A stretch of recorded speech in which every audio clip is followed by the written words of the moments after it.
Rich Dad's Before You Quit Your Job, 10 real-life lessons every entrepreneur should know about building a multi-million-dollar business, by Robert T. Kiyosaki. Acknowledgements.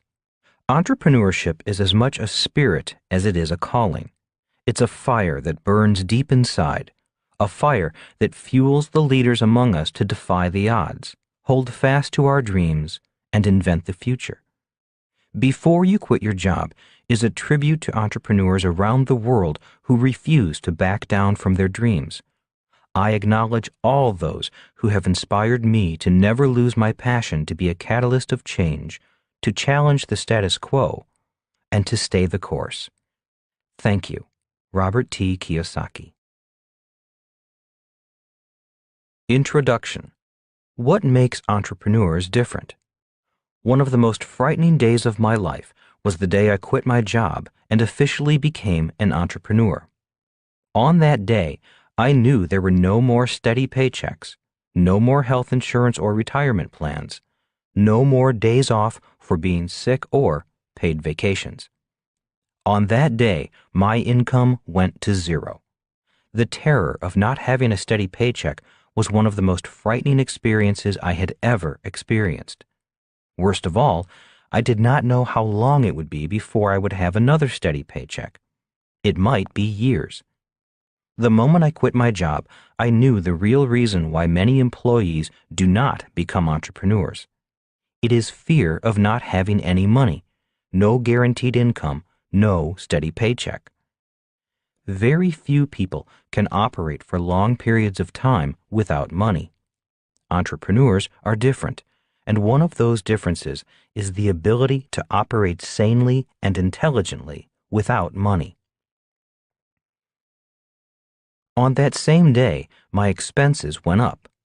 As an entrepreneur, I had to rent an office, a parking stall, and a warehouse, buy a desk and a lamp, rent a phone, and pay for travel, hotels, taxis, meals, copies, pens, paper, staples, stationery, legal tablets, postage, brochures, products, and even coffee for the office.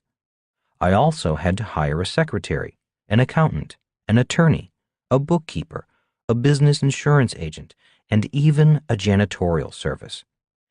These were all expenses my employer had once paid for me. I began to realize how expensive it had been to hire me as an employee. I realized that employees cost far more than the number of dollars reflected in their paychecks. So, another difference between employees and entrepreneurs is that entrepreneurs need to know how to spend money, even if they have no money. The start of a new life. The day I officially left the company, I was in San Juan, Puerto Rico. It was June 1978.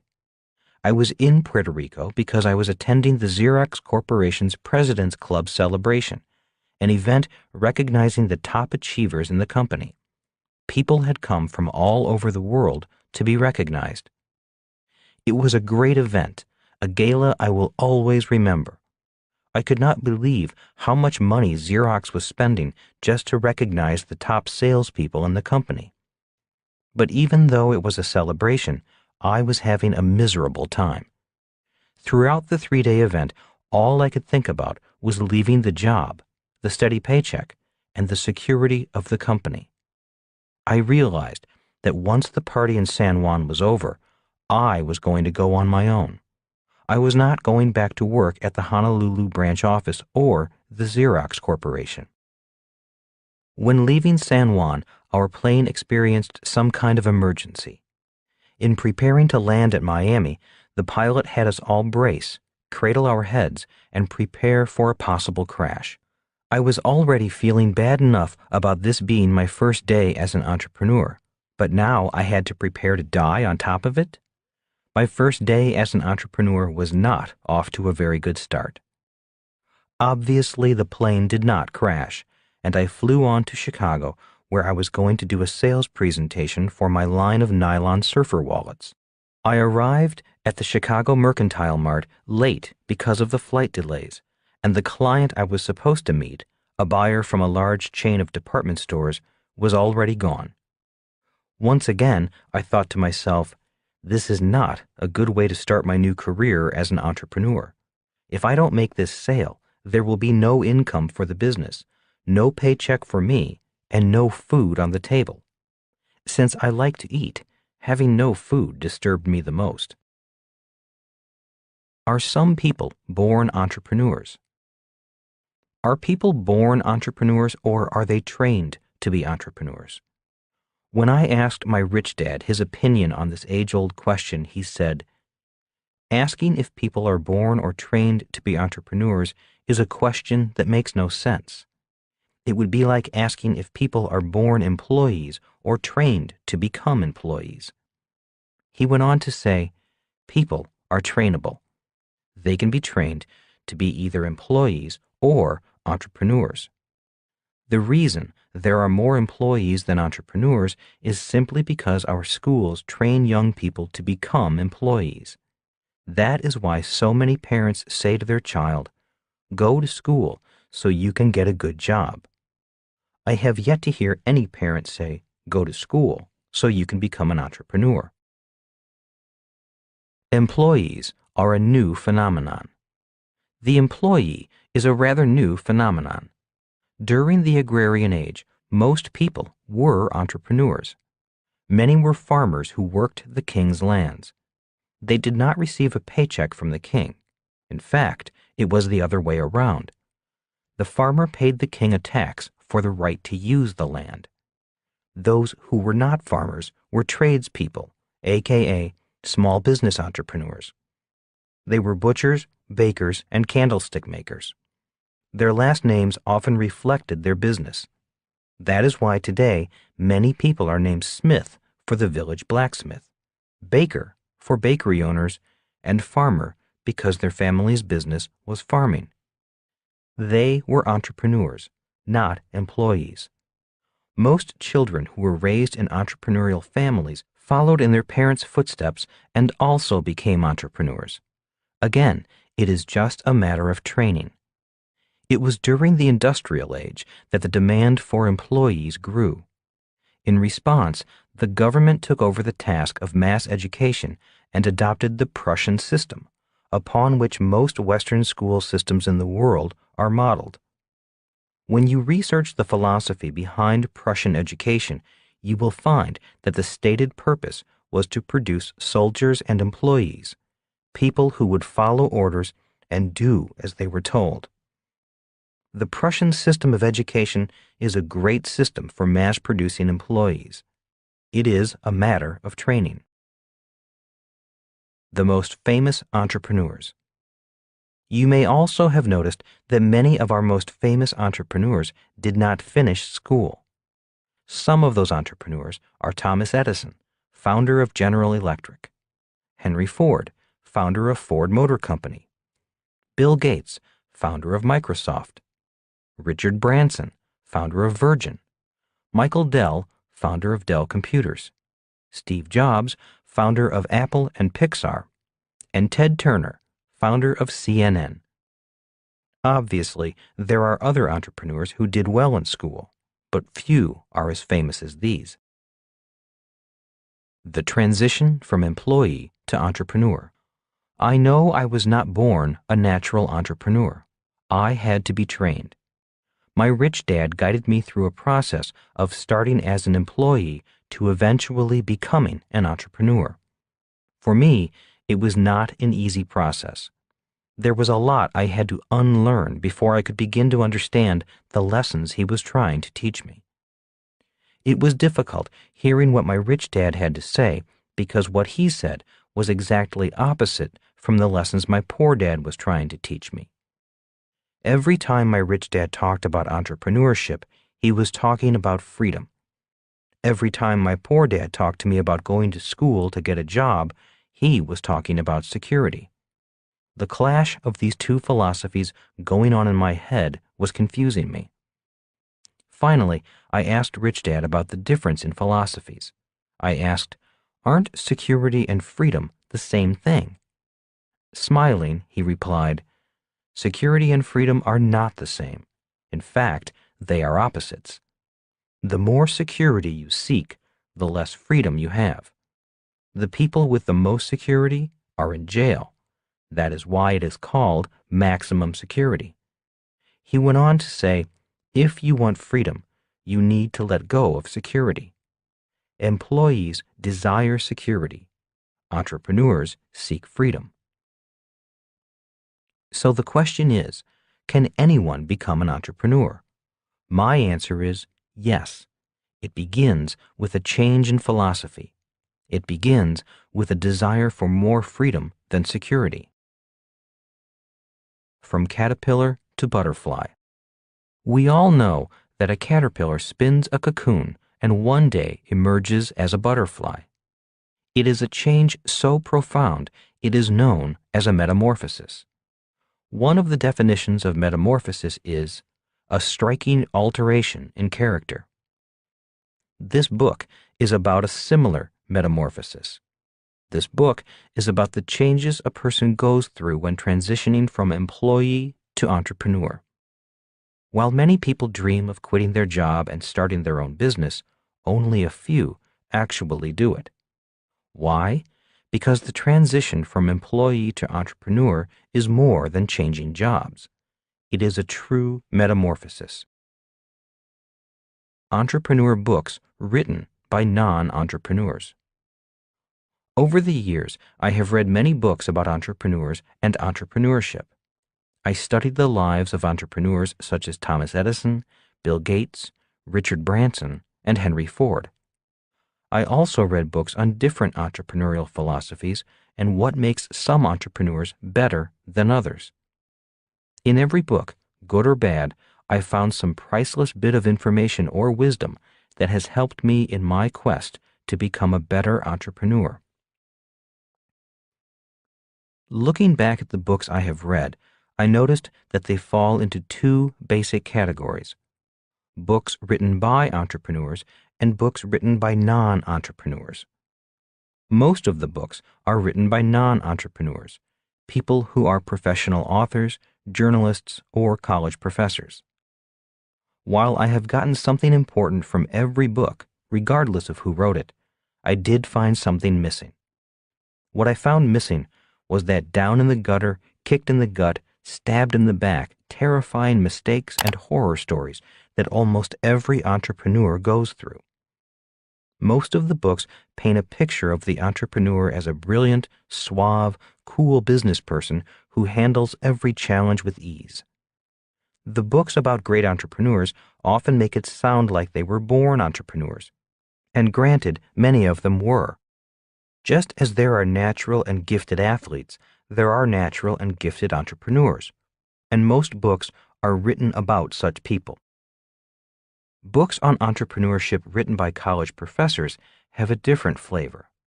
College professors tend to boil the subject to the bone, leaving only the static facts or findings. I find reading such technically correct books difficult because the reading is often boring. There is no meat left, nothing juicy, just the bones.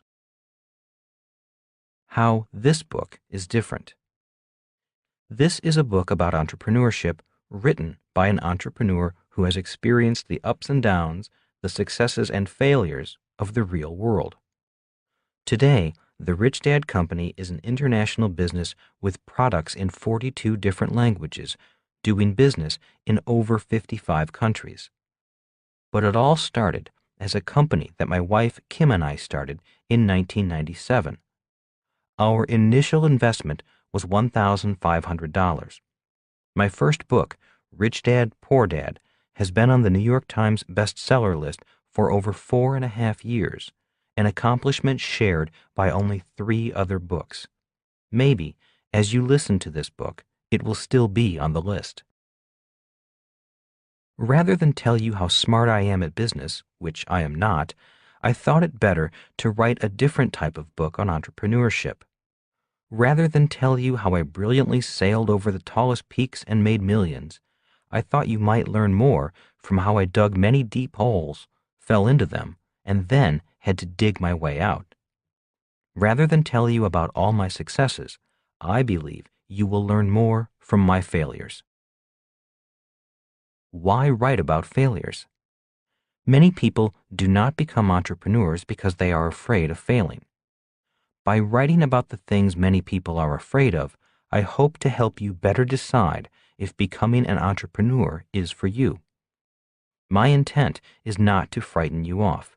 My intent is to provide a little real-world insight on the ups and downs of the process of becoming an entrepreneur. Another reason for writing about failures is that humans are designed to learn by making mistakes. We learn to walk by first falling down and then trying again. We learn to ride a bicycle by falling off and then trying again.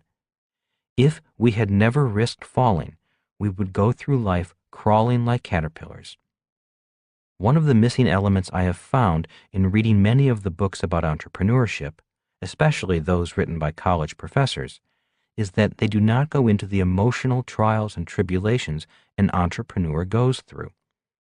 They do not discuss what happens to entrepreneurs emotionally when the business fails, when they run out of money, when they have to let employees go, and when their investors and creditors come after them. How would most college professors know how a failing entrepreneur feels? How would they know, since a steady paycheck, tenure, always knowing the right answers, and never making mistakes are highly prized in the academic world? Again, it's all a matter of training. In the late 1980s, I was invited to do a talk on entrepreneurship at Columbia University. Rather than talk about my successes, I talked about my failures and how much I learned from my mistakes. The young audience asked a lot of questions and seemed genuinely interested in the ups and downs of becoming an entrepreneur. I talked about the fears we all face when starting a business and how I faced those fears.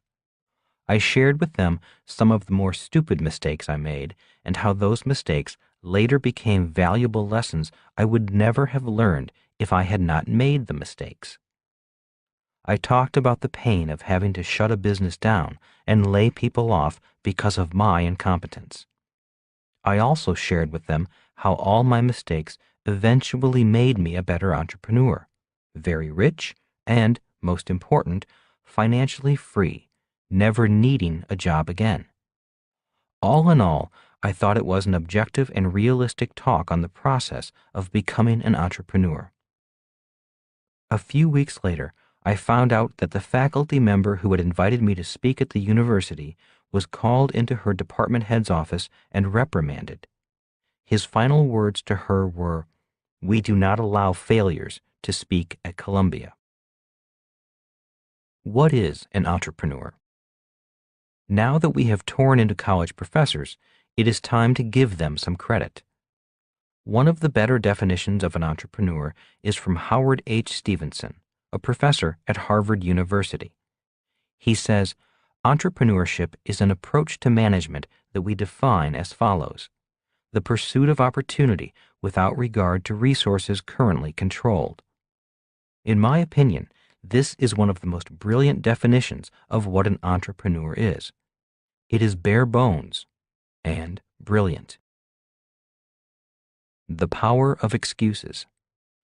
Many people want to become entrepreneurs, but always have some excuse for why they do not quit their job. Excuses such as, I don't have the money. I can't quit my job because I have kids to support. I don't have any contacts. I'm not smart enough. I don't have the time. I'm too busy. I can't find anyone who wants to help me. It takes too long to build a business. I'm afraid building a business is too risky for me. I don't like dealing with employees. I'm too old. The friend who gave me this article by Professor Stevenson said, any 2-year-old is an expert at making excuses. The reason most people who want to become entrepreneurs remain employees is that they have some excuse that keeps them from quitting their job and taking that leap of faith. For many people, the power of their excuse is more powerful than their dreams. Entrepreneurs are different.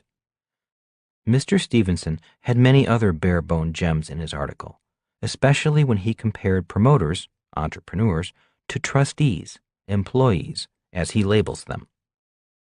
A few of these gems of comparison are: when it comes to strategic orientation, promoter, driven by perception of opportunity, trustee, driven by control of resources.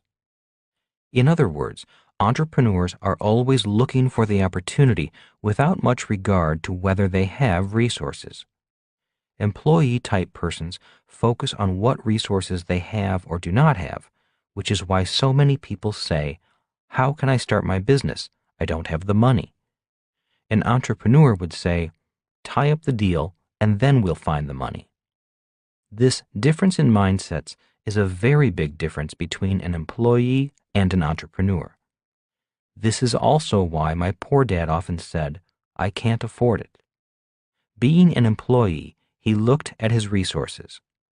Those of you who have read or listened to my other books know that my rich dad forbade his son and me to ever say, "I can't afford it." Instead, he taught us to look at opportunities and ask, "How can I afford it?" He was an entrepreneur. When it comes to management structure, promoter, flat with multiple informal networks. Trustee, formalized hierarchy with multiple tiers. In other words, an entrepreneur will keep the organization small and lean, using cooperative relationships with strategic partners to grow the business. Employees want to build a hierarchy, which means a chain of command with them at the top. This is their concept of building an empire. An entrepreneur will grow the organization horizontally, which means outsourcing rather than bringing the work in-house. An employee wants to grow the organization vertically, which means hiring more employees. Formal organizational charts are very important to employees climbing the corporate ladder. In this book, you will find out how the Rich Dad Company stayed small yet grew big by using strong strategic partnerships and major publishers throughout the world. We decided to grow in this manner because it cost us less time, people, and money. We could grow faster, grow bigger, become very profitable, have a global presence, and yet remain small. We used other people's money and resources to grow the business. This book will explain how and why we did it that way. When it comes to reward philosophy, promoter, value-driven, performance-based, team-oriented.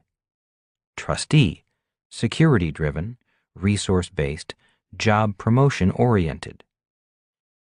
In simple terms, employees want job security with a strong company, a steady paycheck, and the opportunity for promotion, a chance to climb the corporate ladder. Many employees consider a promotion and title more important than money. I know my poor dad did. He loved his title, Superintendent of Public Education, even though he was not paid much. The entrepreneur doesn't want to climb the corporate ladder. He or she wants to own the corporate ladder. An entrepreneur is not driven by a paycheck, but by results of the team. Also, as Howard Stevenson states, many entrepreneurs start a business because they have very strong values that are more important than simply job security and a steady paycheck. For many entrepreneurs, their values are more important than money. They are passionate about their work, their mission, and love what they do. Many entrepreneurs will do their work even though there is no money. Rich Dad said, many employees are passionate about their work only as long as there is a paycheck. In this book, you will also learn about the 3 different types of money: competitive money, cooperative money, and spiritual money. 1. Competitive money is the type of money most people work for. They compete for jobs, promotions, pay raises, and against their business competition.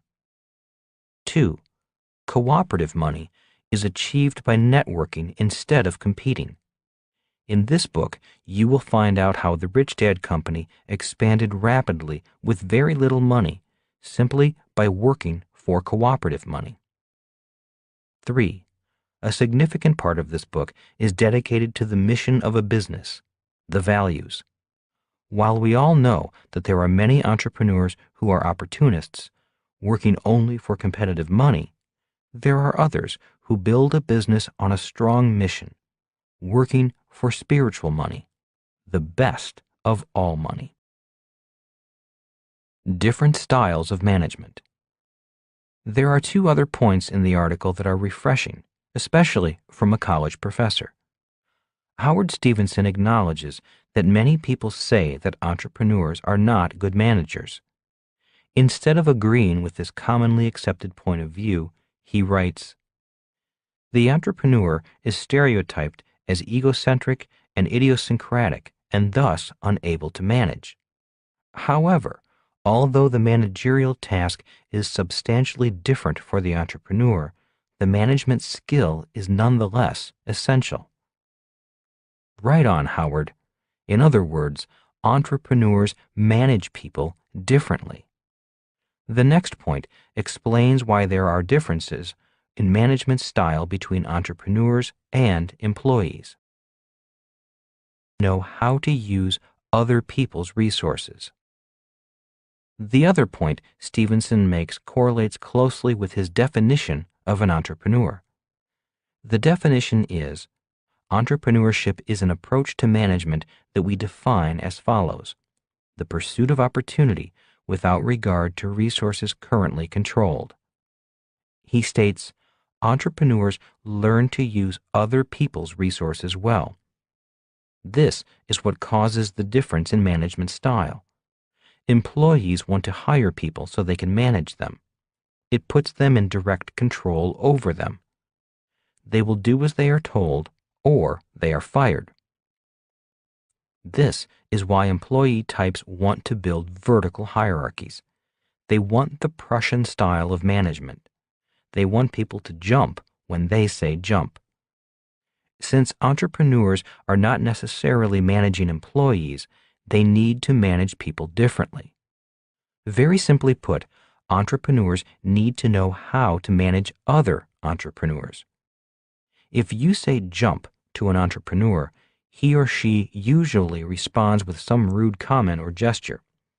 So entrepreneurs are not poor managers, as many people think.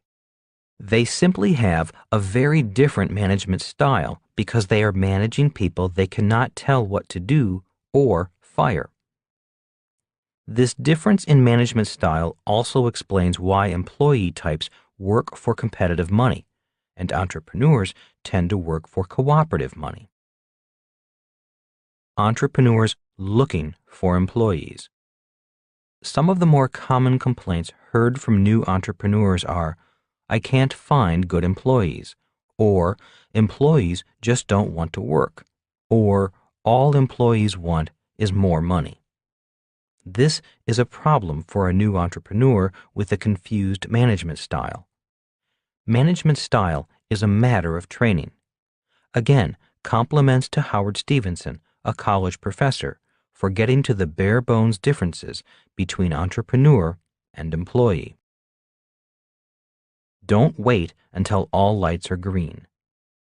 Another reason many people are not as successful as they would like to be is fear. Often the fear of making mistakes or the fear of failing. There is another reason, also a fear, but it appears a little differently. These people disguise their fears by being perfectionists.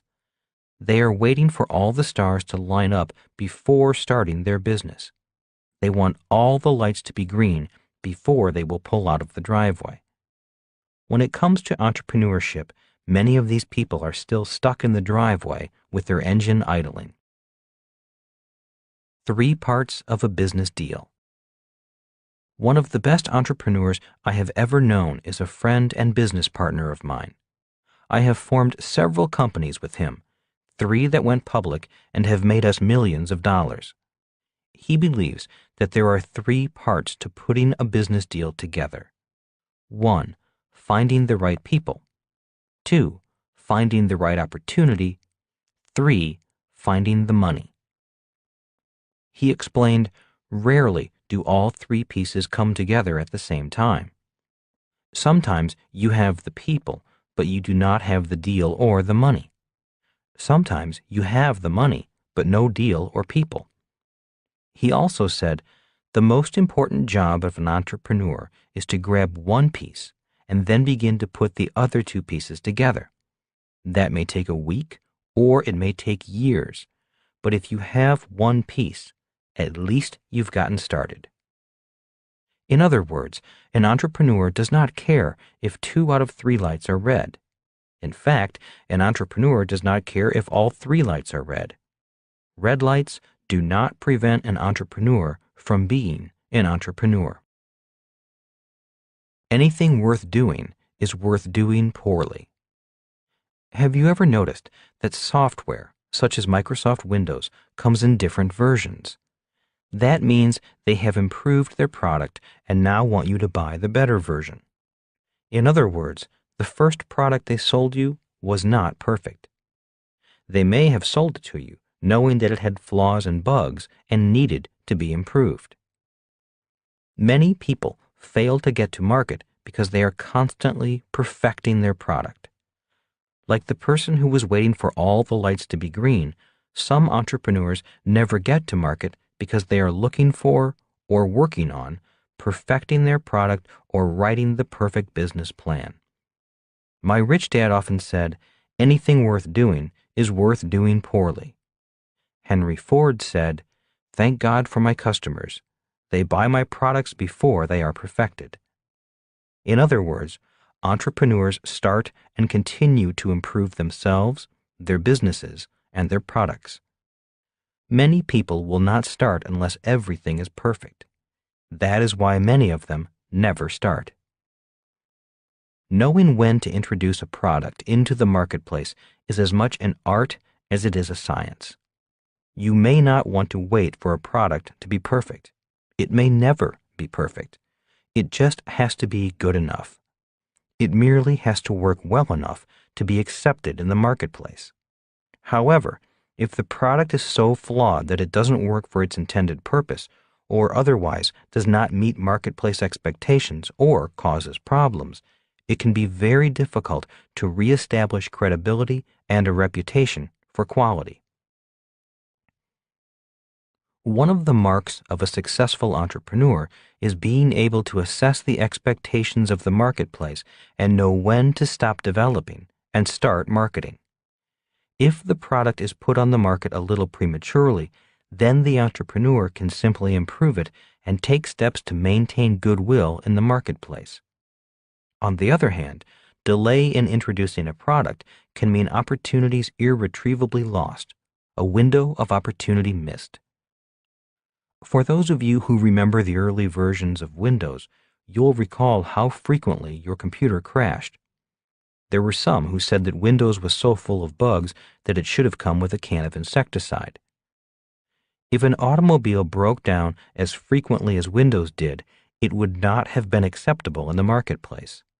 In fact, the automobile would have been a lemon, and the manufacturer would have been forced to replace it. Windows, however, notwithstanding the bugs and the flaws, was phenomenally successful. Why was that? It filled a need in the marketplace and was not out of line with marketplace expectations. Microsoft recognized a window of opportunity and started marketing. If Microsoft had waited for Windows to be perfect, it still would not be in the marketplace. Street smarts versus school smarts. In martial arts, there is a saying that goes, "A cup that is full is useless. Only when a cup is empty is it useful." This is true for the entrepreneur. We have all heard people say, "Oh, I know all about that." Those are words coming from a person whose cup is full. Those are the words coming from a person who believes he or she knows all the answers. An entrepreneur cannot afford to know all the answers. Entrepreneurs know that they can never know all the answers. They know their success requires that their cup is always empty. To be successful as employees, people need to know the right answers. If they do not know the right answers, they may be fired or not promoted. Entrepreneurs do not need to know all the answers. All they need to know is who to call. That is what advisors are all about. Employees are often trained to be specialists. Simply said, a specialist is someone who knows a lot about a little. His or her cup must be full. Entrepreneurs need to be generalists. Simply said, a generalist is someone who knows a little about a lot. His or her cup is empty. People go to school to become specialists. People go to school to become an accountant, attorney, secretary, nurse, doctor, engineer, or computer programmer. These are people who know a lot about a little. The more specialized people are, the more money they make, or at least they hope they make.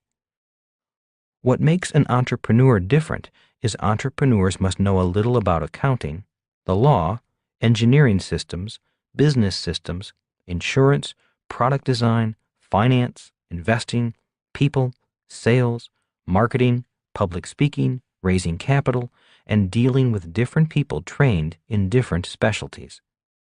True entrepreneurs know there is so much to know and so much they do not know that they cannot afford the luxury of specialization.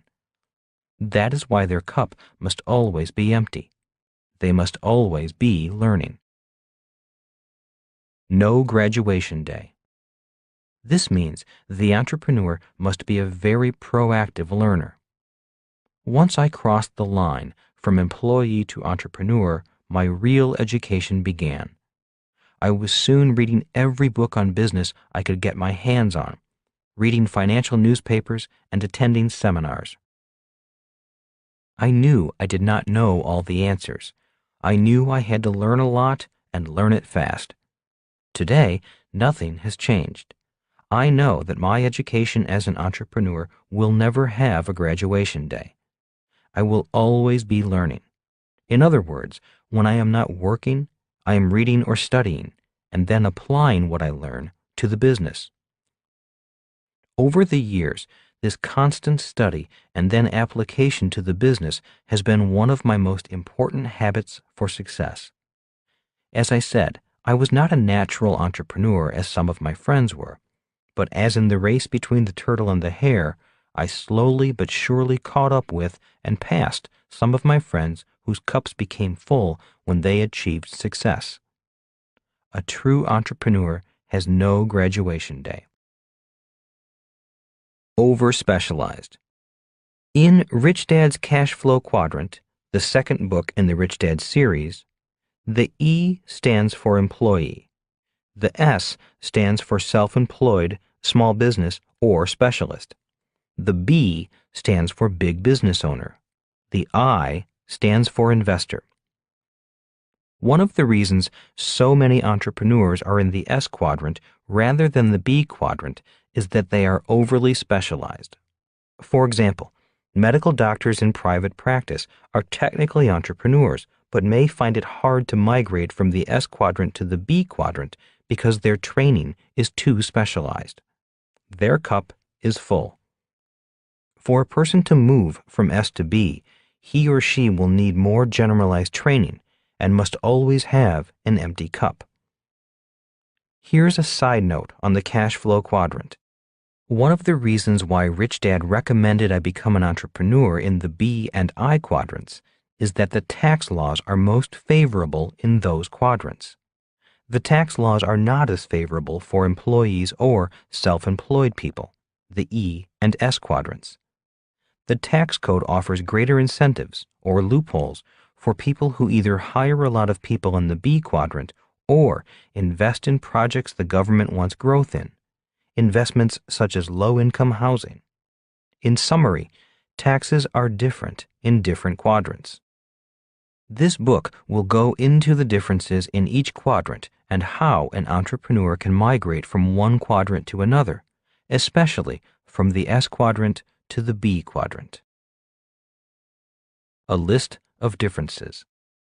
Before quitting their jobs, people need to decide if they want to make the transition from employee to entrepreneur.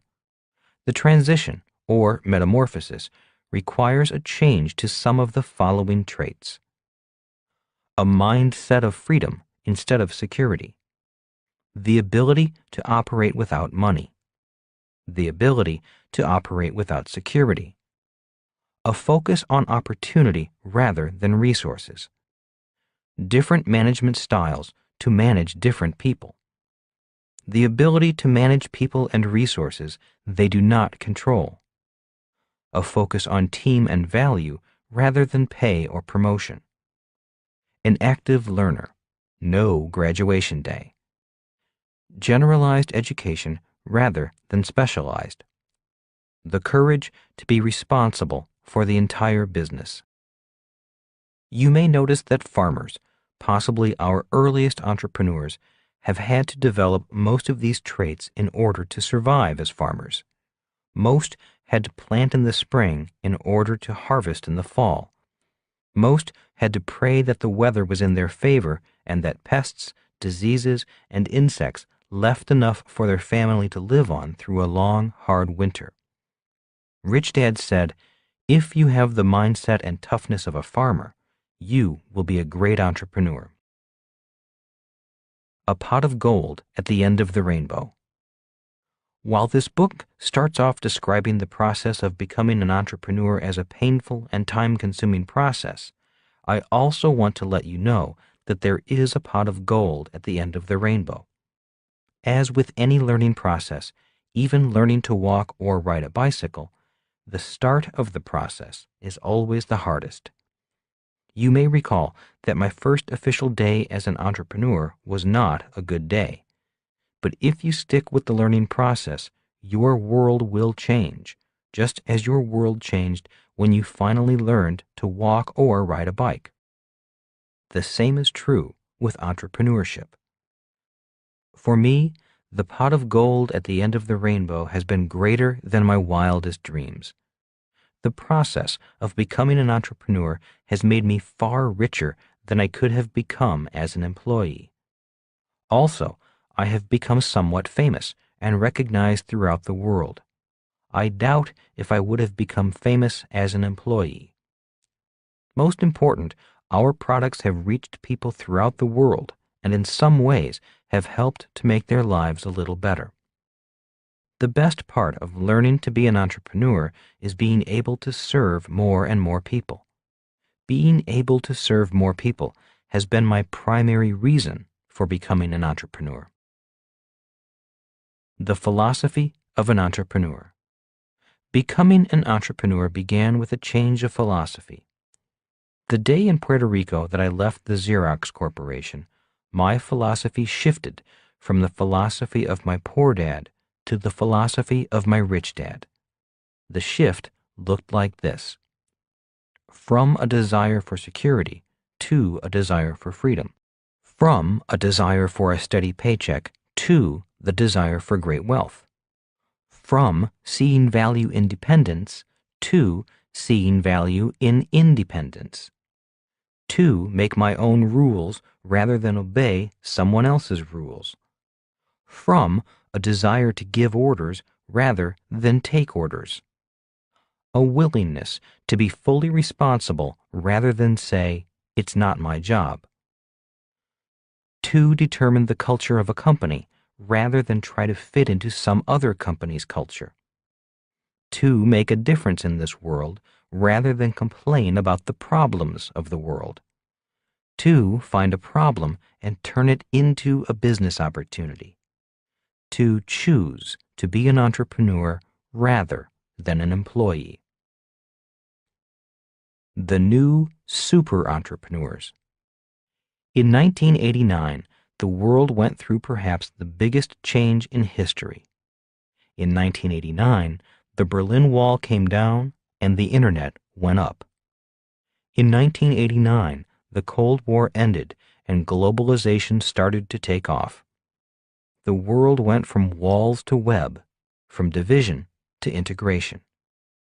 In his best-selling book, The World is Flat, Thomas Friedman stated that when the wall came down and the web went up, the world went to one superpower, the United States, global supermarkets, and super individuals.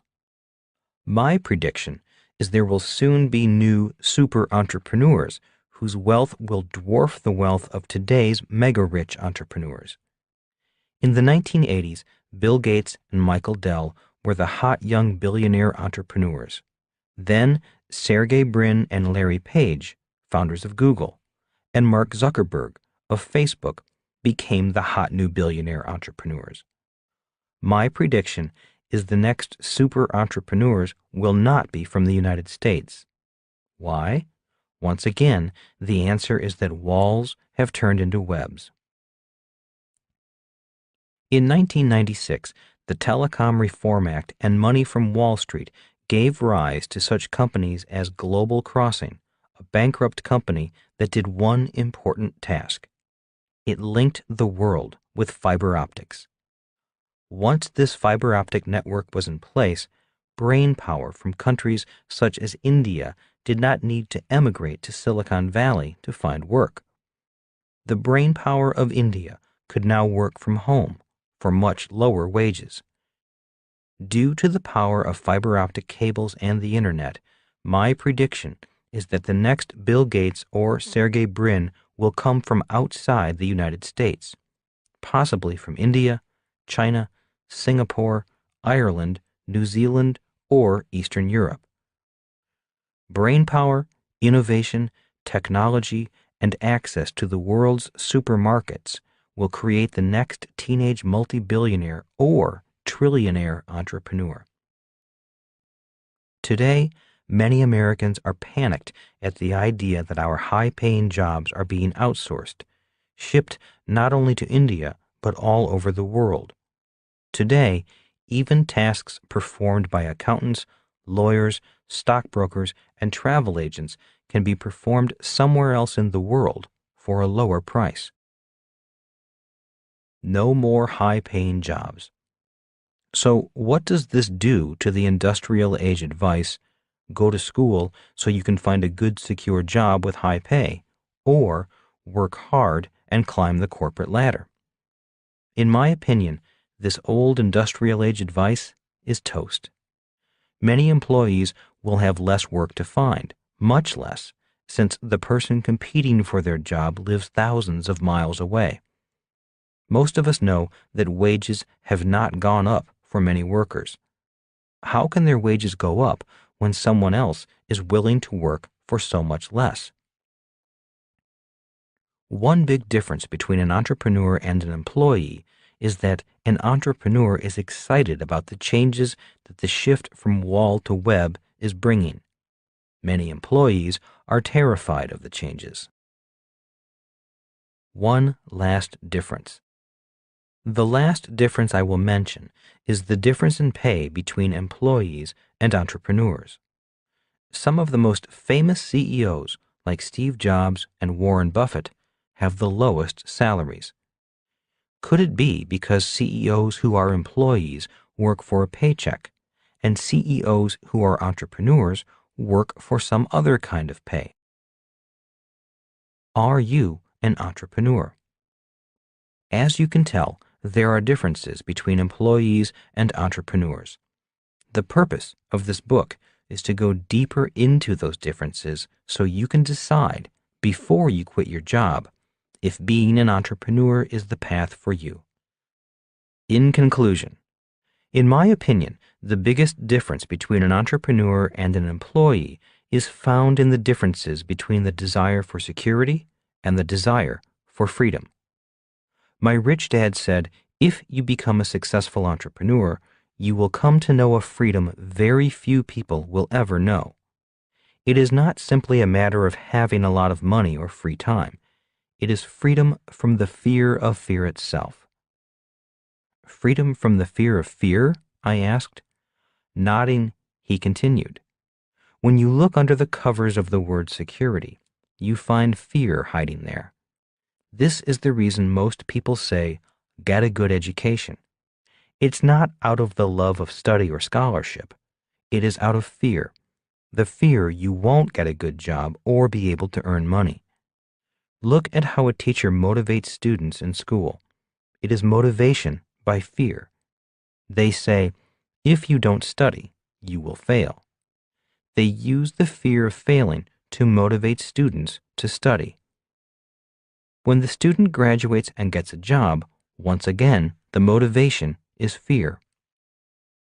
Employers say, verbally or non-verbally, if you don't do your job, you'll be fired. The employee works harder out of fear, the fear of not putting food on the table or not having money to make the mortgage payments. The reason people crave security is fear. The problem with security is that it does not cure fear. It simply throws a blanket over the fear, but the fear is always there, like the boogeyman chuckling under the bed. Being in high school at the time, I could really relate to the idea of studying out of fear. In school, I only study because I am afraid of failing. I do not study because I want to learn. I am so afraid of failing that I study subjects I know I will never use. Nodding, Rich Dad said, studying for security is not the same as studying for your freedom. People who study for freedom study different subjects than people who study for security. Why don't they offer a choice of study in school? I asked. I don't know, said Rich Dad. The problem with studying for security is that the fear is always there. And if the fear is always there, then you rarely feel secure. So you buy more insurance and think of ways to protect yourself. You always quietly worry, even if you pretend you're successful and have nothing to worry about. The worst thing about living a life of security is that you often lead two lives: the life you live and the unlived life you know you could be living. Those are some of the problems with studying for security. The biggest problem of all is that the fear is still there. So, becoming an entrepreneur means you will not have any fear? I asked. Of course not, smiled Rich Dad. Only fools believe they have no fear. Fear is always present. Anyone who says he or she doesn't have fear is out of touch with reality. What I said is freedom from the fear of fear. In other words, you don't have to be afraid of fear. You don't have to be a prisoner of fear. Fear will not define your world as it does most people's worlds. Instead of fearing fear, you will learn to confront fear and use it to your advantage. Instead of quitting because your business is out of money, because you are afraid of not being able to pay your bills, being a true entrepreneur will give you the courage to go forward, to think clearly, to study, to read, to talk to new people, to come up with new ideas and new actions. The desire for freedom can give you the courage to operate for years without needing a secure job or a steady paycheck. That is the kind of freedom I am talking about. It is the freedom from the fear of fear. We all have fear. The difference is whether fear causes us to seek security or to seek freedom. An employee will seek security. An entrepreneur will seek freedom. So, if security is the result of fear, what is the driving force behind freedom? I asked. Courage, smiled Rich Dad. The word courage comes from the French word le cœur, the heart. He paused for a moment and then finished the conversation by saying, your answer for choosing to be an entrepreneur or an employee is found in your heart. Freedom is more important than life. One of my favorite movies of all times is the classic Easy Rider, starring Peter Fonda, Dennis Hopper, and Jack Nicholson. In one of the scenes just before Jack Nicholson is killed, he talks with Dennis Hopper about freedom. I believe it is appropriate to end this introduction with those lines because it is why I chose to be an entrepreneur. I chose to be an entrepreneur to be free. For me, freedom is more important than life itself. In this scene, the three of them are camped in a swamp after being teased, threatened, and run out of town by a bunch of good old boys. Dennis Hopper: They're scared, man. Jack Nicholson: Oh, they're not scared of you. They're scared of what you represent. Dennis Hopper: All we represent to them is somebody who needs a haircut. Jack Nicholson: Oh no, what you represent to them is freedom. Dennis Hopper: What the hell is wrong with freedom, man? That's what it's all about. Jack Nicholson: Oh yeah, that's right. That's what it's all about, all right. But talking about it and being it, that's two different things. I mean, it's real hard to be free when you're bought and sold in the marketplace. Of course, don't ever tell anybody that they're not free, because they're going to get real busy killing and maiming to prove to you that they are. Oh yeah, they're going to talk to you and talk to you and talk to you about individual freedom. But when they see a free individual, it's going to scare them. Dennis Hopper: Well, it don't make them run scared. Jack Nicholson: No, it makes them dangerous. Right after this scene, the three of them are ambushed and beaten by the same good old boys. Nicholson's character dies, and Fonda and Hopper ride on, eventually to be killed, not by the same good old boys, but by other good old boys who share the same philosophy. While the movie has different messages for different people, for me, the movie was about the courage it takes to be free, the freedom to be yourself, regardless of whether you are an entrepreneur or an employee. The rest of this book is dedicated to your freedom. Rich Dad's Entrepreneurial Lesson Number 1. A successful business is created before there is a business. Chapter 1. What is the difference between an employee and an entrepreneur? Starting with the right mindset. When I was growing up, my poor dad often said, "Go to school and get good grades so you can find a good job with good benefits." He was encouraging me to become an employee.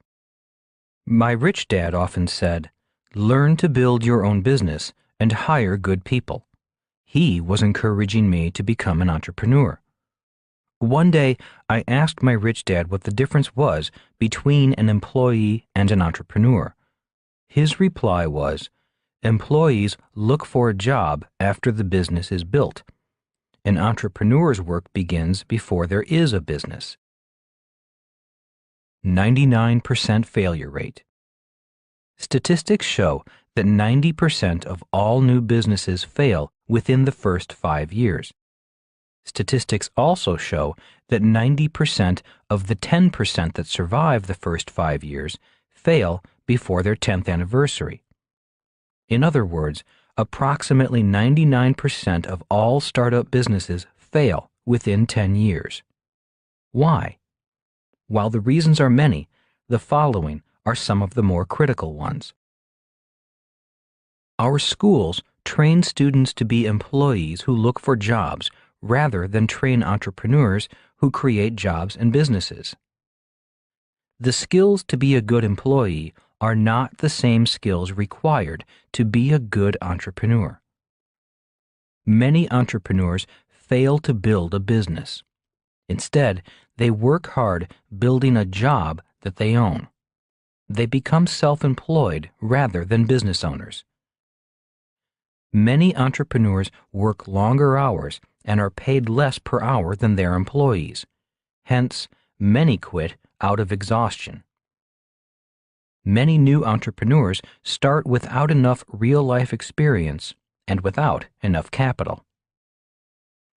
Many entrepreneurs have a great product or service, but don't have the business skills to build a successful business around that product or service. Building the parachute. My rich dad said, "Starting a business is like jumping out of an airplane without a parachute." In midair, the entrepreneur begins building a parachute and hopes it opens before hitting the ground. He also said, if the entrepreneur hits the ground before the parachute is built, it is very tough to climb back into the plane and try again. For those of you familiar with the Rich Dad books, you know that I have jumped out of the plane many times and failed to build the parachute. The good news is that I hit the ground and bounced. This book will share with you some of my jumps, falls, and bounces. Many of my failures and successes were small ones, so the bounce was not that painful. That is, until I started my nylon and Velcro wallet business. I will go into further detail throughout the book because I made many mistakes and learned from them along the way. The success of that business was sky high, and so was the fall. It took me over a year to recover from that powerful bounce. The good news is that it was the best business experience of my life. I learned a lot about business and about myself through the process of rebuilding. The crack in the dam. One of the reasons I fell so hard in the nylon surfer wallet business was that I did not pay attention to the little things. There is some truth to the age-old statement, the bigger they are, the harder they fall. My little surfer wallet business grew so fast that the business was a lot bigger than the capabilities of the 3 entrepreneurs who created the business. Instead of creating a business, we had created Dr. Frankenstein's monster and did not realize it. In other words, our sudden success was accelerating our failures. The real problem was that we did not know we were failing. We thought we were successful. We thought we were rich. We thought we were geniuses. Even though we consulted expert advisors, like patent attorneys, we did not listen to them.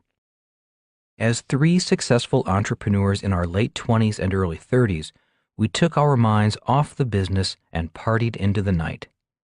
We actually thought we had built a business. We actually thought we were entrepreneurs. We actually believed our own story of success. We started bragging. Champagne started to flow. It was not long before we each had fast sports cars and were dating even faster women. Success and money had blinded us. We could not see the cracks forming in the wall of the dam.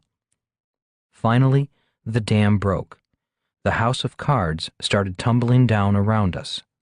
Our parachute did not open. Too much success. The point in sharing my entrepreneurial stupidity is that many people think that it is the lack of success that kills a business. In many cases, that is true. The failure of my surfer wallet business was a valuable experience because I found out early in my career as an entrepreneur that too much success can also kill a business. The point I am making is that a poorly conceived business can fail whether it is initially successful or not. Hard work covers up poor design. A poorly conceived business startup may be able to survive as long as the entrepreneur works hard and holds the business together with sheer determination. In other words, hard work can cover up a poorly designed business and keep it from failing.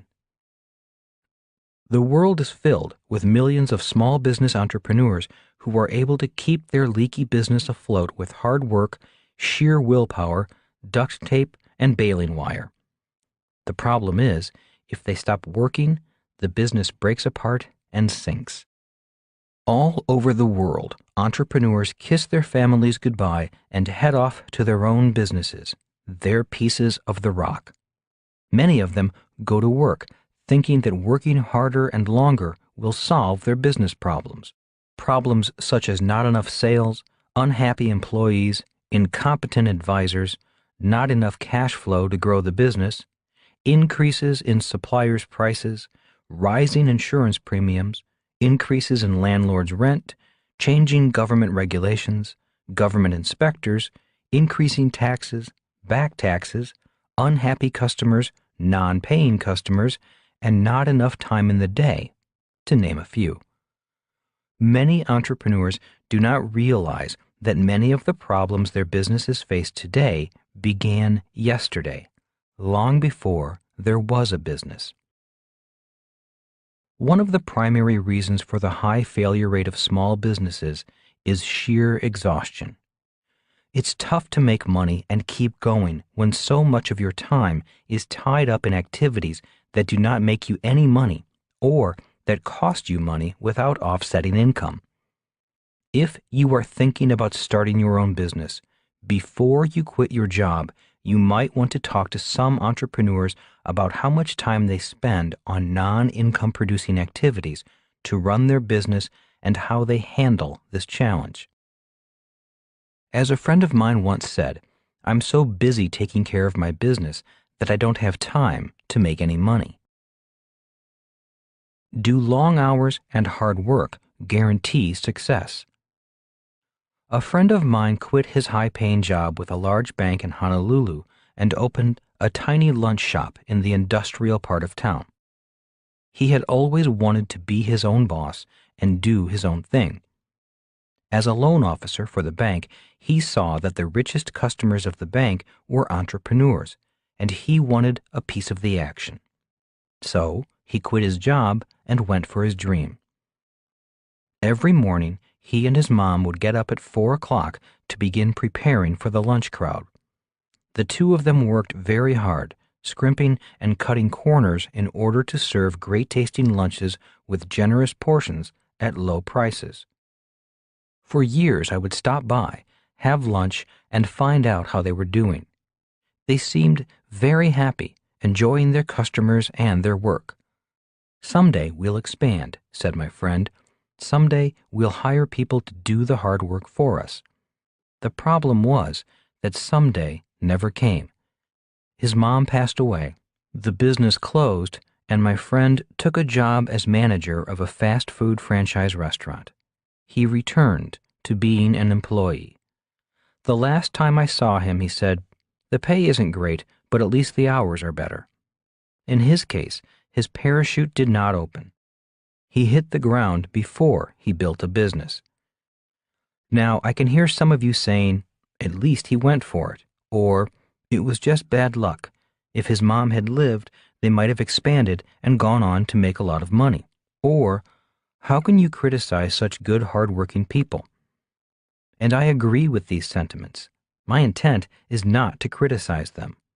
Although not related to them, I loved the two of them dearly. I knew they were happy, yet it pained me to see them work so hard and not get ahead day after day. I only relate this story to make the same point. The business began to fail before there was a business. It was poorly conceived before he quit his job. Is being an entrepreneur for you? If this story about working long hours, or failing if unsuccessful and possibly failing if successful, or jumping out of a plane without a parachute and bouncing frightens you, then being an entrepreneur may not be for you. But if the stories intrigue you or challenge you, then continue listening. After finishing this book, at least you will have a better idea of what entrepreneurs need to know to succeed. You will also have a better understanding of how to create, design, and build a business that grows with or without you, and possibly makes you rich beyond your wildest dreams. After all, if you are going to jump out of a plane without a parachute, you might as well win big if you are going to win at all. The job of an entrepreneur. An entrepreneur's most important job begins before there is a business or employees.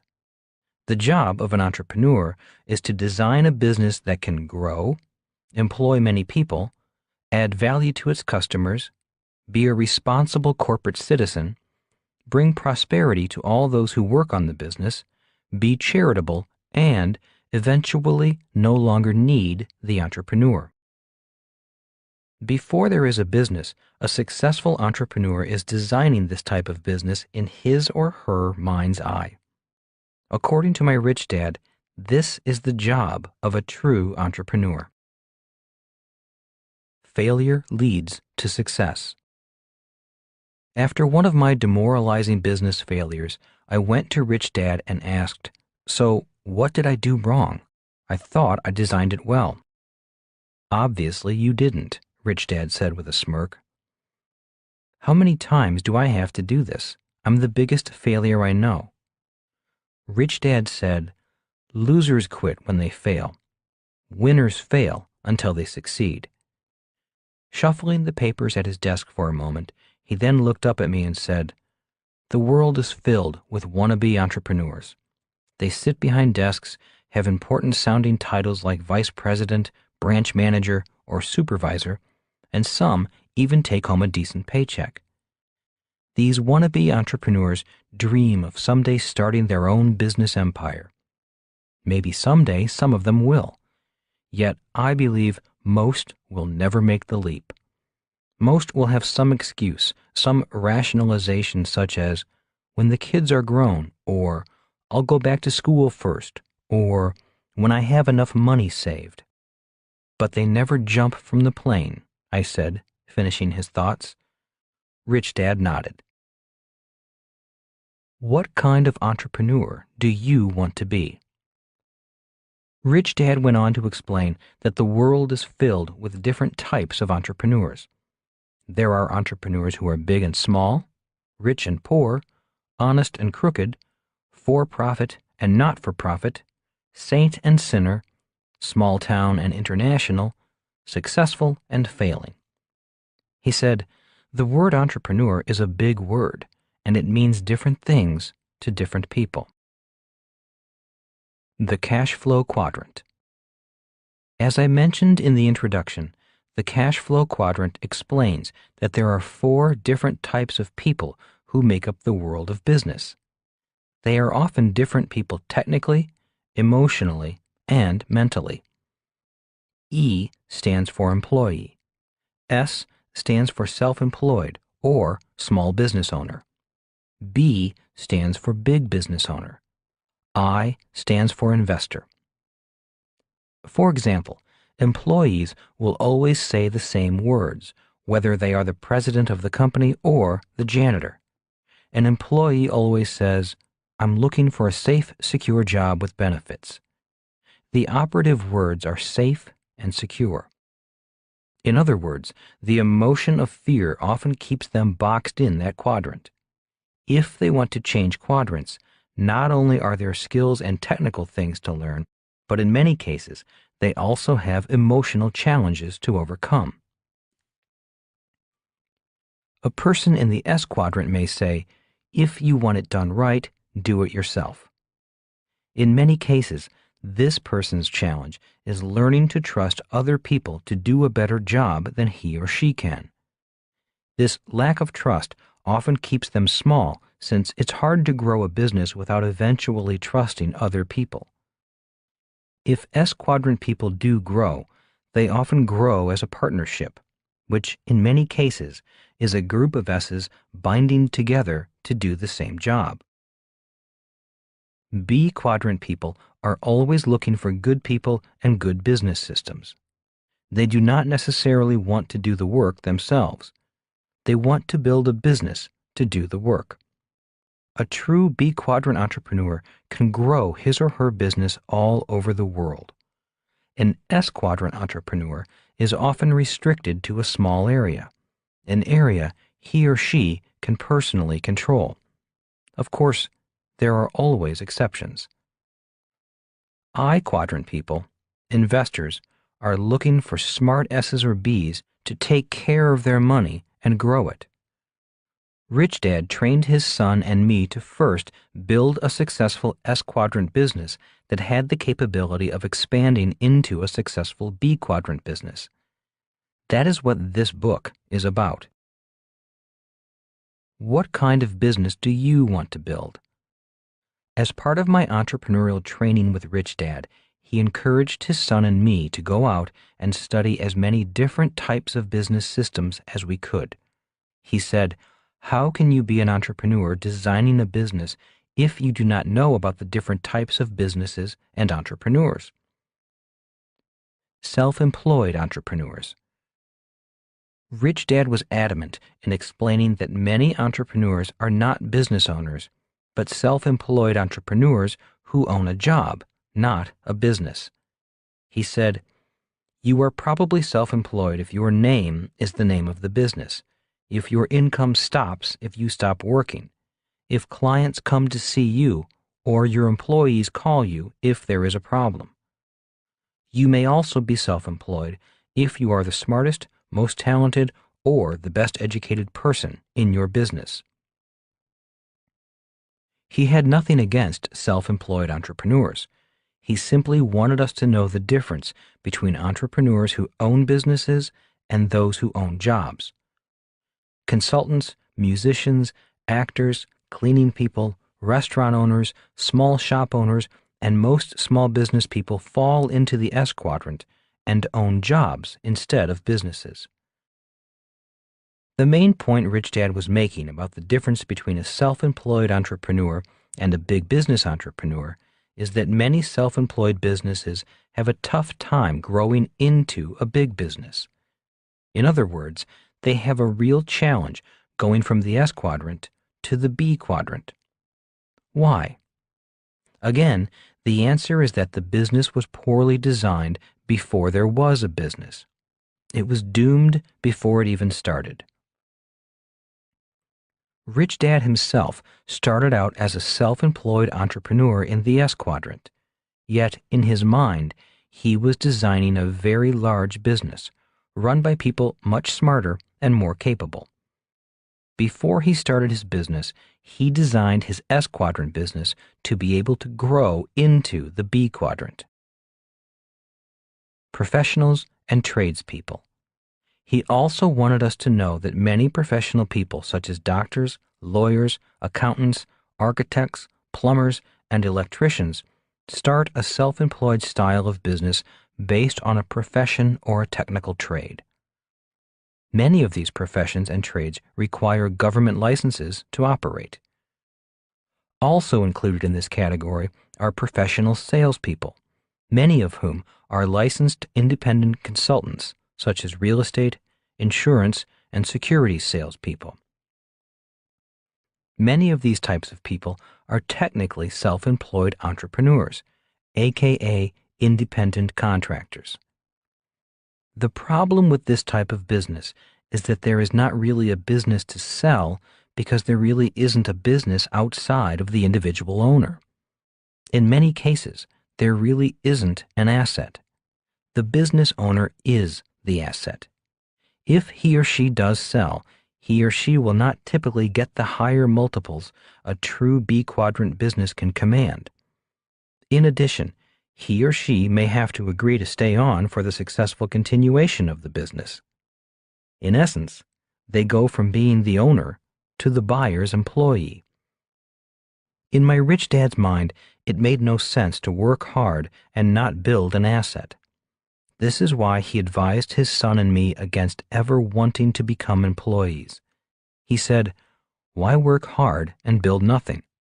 Later in this book, we will go into some ways this type of entrepreneur can create a business asset, an asset they can build and maybe sell someday.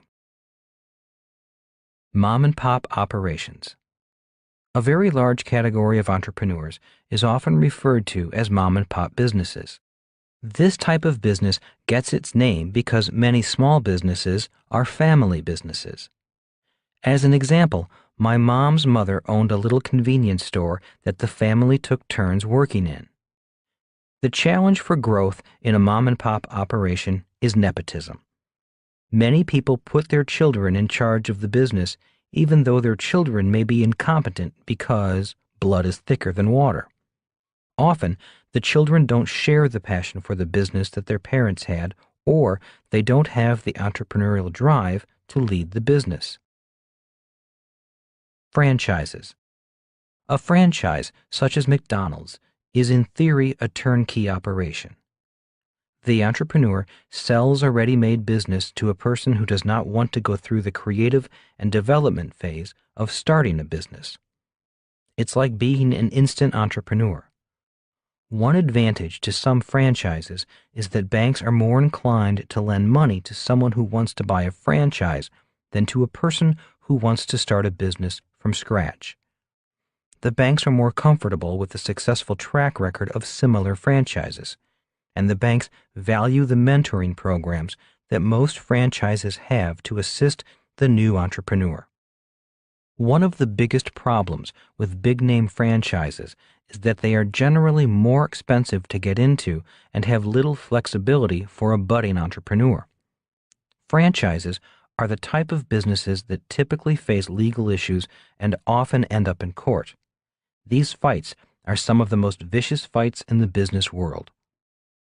Reportedly, one of the main reasons for fighting is that people who buy a franchise business do not want to run it the way the franchisor, the person who created the business, wants them to run it. Also, if the franchise does not do well financially, the franchisee may want to blame the franchisor for the lack of business success. If you do not want to follow the directions of the franchisor to a T, it is best you design, create, and start your own business. Network marketing and direct sales. The network marketing and direct sales industry is recognized by many to be the fastest growing business model in the world today. It is also the most controversial. Many people still have a negative reaction, claiming that many network marketing organizations are pyramid schemes. Yet, in reality, the biggest pyramid scheme in the world is the traditional big business corporation, with one person at the top and all the workers below. Everyone who wants to be an entrepreneur should take a look at a network marketing business. Some of the biggest Fortune 500 companies distribute their products through a network marketing or direct sales system. I am not a member of any one network marketing or direct marketing business, but I do speak favorably of the industry. People who want to be entrepreneurs should consider joining one of these businesses before they quit their jobs. Why? Many of these companies provide essential training in sales, business building, and leadership skills not found anywhere else. One of the most valuable benefits from associating with a reputable organization is that it teaches the mindset as well as the courage required to become an entrepreneur. You will also become more familiar with the systems required to build a successful business. The entry fee is typically quite reasonable, and the education can be priceless. To further explain the educational value of such types of business, please go to our website, richdad.com, to see 2 books on the subject: The Business School for People Who Like Helping People and The Business of the 21st Century. If I were starting my entrepreneurial career all over again, I would start with a network marketing or direct sales business. Not for the money, but for the real-world business training I could receive. Training similar to the type of training my rich dad gave me. Legal thieves. One of the more interesting discussions Mike and I had with Rich Dad involved the subject of entrepreneurs stealing from other entrepreneurs. Rich Dad used an accountant working for an accounting firm as an example. One day the accountant, who was an employee of the firm, resigned and started his own business with clients he met while an employee of the firm. In other words, the accountant walked out the firm's door but took the business with him. Rich Dad said, "While this may not be illegal, it still is stealing." While this is one type of business design, it is definitely not the kind of entrepreneur he wanted his son and me to be. Creative entrepreneurs. The type of entrepreneur he wanted us to be was a creative entrepreneur, like Thomas Edison, Walt Disney, or Steve Jobs. Rich Dad said, "It is easy to be a small entrepreneur, like a mom-and-pop sandwich shop. It is also relatively easy to be an entrepreneur in a trade or a profession, such as a plumber or dentist. And it is easy to be a competitive entrepreneur, someone who sees a good idea, copies the idea, and then competes against the entrepreneur who created the idea. This is what happened to me when I pioneered the nylon and Velcro wallet business. Once we created the market and the awareness of this new product line, competitors came out of the woodwork, and my little business was squashed. Of course, I cannot blame them. I can only blame myself because, once again, I designed the business poorly before there was a business. Even though I took a pounding, Rich Dad was happy that I was learning to be a creative entrepreneur rather than a competitive one. He said, "Some entrepreneurs win by creating. Other entrepreneurs win by copying and competing. The riskiest of all types of entrepreneur is the creative entrepreneur, also known as an innovator." Why is the creative entrepreneur the riskiest type to be? I asked. Because being creative means you are often a pioneer. It is easy to copy a successful and proven product. It is also less risky. If you learn to innovate, create, or invent your way to success, you are an entrepreneur creating new value rather than an entrepreneur who wins by copying. Public and private. The vast majority of large and small businesses are private companies. A large private company is often referred to as a closely held company. That generally means a company owned by just a few owners, and ownership interests are not available to the public at large. A public company is a company that sells shares of the business to the public at large, most often through stockbrokers and other licensed securities dealers. A public company sells its shares on a stock exchange like the New York Stock Exchange and operates under much more stringent rules than private companies. Rich Dad never formed a public company, yet he recommended that Mike and I create one as part of our development as entrepreneurs. In 1996, at the same time we were forming the Rich Dad Company, I was also an investor and involved in forming 3 public companies. One company was created to explore for oil, one for gold, and one for silver. The oil company failed, even though it struck oil, which is a story in itself. The gold and silver companies did find substantial amounts of the gold and silver they were looking for. Although the oil company failed, the gold and silver companies made the investors a lot of money. Working on developing the public companies was a great experience. As Rich Dad suggested, I learned a lot and became a better entrepreneur in the process. I found out that the rules are a lot tougher for a public company. A public company is actually 2 different companies serving 2 different customers, the real customers and the investors. A public company also serves 2 bosses, the board of directors and the government securities agency such as the SEC, the Securities Exchange Commission. I found out about tougher accounting standards and tougher reporting standards.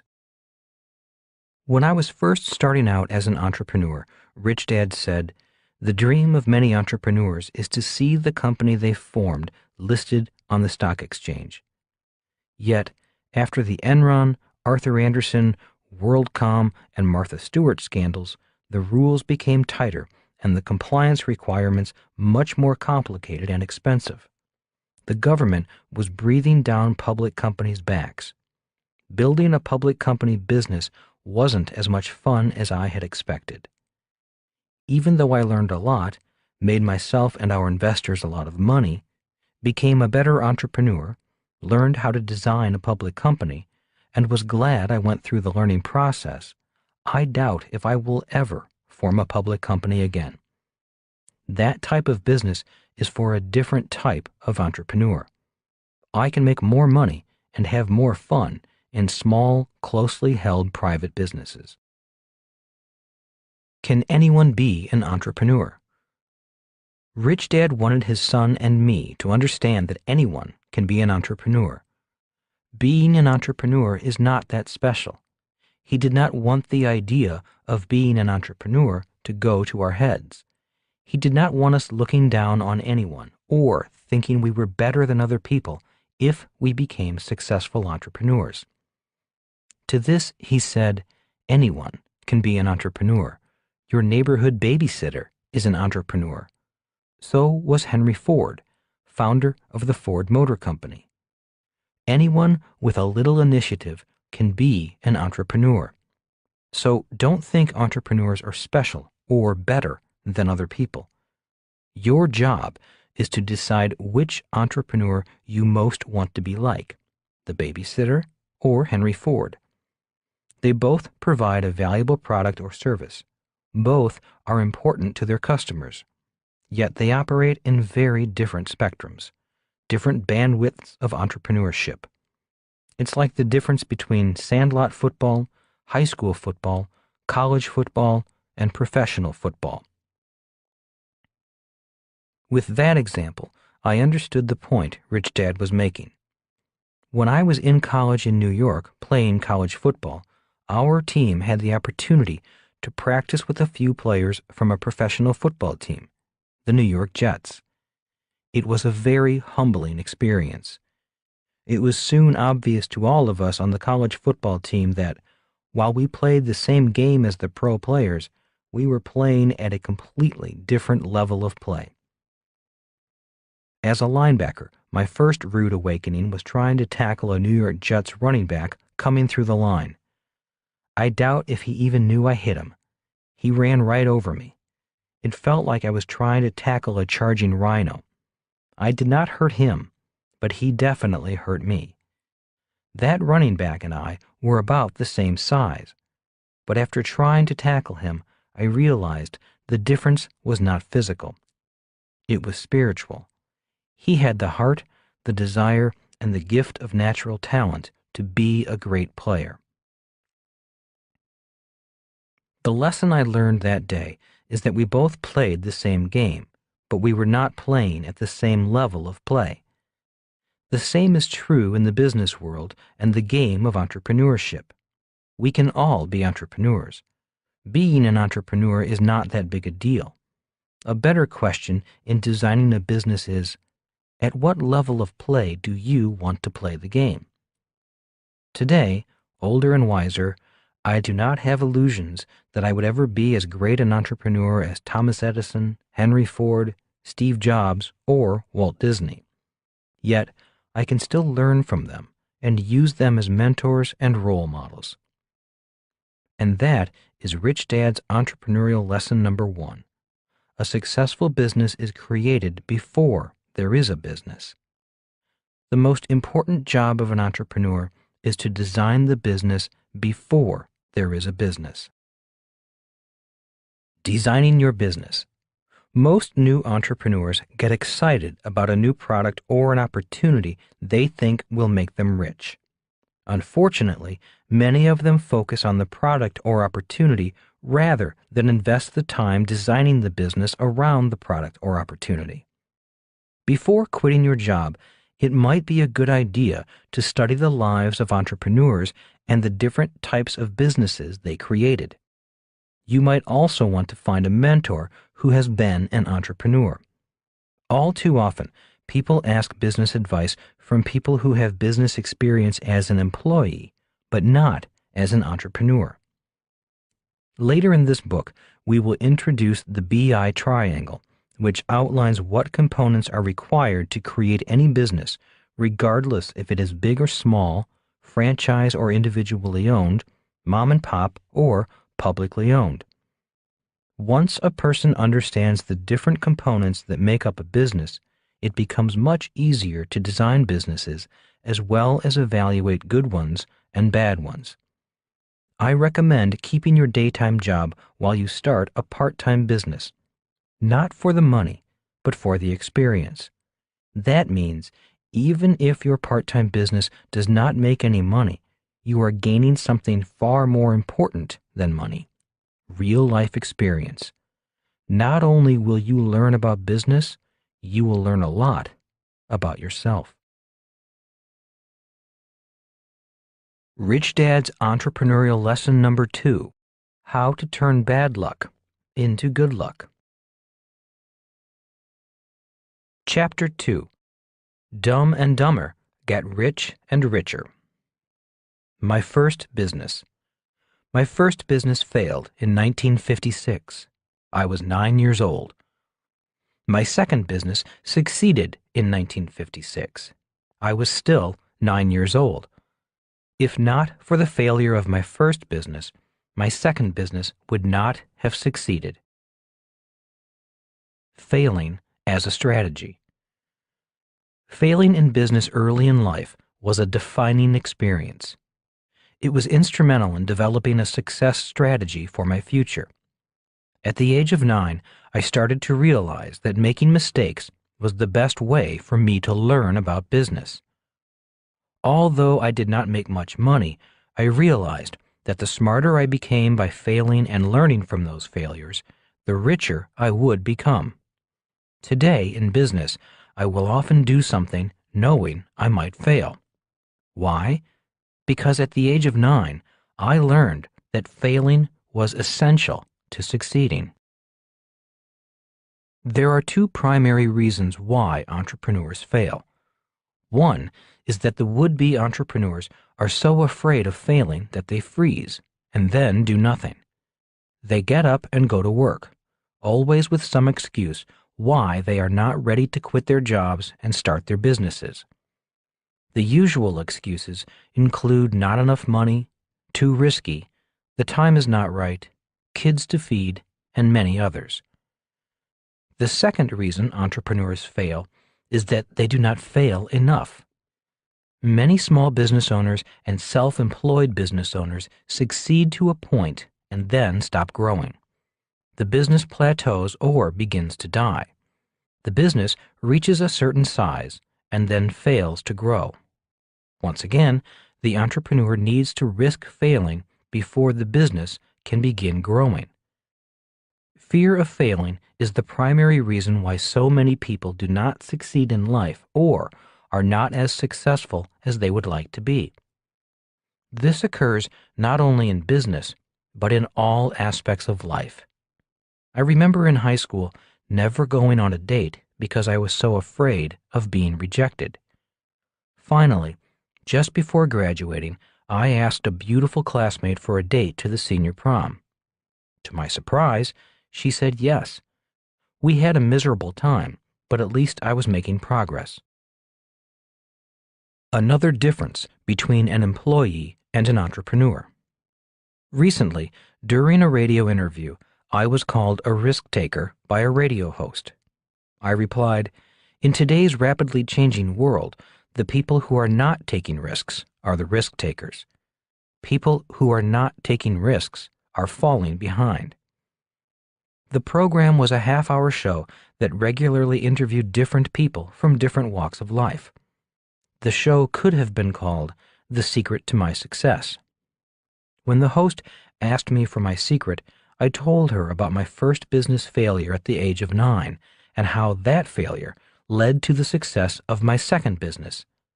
I then said, I realized that failing was the way to success. "You learned this at 9? The host asked. "That's correct," I replied. "Like most people, I do not like failing. I hate it. Yet, that business failure early in life gave me a glimpse into the future. I saw my process for success. Some people get ahead by knowing all the right answers. Those people generally do well in school. That is not my process. I get ahead by failing. That is why I have started so many different businesses. More have failed than succeeded, yet the ones that have succeeded have been pretty big successes, like the success of my real estate company, the 2 public gold and silver mining companies I helped found, and the Rich Dad Company. Also, I did not make much money early in my career as an entrepreneur, but now, later in life, I make more money than most people. So, the secret to your business success is being willing to make mistakes and then learning from them. Yes, that is my job as an entrepreneur. My job is to set new goals, create a plan, make mistakes, and risk failing. The more mistakes I make, the smarter I become. Hopefully, The company grows and prospers from the lessons learned. I'd get fired if I made too many mistakes on the job, replied the radio interviewer. To me, making mistakes and failing is failing. I do everything possible not to make mistakes. I hate making mistakes. I hate feeling stupid. I must know the answers. I feel it is important to do everything the way the company tells me to do it. And that is why you are a good employee, I replied kindly. Employees are hired to not make mistakes. An employee's job is to follow the rules, do as they are told, and do their job the right way. If employees want to do things their own way, or do not follow the rules or make too many mistakes, they are fired because they are not doing the job they were hired to do. So my job as an employee is to not take risks, and your job as an entrepreneur is to take risks, to make mistakes, and to sometimes fail. Is that what you are saying? Yes, I replied. That difference is the key difference between an entrepreneur and an employee. So you take risks. Is that what you do as an entrepreneur? No, not quite, I said, chuckling. I don't randomly take any risk that comes along. First of all, I had to learn the science of making mistakes and learning from mistakes. Second, I had to learn how to choose the risks I took. The better my skills as an entrepreneur became, the better my judgment at taking calculated risks. Today, I look at taking risks as part of my job. Failing is not fun, but it is necessary for progress. So, do you like failing? Asked the host. No, on the contrary, I hate failing as much as the next person. The difference is, I know that failing is part of the process of my business's success. The moment I fail, I know I am at the point of a breakthrough in learning. It's the point where the new me emerges. The new you, shrieked the radio host. What kind of hocus pocus is that? Well, I replied slowly, we have all experienced this new me experience. For example, when we were babies and could not walk, we stood and fell, stood and fell. Then one day we stopped falling and began to walk. The moment we could walk, we were no longer babies. People called us children, not babies. When we learned to drive a car, we became young adults. Each time we learned a new skill, a new person emerged and our worlds changed. That is what I mean by a new you or a new me. We are new because we have new skills and are better able to face a new world. So there is a world of difference between an employee and an entrepreneur? Asked the host sarcastically. Oh, absolutely, I replied, working hard not to get caught up in her skepticism. We live in very different worlds because we are very different people. One of us lives in a world that thrives on risk. The other lives in a world that avoids risk. Different worlds, different people. There was silence for a moment. The host seemed to be gathering her thoughts. And that is why so many employees do not make it as entrepreneurs? It's one of the reasons, but not the only reason, I said gently. It's not easy transitioning from a world of avoiding mistakes to a world of actively making mistakes. But you make it sound easy, said the host. You seem so nonchalant about failing. I never said it was easy, but it does get easier, I replied. Look, the point is entrepreneurs have a lot to learn and need to learn quickly. They don't have the luxury of a steady paycheck. They must make mistakes and correct quickly.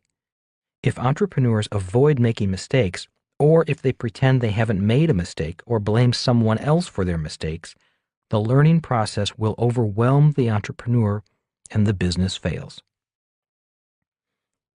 You have to learn quickly because you're making something out of nothing, added the host. There is nothing there to support you. Especially in the beginning of your development as an entrepreneur, yet, as you get better, you can go from nothing to something very quickly. One of the great joys of being an entrepreneur is the ability to take an idea and turn that idea into a successful business in a short period of time. Centuries ago, alchemists were trying to turn lead into gold. An entrepreneur's job is to turn an idea into gold. It's almost money for nothing, said the radio host. Almost, I replied. If you can do that, you'll never need a job. You can go just about anywhere you want in the world and strike it rich. I do business in over 80 countries. One of my mining companies operates in China, and the other operates in South America. An employee or a self-employed person's scope of business is often limited to a town, state, or country. So it is a different world, conceded the host. Yes, I replied. That is the world of an entrepreneur. If you are good, you are free to travel the world and do business. Most employees need to apply for a work visa before they can work in another country. An entrepreneur may enter a country as a corporation or form a joint venture with another corporation in that country. Training yourself to be an entrepreneur is developing your potential to access a world of nearly unlimited wealth. And to do that, you need to learn to turn your failures into successes. That's correct, I replied. And what if you fail and lose money? She asked. It's just part of being an entrepreneur. I do not know many entrepreneurs who have not lost money at one time or another.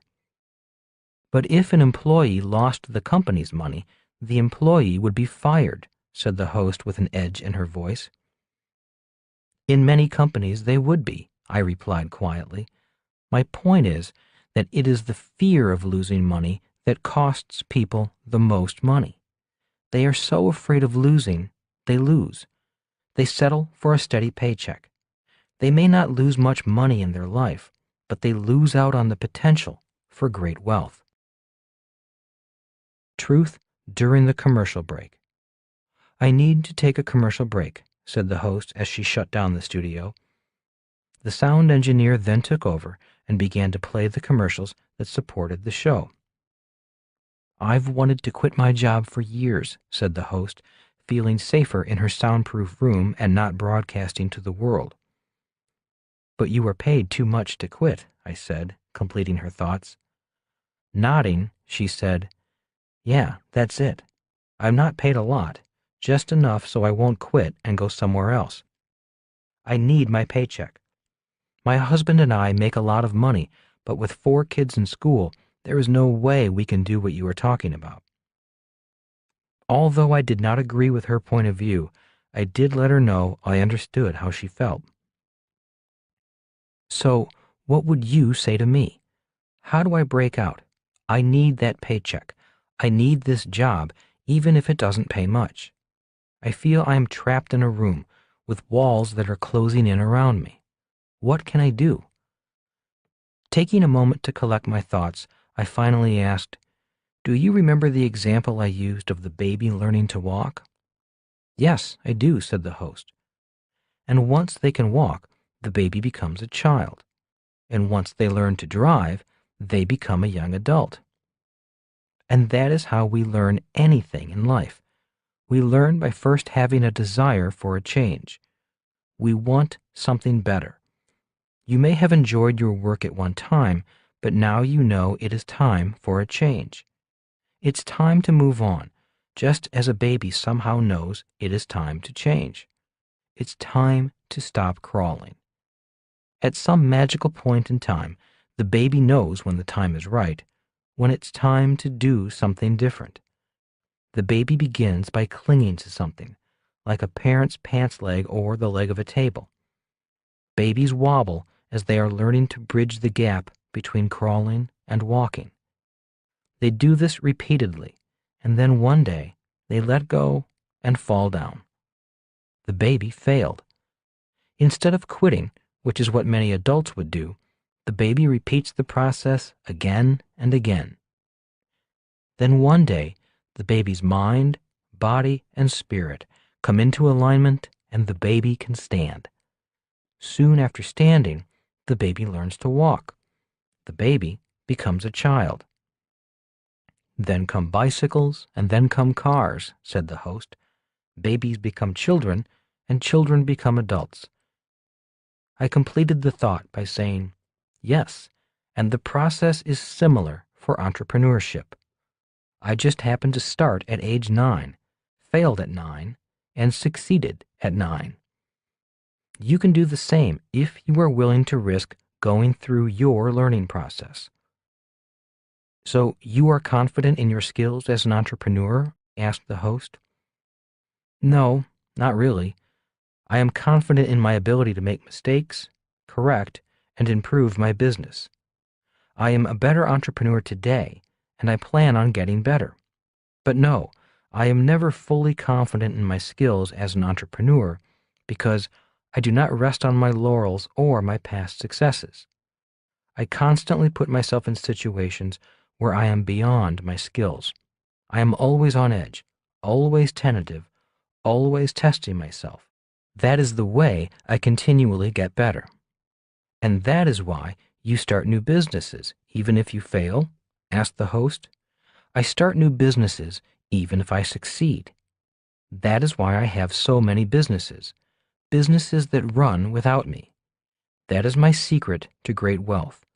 Most employees have one job. As an entrepreneur, I have multiple businesses. That's why you do not want to be self-employed or run the business. Yes, and that is why I am glad I failed at the age of 9. At the age of 9, I learned how to start businesses that run without me. I wrote about those businesses in Rich Dad, Poor Dad. Yes, I remember, said the host. I just did not get the significance of those businesses. I did not realize those tiny businesses would have such a profound impact on your life. Nodding again, I said, I found my strategy for life at the age of 9. The sound engineer then informed us the commercial break was over, and it was time to continue the interview. The host turned on her microphone and said, we only have a few minutes left, so let's wrap this up. You're telling us that an entrepreneur's job is to make mistakes and an employee's job is to not make mistakes. Is that your message? Yes, it is. At least that is the way I see it. If I am not taking calculated risks, not making mistakes, and growing the company, I should be fired.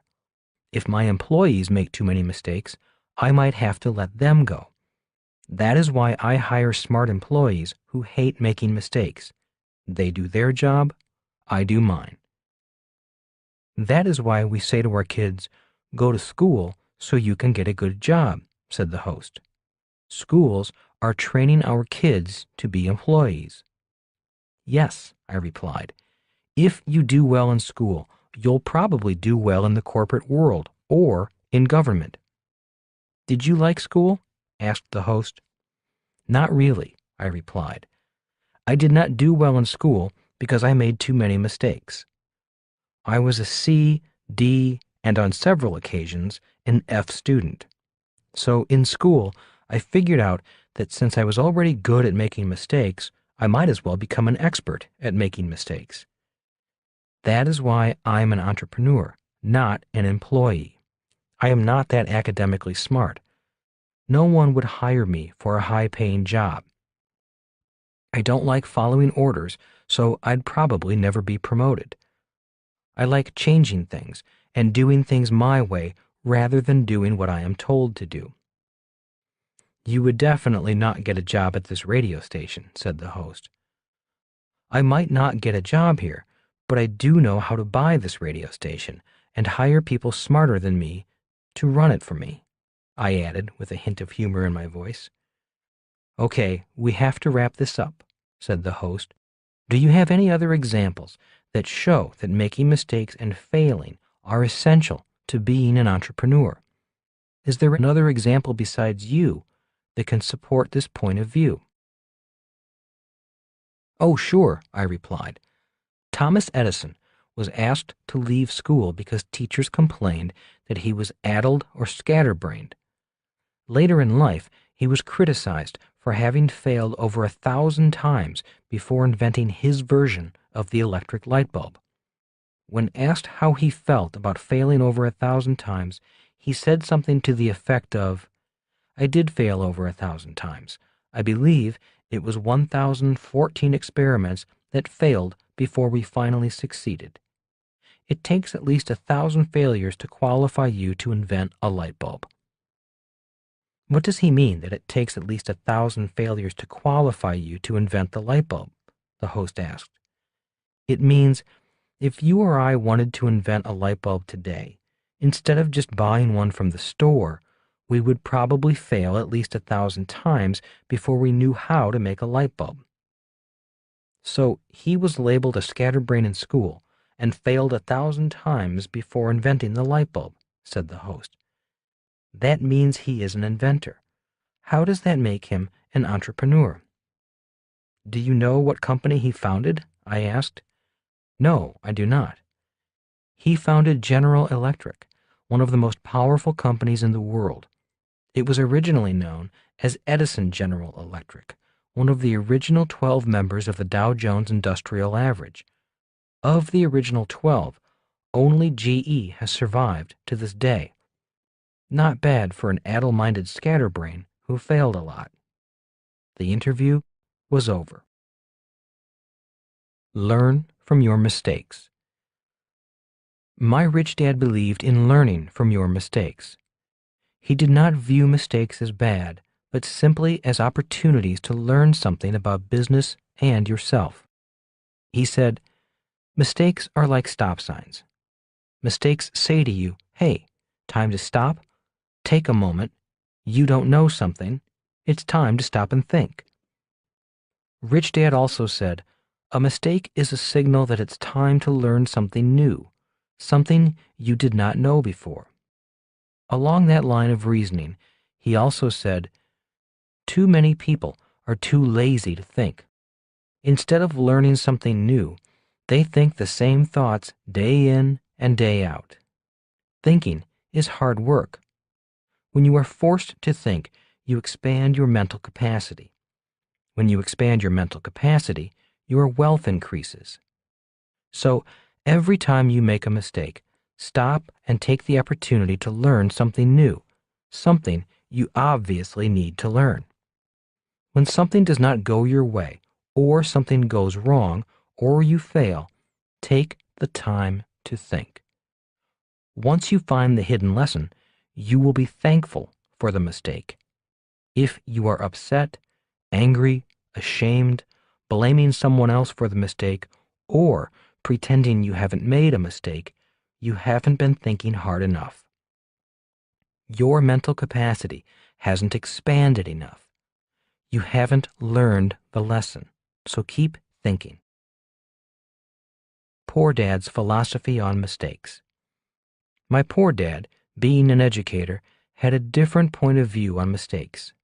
To him, making a mistake also indicated you did not know something, but to him, making a mistake meant you were stupid or intellectually challenged. When my poor dad made a mistake, he often pretended he did not make one, denied making one, or blamed someone else for the mistake. He did not view making mistakes as an opportunity to learn and increase one's intellectual capacity. He did his best to avoid making mistakes. He did not view making mistakes as a good thing, like my rich dad did.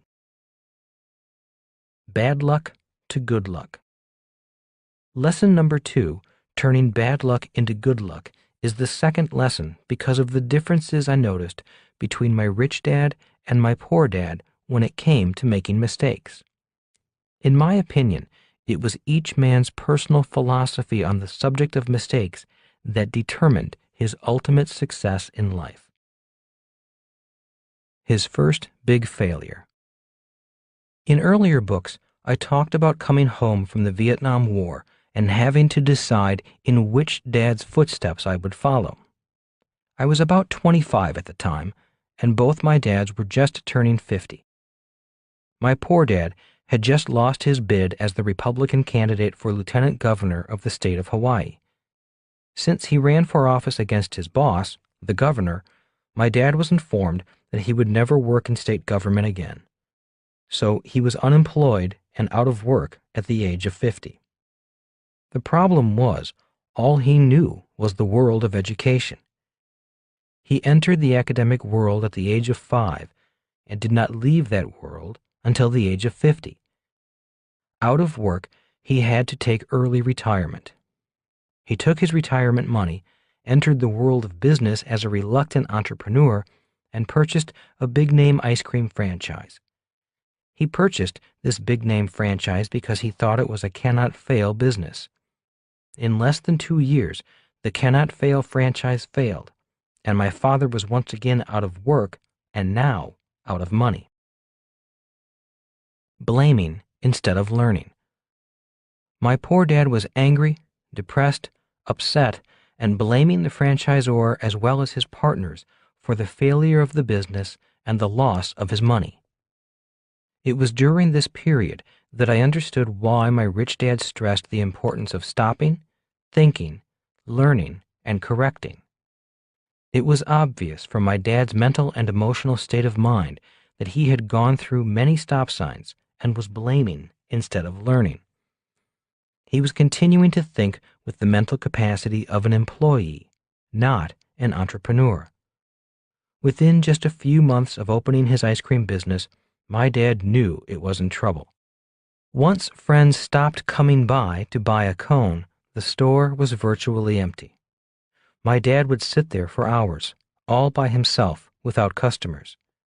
Instead of taking a moment to stop, think, and ask for guidance, he fired his employees to reduce costs, worked longer and harder in the business, fought with his partners, and then spent the remainder of his money by hiring an attorney to go after the franchisor. In other words, he used up his money blaming the franchisor for his problems. Out of money, the business finally closed. It was obvious that my real dad had taken bad luck and turned it into more bad luck. Instead of stopping, learning, and correcting, he could not admit that he might be making mistakes. Instead of making things better, he made matters worse.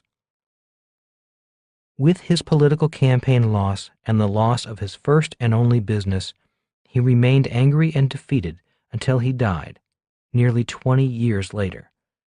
That is why this lesson on mistakes, bad luck, and being dumb and dumber yet getting richer and richer is so important to me. Show me a happy loser. I once heard Vince Lombardi, the famous coach of the Green Bay Packers professional football team, say, "Show me a happy loser, and I will show you a loser." Over the years, I have taken the time to look deeper into the multiple meanings of that statement. On the surface, Vince Lombardi's words seemed to mean that people who take losing lightly are losers. I have been that happy loser many times in life, saying such things as, "Oh, it doesn't matter. Winning is not that important to me.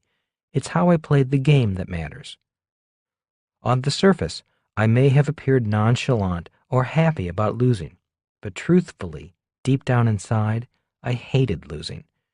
In other words, when I pretended to be okay about losing, I was lying to myself. The more I thought about Lombardi's quotation, the more meanings came to the surface. Some of the other things he might have meant are, nobody likes to lose. Losing is not something we look forward to. Losing should inspire winning. Some people avoid losing at all costs because it is so painful. In my opinion, it is the third meaning that caused my poor dad's business failure. For years, he operated in a world where losing, making mistakes, and failing were to be avoided at all costs. As an employee, he was used to and wanted his steady paychecks and guaranteed benefits. To many workers like my dad, security is far more important than opportunity. That is why so many employees, as a personal philosophy, will avoid making mistakes at all costs. One of the reasons my dad failed was simply because he had avoided making mistakes for too long. High-speed learning. In March 2005, my wife, Kim and I signed up to take Bob Bondurant's 4-day Formula One racing school, located in Phoenix, Arizona. Don't ask us why we signed up for it. We just did simply because it sounded fun and exciting. We are not professional race car drivers and have no intention of becoming professional race car drivers. All my life, I loved movies about Grand Prix races and Formula car racing. I envied Paul Newman and his hobby of auto racing. Starting with my very first car, a 1969 Datsun 2000, I have almost always owned high-performance street cars.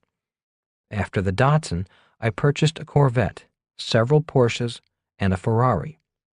My problem has always been that the cars had more power than I had talent. That problem was one of the reasons why Kim, who also owns a very fast Porsche, and I decided once and for all to learn to drive race cars on a racetrack. From day one of the class, we realized that we had made a mistake. There were two classes. One class was for high-performance driving. This is the class we should have been in. In that class were everyday people who simply wanted to learn to drive regular cars at high speed. The second class was titled Grand Prix Driving, which is the class Kim and I were in. In this class were professional race car drivers and amateur drivers with years of racing experience. Kim and I did not realize we were in the wrong class until we noticed that the high-performance class was driving high-performance Cadillacs, while we were in the Grand Prix class driving high-performance Corvettes. The thought of asking for a transfer crossed our minds, but we decided hanging out with professional drivers might be a great way to learn a lot faster. But a knot formed in my stomach once we decided to stay with our class. I knew I was about to face some of my greatest fears. On the morning of the second day, the knot in my stomach was worse. My logical mind was chattering away, trying to find a way to quit gracefully. In the classroom, my instructor came up to me and kindly said, "You're driving too slowly. You need to drive much faster." At that moment, I was ready to quit, and I would have, except the instructor then said, "Your wife Kim is catching on. She's driving much faster than you are." Immediately, my male pride kicked in, logic went out the window, and I had no choice. If Kim was driving faster than me, I had to stay. As a side note, Kim was the only woman in our class of 12 people. She was very excited about passing men. Burn out the fear. For 3 full days, the knot in my stomach grew worse as speeds kept increasing, turns came faster, and my mind went into sensory overload with all I had to learn and do at high speeds. At lunch on the 3rd day, I finally asked my instructor why he kept insisting I increase my speed. After all, I wanted to drive slowly so I could learn the lessons before adding speed. He smiled and said, "I want you to go fast because speed will burn that fear out of you. Your fear keeps you stuck. You get up to your fear and then back off of the throttle. Your fear is still driving the car. That is why, when you get up to that fear, I want you to go full throttle." Again, I wanted to quit. Again, I was being told I was not going fast enough. Again, I thought that the way to learn was to practice at slow speeds, not fast speeds. "Look," said Les, my instructor, "you have to trust that there is a Grand Prix driver inside you. If you don't go fast, you'll never meet the driver inside you. I want you to push yourself. Push that throttle so the driver in you comes forward and takes over the car. If I let you go slowly, the coward in you is still driving the car. There is only one way the professional driver can come out, and that is by pushing hard on the accelerator. When you go to full throttle, you have to trust that the professional race car driver in you will take over." On the 4th day, the knot in my gut was even worse, and my mind was coming up with every reason why I did not have to do this course. The 4th day is when the class stops driving the Corvette and gets into Formula One open-wheeled racers. On this day, we had red jumpsuits and helmets on. Being overweight, I had trouble sliding down into the car. It felt like I was sliding into a coffin. I couldn't move.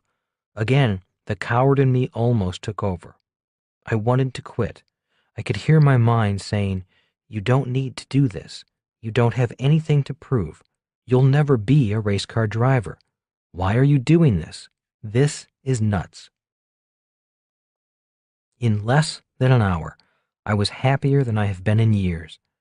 I was at home in the car. Suddenly, all 3 days of lessons, fears, and frustrations clicked, and I was driving the car at full throttle. Instead of fear, it was exhilaration. The driver in me had pushed the coward aside and taken over the car.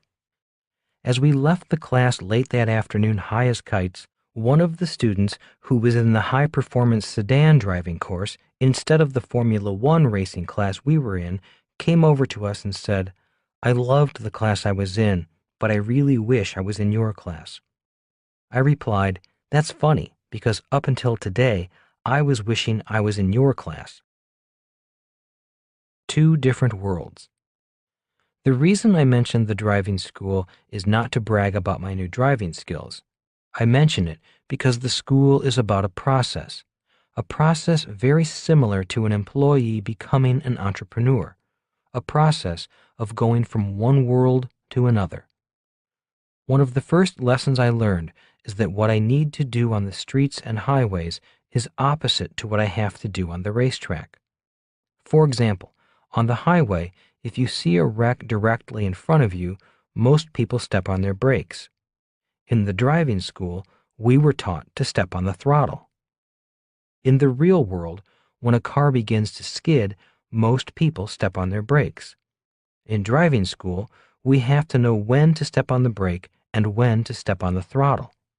In other words, with different skids, there are different responses. Trust me, stepping on the brake is easy. Stepping on the throttle in a skid is hard. It goes against everything I know. In order to do it, I definitely needed to increase my mental and physical capacity. In the normal world of driving, most people are asked to drive at or below the speed limit. In driving school, we were taught to step on the throttle and go beyond our personal limits to speed. Speed and fear definitely increased my capacity. A great curriculum. My 4 days at the Bob Bondurant High Performance Racing School were 4 days of the steepest learning curve I have ever gone through in my life. The learning curves at the racing school were even steeper than the learning curves I went through at the Navy Flight School. Obviously, Bob Bondurant is not only a great Formula One driver, he is also a wonderful teacher. As a fellow teacher, even though terrified most of the time, I did spend a lot of time evaluating his teaching methodology. I was impressed with the curriculum in the classroom and on the track. For 4 days, he and his instructors kept us going through our fears as well as our mental and physical limitations with a high degree of safety. Once on the track, I did not have much concern for my physical well-being. The primary concern I had was my wife Kim passing me at higher speeds, which she did on several occasions. Physically, I was fine, but my ego was severely bruised each time her car flew past mine.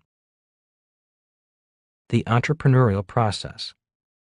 The process of going from street driver to racetrack driver required that I unlearn many things. In other words, the right things to do on the street will get you killed on the racetrack. Also, the smart thing to do on the street, such as slow down, is often the stupid thing to do on the racetrack. The same is true with going from employee to entrepreneur. They are two different worlds, and what is right in one world is wrong in the other. The reason I tell the story of my poor dad's transition from the world of government to the world of entrepreneurship is to illustrate this point, that what he did right in the world of government was wrong in the world of entrepreneurship. Since a new entrepreneur is creating something out of nothing, It is obvious that mistakes will be made. In order to succeed, a new entrepreneur needs to be committed to going through these steps as quickly as possible. 1. Start the business. 2. Fail and learn. 3. Find a mentor. 4. Fail and learn. 5. Take some classes. 6.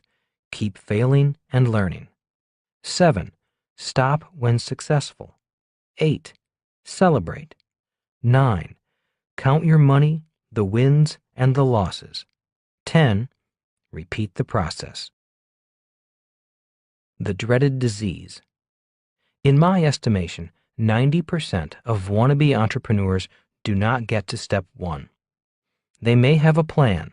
They may have created the perfect business in their head or on paper, but that dreaded disease, known as analysis paralysis, infects them.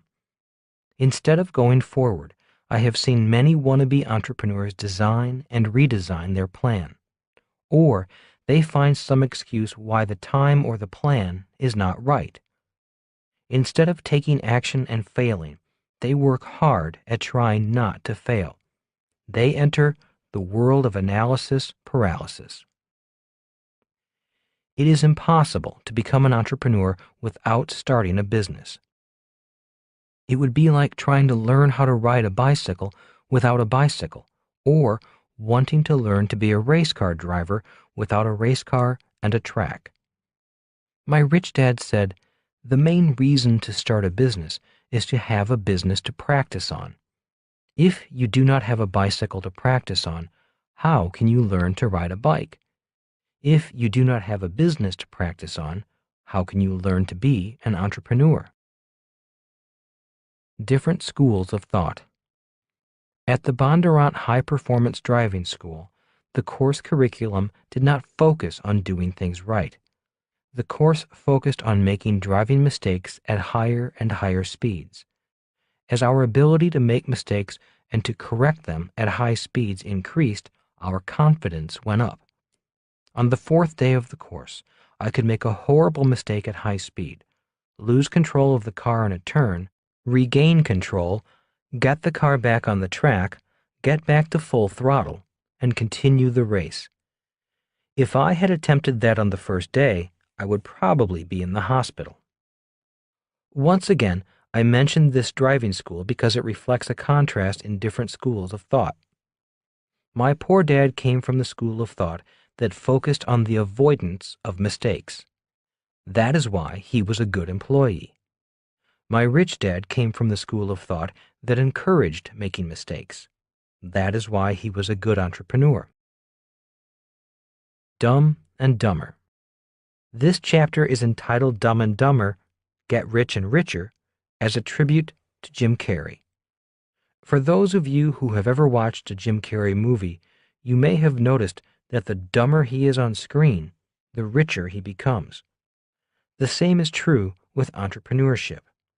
If you are a person who needs to always look good, sound smart, never make mistakes, and have all the right answers, then being an employee or a self-employed person might be a better path for you. When I first started out, I looked like the biggest clown in town. My businesses would go up and come crashing down. Soon, my reputation as an entrepreneur in the business community of Honolulu was laughable. If not for my rich dad guiding me and encouraging me to learn from my mistakes and go out and make more, I might have quit my process. I found it painful to play Jim Carrey's screen characters in real life. Yet, as the years went on, the mistakes were bigger but not as painful, simply because I was becoming an expert at making mistakes. Instead of running through 5 or 6 stop signs, I did stop, think, learn, correct, and expand my capacity as an entrepreneur before going on. Today, I can honestly say I am richer than many of my peers, many who did well in school or had higher paying jobs early in life, simply because I was willing to be dumb and dumber for years. That's part of paying the price to succeed. Turning bad luck into good luck. When we were just entering high school, Rich Dad taught his son and me how to turn bad luck into good luck. At the time, both Mike and I were sinking fast in our sophomore year of high school because we were flunking English. Mike and I were not great writers. Instead of being upset with us, Rich Dad said, "Let this setback in school make you stronger, not weaker. If you can turn this bad experience into a good experience, you will be further ahead of your classmates who passed the course." "But we both have F's on our report card," Mike protested. "That record travels with us all the way through college." "Yes, the grade travels with you, but so does the lesson in life. In the long run, this lesson in life can be far more important than your grades if you take this bad incident and turn it into a good incident." Mike and I were really angry with our English teacher. We were depressed and felt like failures. Looking at us, Rich Dad chuckled and said, "Your teacher is winning. You guys are losing because you're acting like losers." "What can we do?" I asked. "He's got the power. He's already flunked us, and the whole school knows it." "He only has the power to flunk you," smiled Rich Dad.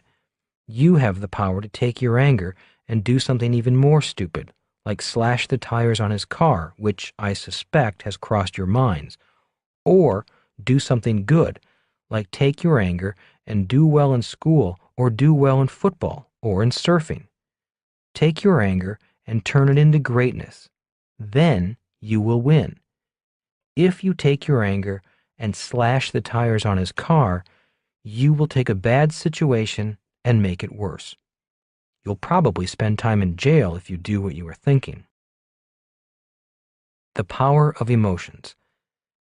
That day, Rich Dad taught us as humans we have 4 basic emotions. They are 1. Joy, 2. Anger, 3. Fear, 4. Love. He also explained that there were many other emotions, but these were the basic ones. Many of the other emotions were combinations of 2 or more of these basic emotions. For example, sadness is often a combination of anger, fear, and love, and occasionally joy. He then taught us that each emotion can be used in 2 basic ways, for good or for bad.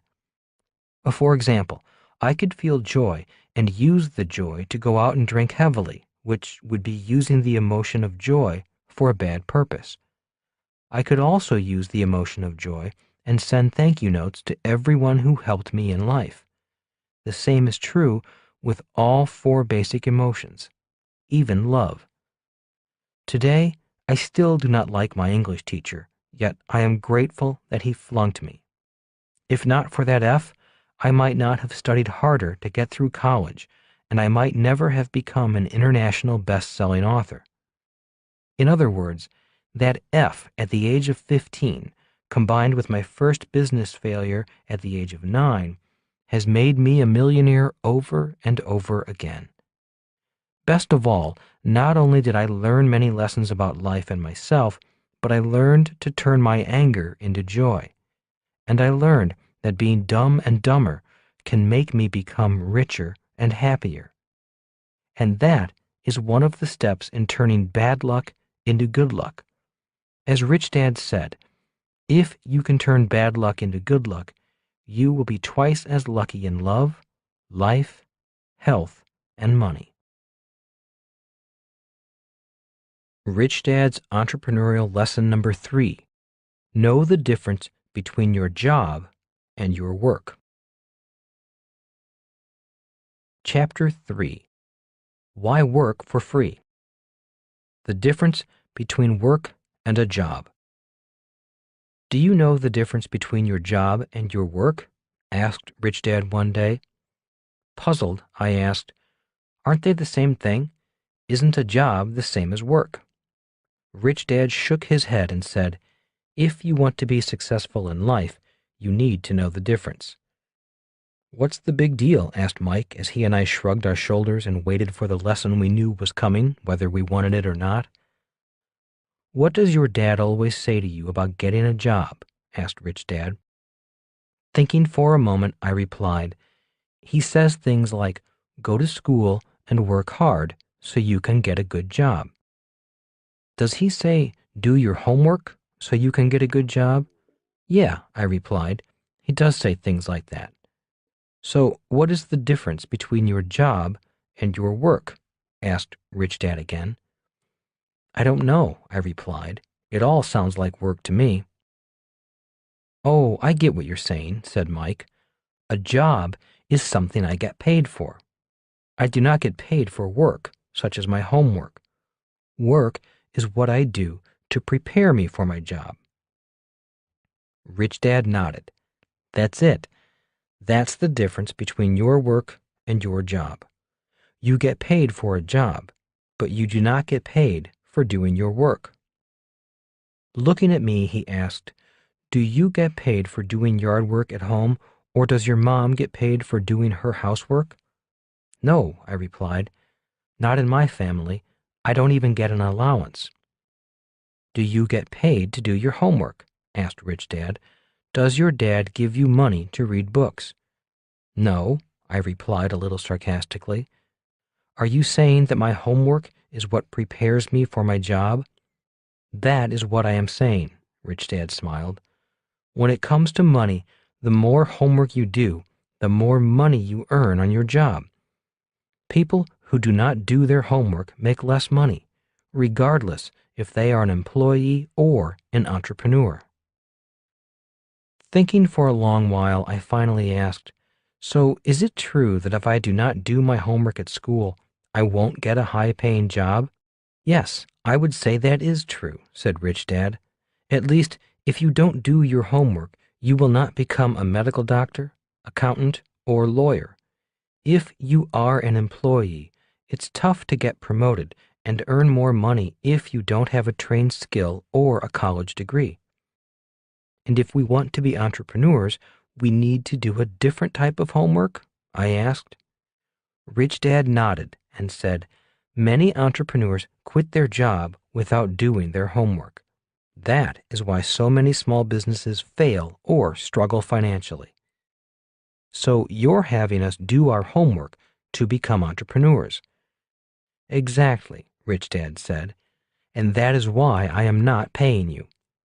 Working for me for free is doing your homework. Many employees do not understand working for free. They expect to get paid for anything they do. That is why they fail. They continue to think like employees. They want that steady paycheck." Lots of work, but no jobs. In many poor parts of town, there is a lot of work to be done, but there are very few jobs, Rich Dad continued. Thinking for a moment, I finally repeated what he said. There is a lot of work, but no jobs? To me, it was puzzling, and I needed to think more about what he said. "Why is that?" asked his son Mike. "Well, one reason is that we are trained in school to look for jobs. If there are no jobs, people are out of work, even if there is a lot of work to do. When a factory closes or moves overseas, it usually leaves behind a lot of unemployed employees." Rich Dad continued to explain. "Employees see no jobs, so they do nothing.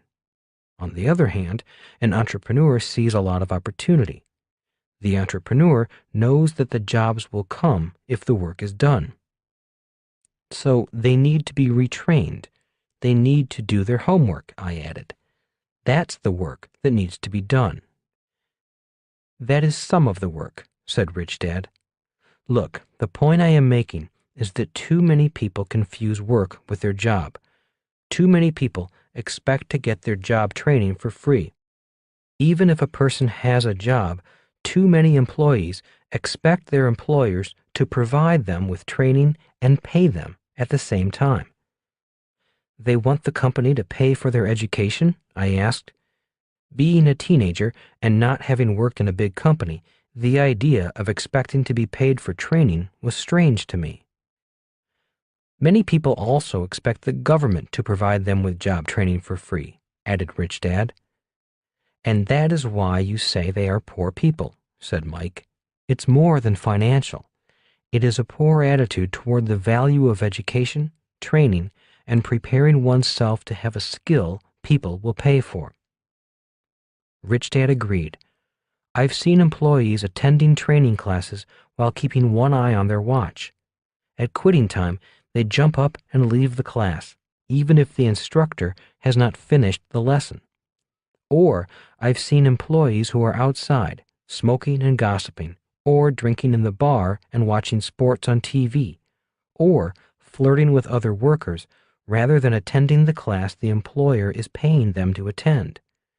That is why so many people do not get ahead in life financially. Too many won't learn anything, even if it is free or if they are paid to learn it. And that applies to both employees and entrepreneurs.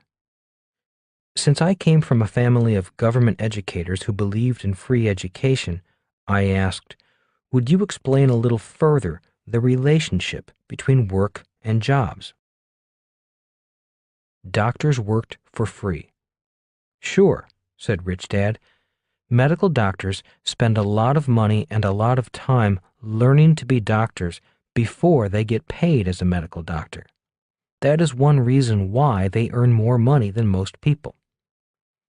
Doctors do their homework before they get paid, Mike added. Professional athletes work for free.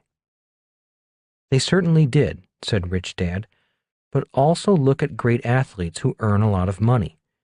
I do not know of a single great athlete who got paid for practicing their sport.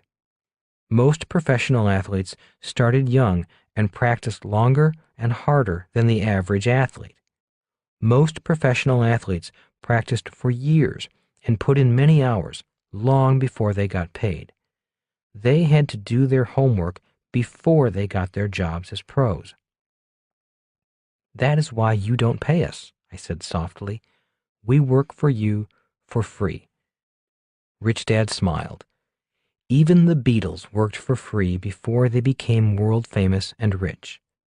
Like the medical doctor or professional, they paid their dues. They did their homework.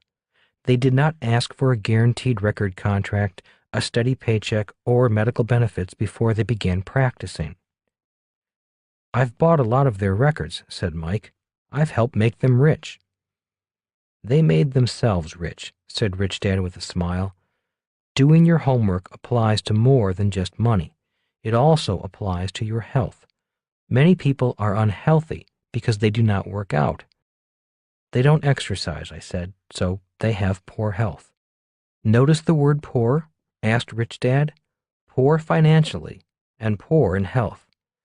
People who are lazy and lack discipline are often the people with the worst health and the worst wealth. So we need to do our homework if we want to become entrepreneurs, I summarized. That is why you boys have been working for me for free for all these years. You've been doing your homework to become entrepreneurs. If I were training you to be employees, I would be paying you by the hour. So that is why my dad, a government school teacher, got so angry when I worked for you for free, I added.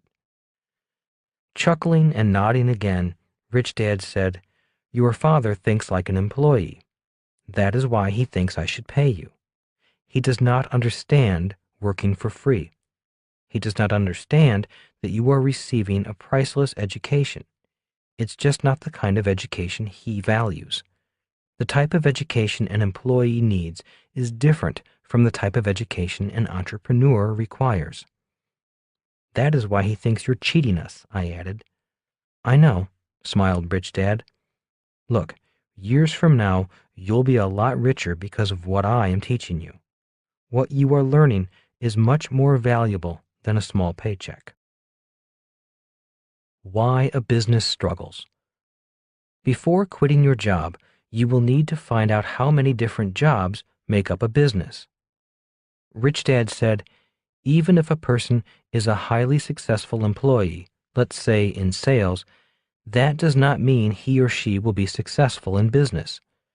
The reason he said this was that selling is only one of many jobs required by a business.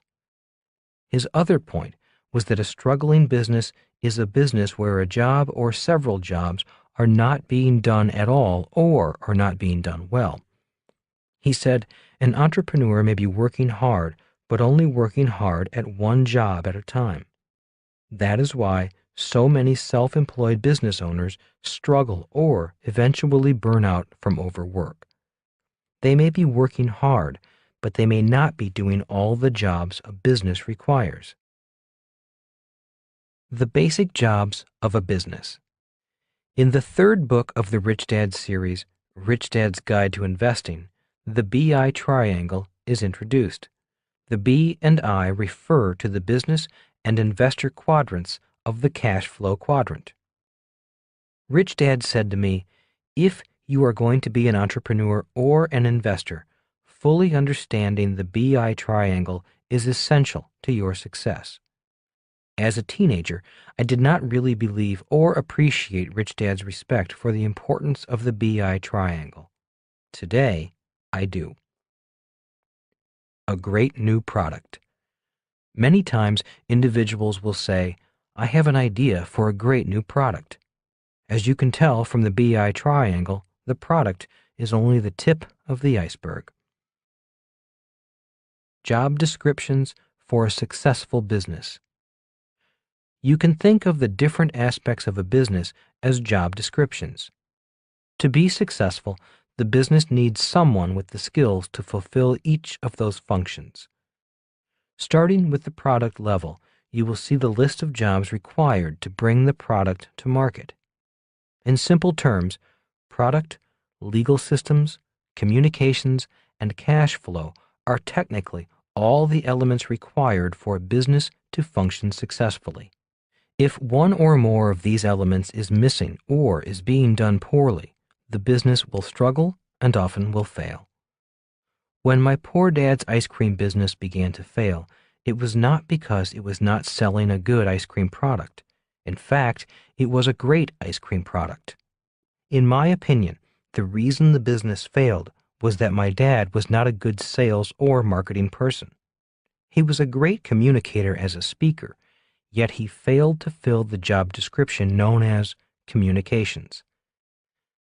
Taking my poor dad's ice cream lesson a little further, my dad did not realize that sales and marketing involve more than simply running advertising or being able to sell an extra scoop of ice cream to a customer. His problems began when he thought the brand of ice cream was all he needed for success. His problems began when he rented a cheap location in a remote shopping mall. His ice cream shop was located in an obscure corner of a so-so shopping mall. That meant he did not have foot traffic or car traffic passing in front of his shop. No one knew where his ice cream shop was. He thought the brand of the ice cream was strong enough to pull customers in. His business began failing before there even was a business. He almost made it. In retrospect, he did well when it came to choosing a good product. The legal work for the franchise was also done well. The system for making the ice cream was excellent. The franchisor made sure there was a good accounting package as part of the business, so the cash flow component was covered. There just wasn't enough cash to count. So my dad did a good job in covering 4 out of the 5 elements. He almost made it. Where my dad did a poor job was at the communications level of the BI triangle. He did not fully understand the intricacies of sales and marketing. When sales did not happen, the whole business began to fail. Instead of cutting his losses and purchasing a better location immediately, my dad did what many people do when sales decline and cash becomes tight. He cut back on staff. He cut back on advertising. He went cheaper instead of spending more money. When he did spend money, he spent it on legal bills, blaming the franchisor for his problem. few things are a bigger waste of money than a lawsuit. Yet, that is what happens when people blame rather than learn. Instead of looking at his own actions and taking personal responsibility for the mistake, my dad insisted he was right. Eventually, he went broke. There is a poem that describes people who are willing to die being right. It goes, "Here lies the body of Justin Gray. He died defending his right of way. He is right, his case is strong, but he's as dead as if he were wrong." Every time I see people taking their sweet time in a crosswalk, expecting all cars to stop as they cross a busy street, I think of this poem. When I meet people who need to be right, who habitually blame other people when things go wrong, who would rather argue than listen, who know all the answers, or who think they are the center of the universe, I think of this poem. I also repeat this poem to myself whenever I become Justin Gray. The Triangle of Financial Success. The BI triangle applies to more than just the B and I quadrants. For example, if an employee is a receptionist for a business, a well-answered phone is the product of the job. In my opinion, the receptionist has one of the most important jobs in the company. If the receptionist does their job well, the company actually runs smoother. If the receptionist delivers a bad product, for example, by being rude over the phone, then their value to the company goes down. The receptionist should be counseled, retrained, or terminated. I am sure we have all experienced a rude receptionist at one time or another. The receptionist also has legal rights. If the company violates those rights, the receptionist can take action. The receptionist is an essential part of the entire business system. At home, the receptionist may be the leader of a system known as a home and a family. If life at home is happy, then chances are that the receptionist does a better job at work. If the systems at home are breaking down, such as no heat, no water, leaky roof, or problem family members, the failing systems at home may affect the systems at work. Since the receptionist is an integral link in the communication of a business, if he or she has poor communication skills, once again, the entire business system suffers. Retraining or removal is essential. If the receptionist has loving communications at home, this reflects in the receptionist's life. If communications at home are abusive, it can greatly affect the job performance of the receptionist. Managing cash flow at home is very important. If the receptionist spends too much money, this not only affects life at home, but may also affect the receptionist's attitude at work. The number one reason for arguments in a marriage is money. Sadly, many divorces are caused by problems in the cash flow of the family. An entrepreneur's homework. Before quitting their jobs, entrepreneurs should do their homework. That means making sure that the BI Triangle's 5 components for their new business are covered. 1. Product. 2. Legal. 3. Systems. 4. Communications. 5. Cash flow. If the entrepreneur is weak in covering just one of the 5 elements, the business may fail, struggle financially, or fail to grow. That is why the lesson in the first chapter is, a successful business is created before there is a business. A simple checklist. A business is far more complex than this overly simplified list of 5 jobs. Nonetheless, this simple list has served me well over the years. I often use these 5 jobs as a checklist. Whenever a business begins to struggle, this list of 5 jobs can help analyze and identify where the problem or problems may lie. I have an idea for a new product. Whenever someone says, "I have an idea for a new product," This simple checklist can be used to bring some reality to what may be required to bring the product to market. In most instances, the wannabe entrepreneurs give up on their idea because they are not willing to do their homework. They soon realize why a new product is just the tip of the iceberg, or in this case, the tip of the BI triangle. Why they give up. One reason why so many wannabe entrepreneurs give up is that they start to realize they are only trained for one out of the 5 levels. For example, a creative artist may only be formally trained at product design. An attorney may only be formally trained for the legal level of a business. An engineer may be formally trained for products or systems, but not the other levels. A person with a sales and marketing degree may only be trained for the communications level. And an accountant may only be prepared for the cash flow level. When wannabe entrepreneurs look at the 5 levels, they often realize they have more homework to do before their hot new product makes them rich. Self-employed professionals. Highly educated professional people often have a higher rate of success because their education often prepares them for more than one element. For example, consider an attorney's business in terms of the BI triangle. Product. The attorney is the product. You hire attorneys for the services they have been trained to perform. Legal. Attorneys are licensed, which protects them from non-licensed competitors. Generally, agreements are in place defining the rights and duties of the members of the law firm and their relative compensations. In addition, most lawyers enter into engagement agreements, letters, to define their relationship with their clients. Systems. Lawyers are trained to establish business systems for performing services and for invoicing and collecting payment for those services. Systems for leveraging the expertise of more experienced attorneys are tried and true within the legal profession. For example, to provide for efficient and cost-effective legal research, less experienced, less expensive attorneys will do the initial research to find applicable case law on an issue, which is then provided to a more experienced attorney for analysis.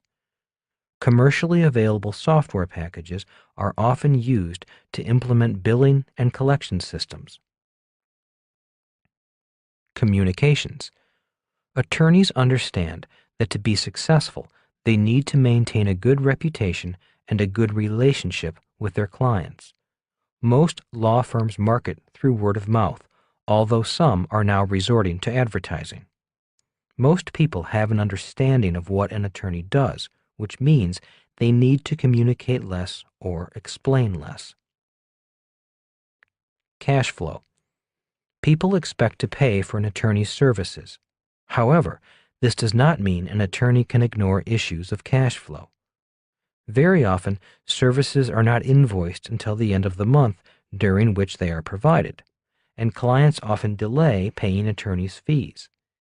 It is not uncommon for 90 or 120 days to pass from the time an invoice for services is sent out until receipt of payment. In the meantime, the attorney's payroll must be met and bills paid.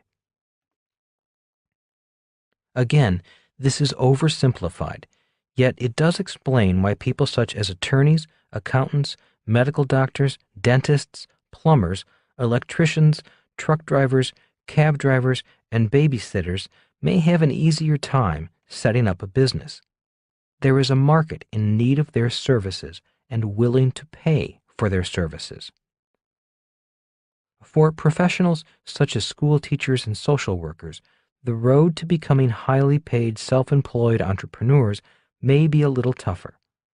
It can be done, yet it is a sad reality that someone will be more likely to hire and pay money for the services of a self-employed attorney than a self-employed school teacher. One reason why highly educated people such as my poor dad, a school teacher, suffer as entrepreneurs is that their professional education does not prepare them for multiple levels of the BI triangle. Many people, such as firemen, nurses, librarians, or secretaries, are trained to perform essential services, but not the services required by the 5 elements of a business. Before they quit their job, I strongly recommend they do their homework. You do not have to be first. Many people think Thomas Edison was the first person to invent the electric light bulb, which helped him found General Electric. The facts are, he was not the first. Records show that he was actually 23rd on the list of people who invented working light bulbs. So why does history recognize Edison as the inventor, and why did his company become one of the biggest in the world? The answer is found in his life, in the BI triangle, and in the 5 components of a business. Edison was born in 1847. From ages 12 to 15, he worked on the railroad selling snacks and printing his own newspaper. From 15 to 22, he worked for the telegraph company. In 1869, at age 22, he received his first patent. In 1876, he constructed his own laboratory in New Jersey. In 1878, he invented the tinfoil phonograph. In 1879, he invented electric light. In 1882, he installed a complete electrical system in New York City. Communications. Raise money. You may notice that instead of attending school from the ages of 12 to 15, Edison worked in sales. He would go up and down the train selling candy and a newspaper he printed. He was working on the communications level. When I left the Marine Corps in 1974, my rich dad said, "You must get a job in sales." Being able to sell is the basic skill of all entrepreneurs. I went to work for the Xerox Corporation and suffered for 2 years because I was shy and I hated rejection. But by 1977 and 1978, I was consistently in the top 5 of all salespersons. Today, I meet many wannabe entrepreneurs who have a great idea for a new product or new business. The problem for most of them is that they cannot sell, which means they cannot raise money. The inability to raise money may be the number one reason why most wannabe entrepreneurs give up and go back to their jobs. Cash flow. Develop your ability to sell. If you cannot sell, you cannot be an entrepreneur. If you cannot sell, you cannot raise money. If the thought of sales terrifies you, get a job at a department store and begin there. Or get a job with a company like Xerox that requires that you go around to businesses and knock on doors. As your courage increases, you may want to try a company in network marketing or direct sales that is willing to train you. An entrepreneur raises money from friends and family, banks and organizations that support entrepreneurs, customers, suppliers, investors, public markets. I have read books about Edison that say his ability to sell allowed him to have a constant stream of venture capital flowing into his projects. They say he was ahead of his time in understanding and integrating the concepts of self-promotion. His ability to self-promote is one of the reasons he was credited for being the first to invent the electric light bulb, when, in reality, he was number 23. Cash flow. Develop your ability to sell. Typically, the person who raises the money or puts up the money to start the business owns the lion's share of the business. So learn how to sell and keep learning. For me, learning to sell was much like learning to drive race cars. It was my own fear that I had to overcome. I am saddened by the fear in the eyes of people who want to be entrepreneurs but are afraid of selling. Legal. Protect your asset. In 1869, Thomas Edison received his first patent at the age of 22. He was doing his job by legally protecting his asset. Later in this book, I will go into why this step is so important for any entrepreneur. Systems. Control the network. By working for the telegraph company, Thomas Edison learned to understand the power of a system. That is why, when inventing his electric light bulb, he was also designing the electrical system that would power his light bulbs. If he had not worked for the telegraph company, he might not have known the importance of this system. Another word for system is network. That is why the richest people on earth control networks such as television networks, radio networks, gasoline networks, network marketing networks, and distribution networks. A big difference between a small business owner and a big business owner is the comprehension of the importance of a system or a network. Our success at the Rich Dad Company is largely due to network systems. For example, our publisher distributes our books through their network system of booksellers, and our radio shows travel through the airwaves of radio networks. Do your homework. As you can tell, this overly simplifies the importance of making sure that all 5 components of the BI triangle are functioning well.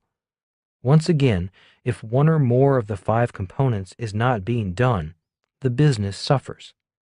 If an entrepreneur designs a business and forgets one of the 5 elements, the business suffers or even fails. The business succeeds or fails before there is a business. That is why it is important to do your homework, even if it means working for free. As this book goes on, we will further develop the BI triangle. Before you quit your job, it is important to look deeper into each component of the BI triangle. This does not mean you have to be an expert at each level. This does mean that, as an entrepreneur, you do not have just one level. You have 5 levels.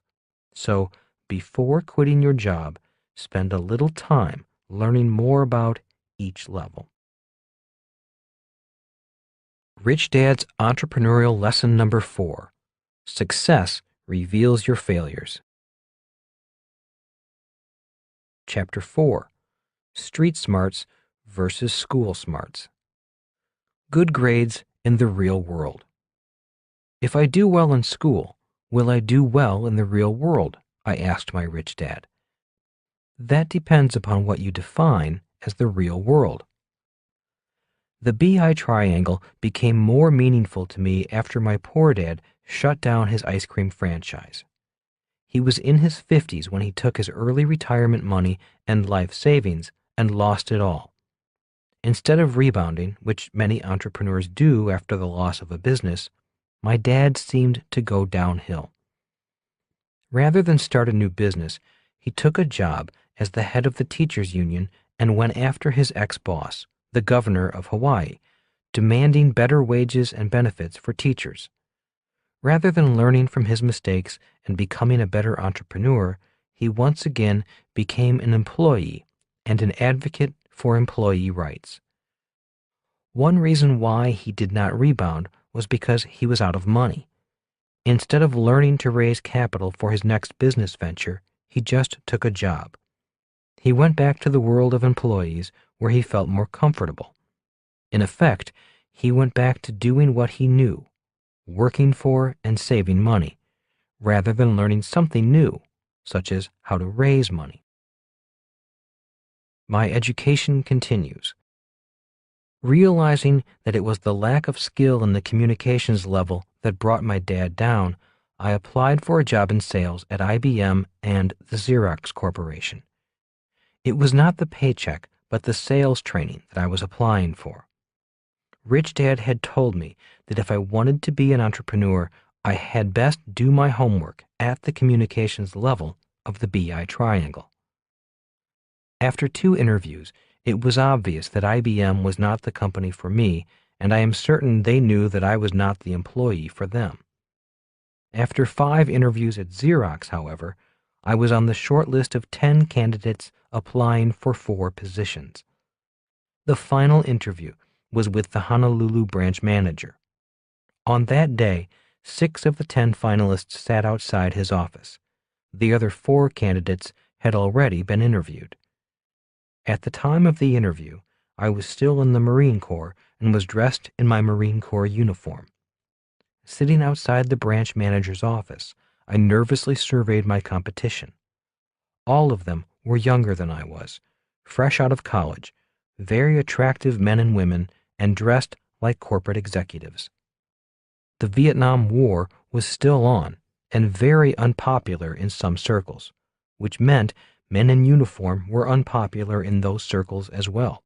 Being off the military base and in downtown Honolulu among civilians was not fun. I had never been spit on, but I was spit at several times. Sitting next to these young people in business attire, I felt really out of place in my Marine Corps uniform, which consisted of a short-sleeved khaki shirt, green slacks, short haircut, and military decorations. Finally, the secretary notified me that the big boss was ready to talk to me. I entered his office and took a seat in front of him. Reaching across the desk to shake my hand, he wasted no time in saying what he had to say.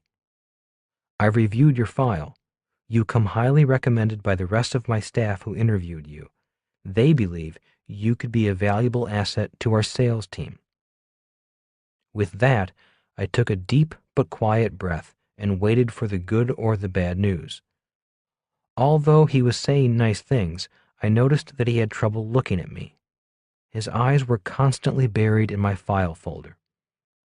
Finally, he looked up and said, "I hate to tell you this, but I am going to be the one who turns you down." Standing, he extended his hand and said, "Thank you for applying." I stood and shook his hand, but my blood was boiling. I wanted to know why. Why was I turned down? Figuring that I had nothing to lose, I asked, "With all due respect, sir, would you mind telling me why you're turning me down? You haven't even given me the courtesy of an interview. Can you give me a specific reason why you're so sure I'm no longer a candidate?" "Now is not the time," said the branch manager. "At this moment, we have 10 excellent applicants and only 4 openings. I wish we had more openings, but we don't. Why not wait a year and reapply? Maybe your chances will be better then.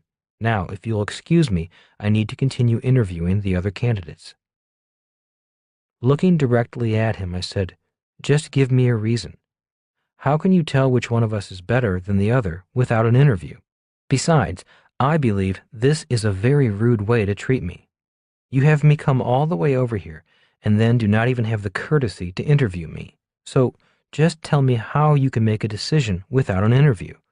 That is all I want to know." "Okay, if you must know, you are the only applicant without an MBA. You only have a bachelor's degree." With that, the branch manager walked to the door to show me out. "Just a minute," I said. "After earning my bachelor's degree from the Merchant Marine Academy, I've spent 5 years in the Marine Corps fighting a war no one wanted to fight. I did not have to go to war because I was sailing for the oil industry. I was employed by Standard Oil, which made me draft exempt, yet I volunteered anyway. And now you are telling me that you are not going to hire me because I didn't go back to college to get my master's degree? I had other things to do. There was a war to fight, and you are telling me that you'd rather hire draft dodgers who went to school?" "That is not what we are here to discuss.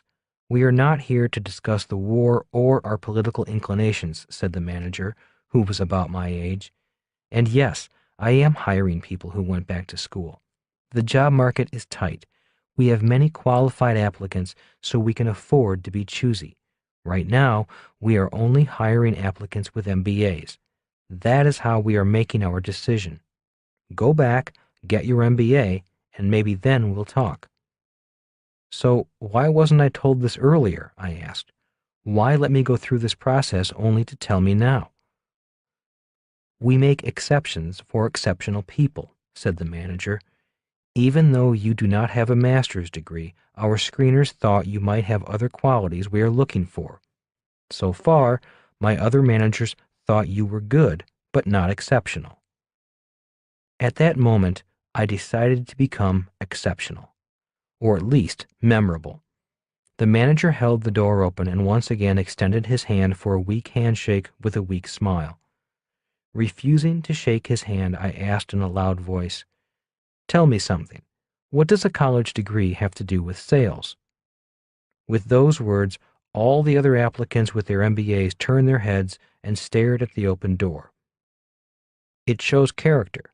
It shows dedication and a high degree of intelligence. "So what does a college degree have to do with sales?" I repeated. "Okay," said the manager. "What makes you think you can sell, Mr. Marine? What makes you think you're better qualified to sell than these applicants who have more education than you?" "Because I have spent 5 years getting a different kind of education, an education you cannot find in school. While these kids were cramming for college exams, I was flying a helicopter into Viet Cong machine gun nests. My education has been in leadership, to bring out the best in my troops even though we were all terrified. Not only have we been trained in classrooms to think under pressure, we have had to think under pressure in actual combat. Most important, I have been trained to think of the mission before I think of myself, to think of my men before I think of myself. These college kids have been trained to merely kiss butt for a higher grade." To my surprise, the branch manager was listening. I had his attention. At that moment, I decided to go for the close. Even though I do not have an MBA, I know I have the guts, the courage, and the ability to think under pressure. I know because I have been tested, not in the classroom, but on the battlefield. I know your job is to beat IBM, just as my job was to beat the Viet Cong. For a year, I have been flying my gunship against the Viet Cong, a competitor far tougher and more determined to win than any IBM sales rep. My training for the past 5 years has allowed me to beat the Viet Cong. That is why, even though I do not have an MBA, my Marine Corps education has prepared me to beat IBM. If you think an MBA program trains these kids to beat IBM on the street, by all means hire them. I have my doubts, but I do not have doubts about me. If I can beat the Viet Cong, I know I can beat an IBM sales rep, even if they have an MBA and I don't." The entire office area was silent. Looking down the row of hopeful applicants, briefcases carefully placed at their sides or on their laps, I could see the MBAs shaking a little. They heard everything I said. Turning to the branch manager, I shook his hand and thanked him for listening. I had said my piece. Smiling, I said, "I think I'll go work for your competitor." "Just a minute," the branch manager said softly. "Please step back into my office. I do have the power to make an exception in spite of our current hiring policy." Nothing to lose.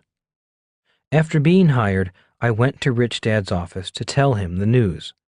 I also told him what I said once I heard I was not going to be hired. He smiled and said, "Sometimes we win the most when we have nothing to lose." He also said, "The hard part for most people is getting to nothing. Most people would rather hang on to a little than let go and get to nothing." 4 years of misery. Learning to sell was much harder for me than learning to fly. In fact, there were many days I wished I were back in Vietnam flying against Viet Cong machine gun nests instead of being on the streets of Honolulu knocking on doors. Basically, I am a very shy person. Even today, parties and social events are painful for me. So, knocking on the doors of strangers was a terrifying daily experience. For 2 years, I was the worst salesperson on the Xerox sales team. Every time I saw the branch manager in the hallway, I was embarrassed. I saw him. I remembered the Vietnam hero speech I gave to get the job. At my semi-annual reviews, my branch manager always reminded me that he had hired me on faith and how his faith in me was slipping. Finally, on the verge of being fired, I called Rich Dad and asked for a meeting.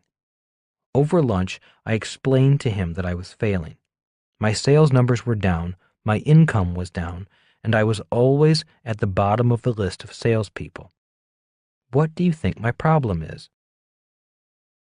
You're not failing fast enough. Rich Dad laughed his usual laugh. His laugh was his way of letting me know that I was okay and just stuck in the learning process. How many cold calls do you make a day? He asked. 3 or 4 on a good day, I replied. Most of the time, I am doing busy work at the office or hiding in some coffee shop, working up the courage to go knock on another door. I hate making cold sales calls. I hate rejection. I do not know anyone who likes rejection or making cold calls, said Rich Dad. Yet I do know people who have learned to overcome their fear of rejection and the fear of making cold calls. They became very successful people in spite of their fears. So how can I stop failing? I asked.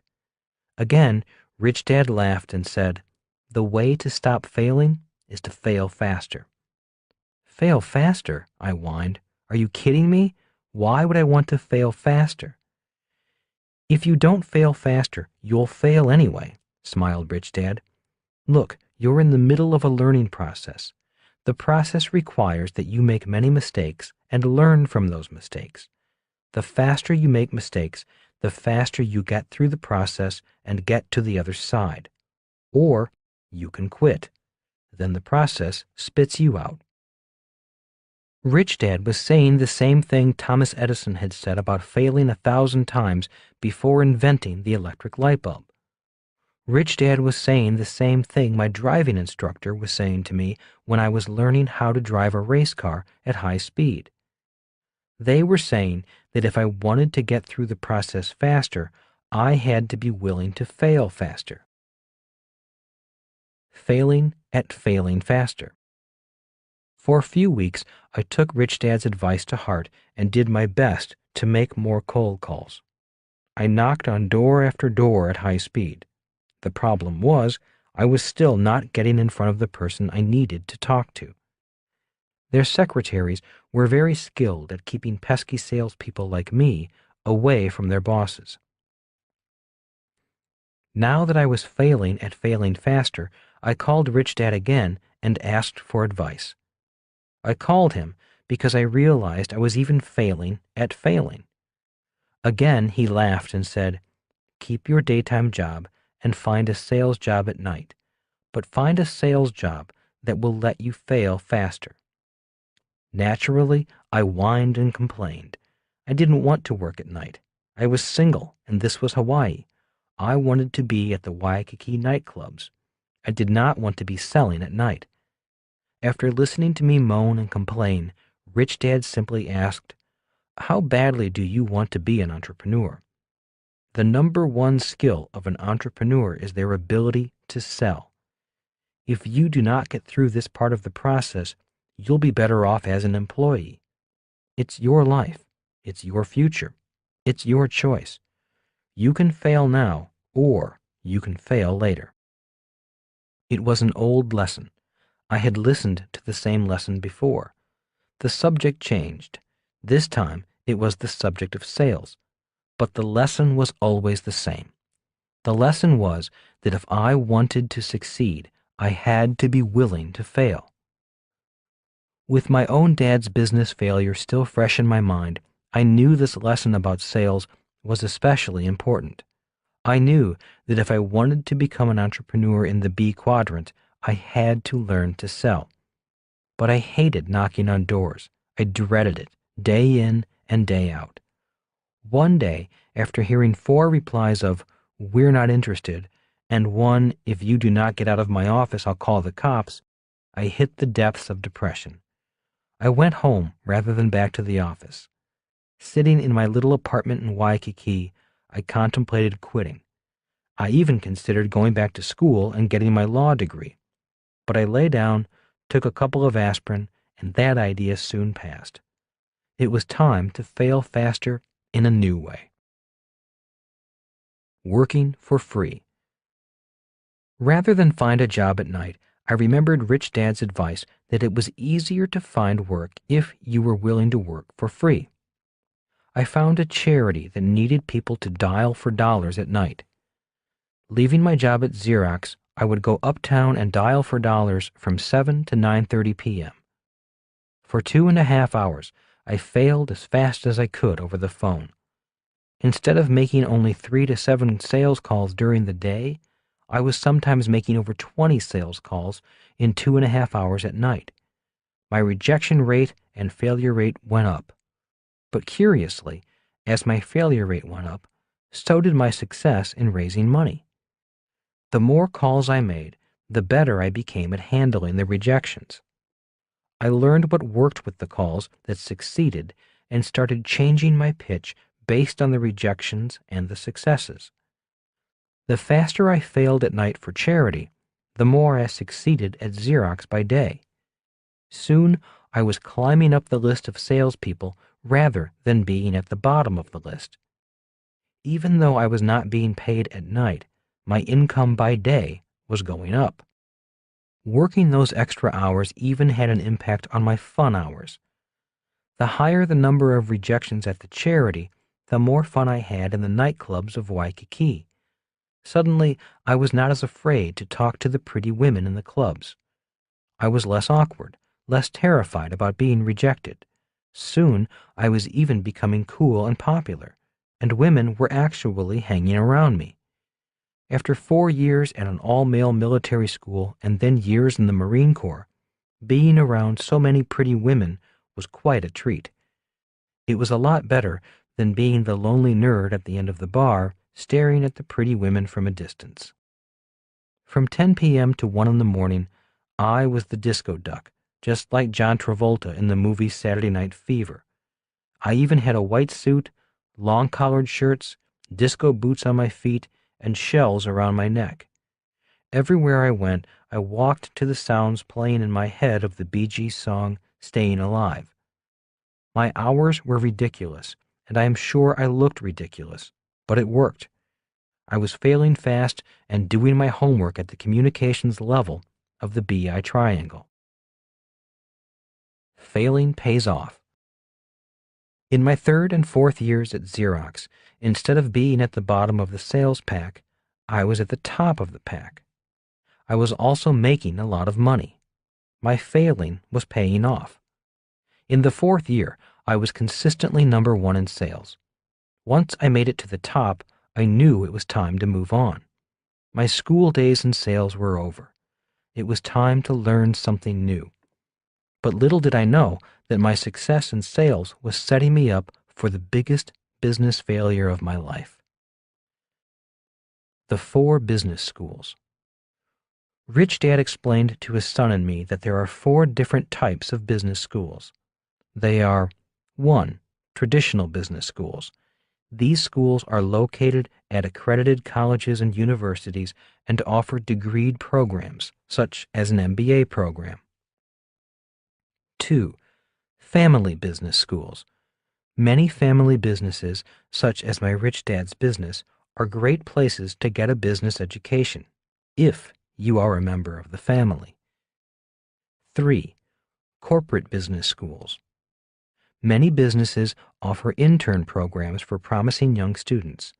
After graduation, the company hires and then guides their career development. In many cases, the company will pay the tuition and even allow time off for further study. After receiving a formal education, promising employees are often rotated through different divisions of the company so they can see the entire business and get hands-on experience. 4. Business schools of the street. This is the school that entrepreneurs attend when they leave the security blanket of school, family, or the corporate world. This is the school where your street smarts are developed. Going to school. All 4 schools have their merits, their strengths, and their weaknesses. I am not here to say that one is better than the other. In my life, I have been fortunate enough to attend all 4 in one way or another. a traditional business school. While at Xerox, I did attend a local university night school with the intent of receiving my MBA. That lasted less than a year. It was not for me. The instructors were either employees of the school or employees of a corporation.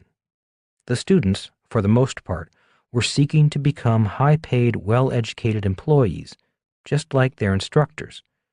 They were looking to climb the corporate ladder, whereas I wanted to build and own corporate ladders. It was a different culture and a different curriculum, so I left. A family business school. My friendship with Mike allowed me to attend a family business school via Rich Dad's Businesses. That was a great school for me, simply because it lasted for years. Rich Dad was not only a successful real-world entrepreneur, but also a great teacher. A corporate business school. Through the Xerox Corporation, I attended one of the best corporate sales training programs in the world. Soon after I was hired in 1974, the company flew me first class from Honolulu to Leesburg, Virginia, to spend 2 weeks at their sales training facility. It was fantastic. After receiving our classroom training, we immediately hit the streets to practice what we learned in the classroom. Our sales managers were great teachers and mentors. They kept us on track with classroom theory applied to real-world challenges found on the street. We studied hard, not only learning sales skills, but also studying our competitors' products and strategies. We had one objective at that time, and that was to beat IBM. They were tough competitors and a worthy opponent, so we knew we had to be up for the challenge. The business school of the streets. But the toughest business school for me was the business school of the streets. Once I left Xerox and hit the streets, I literally hit the streets.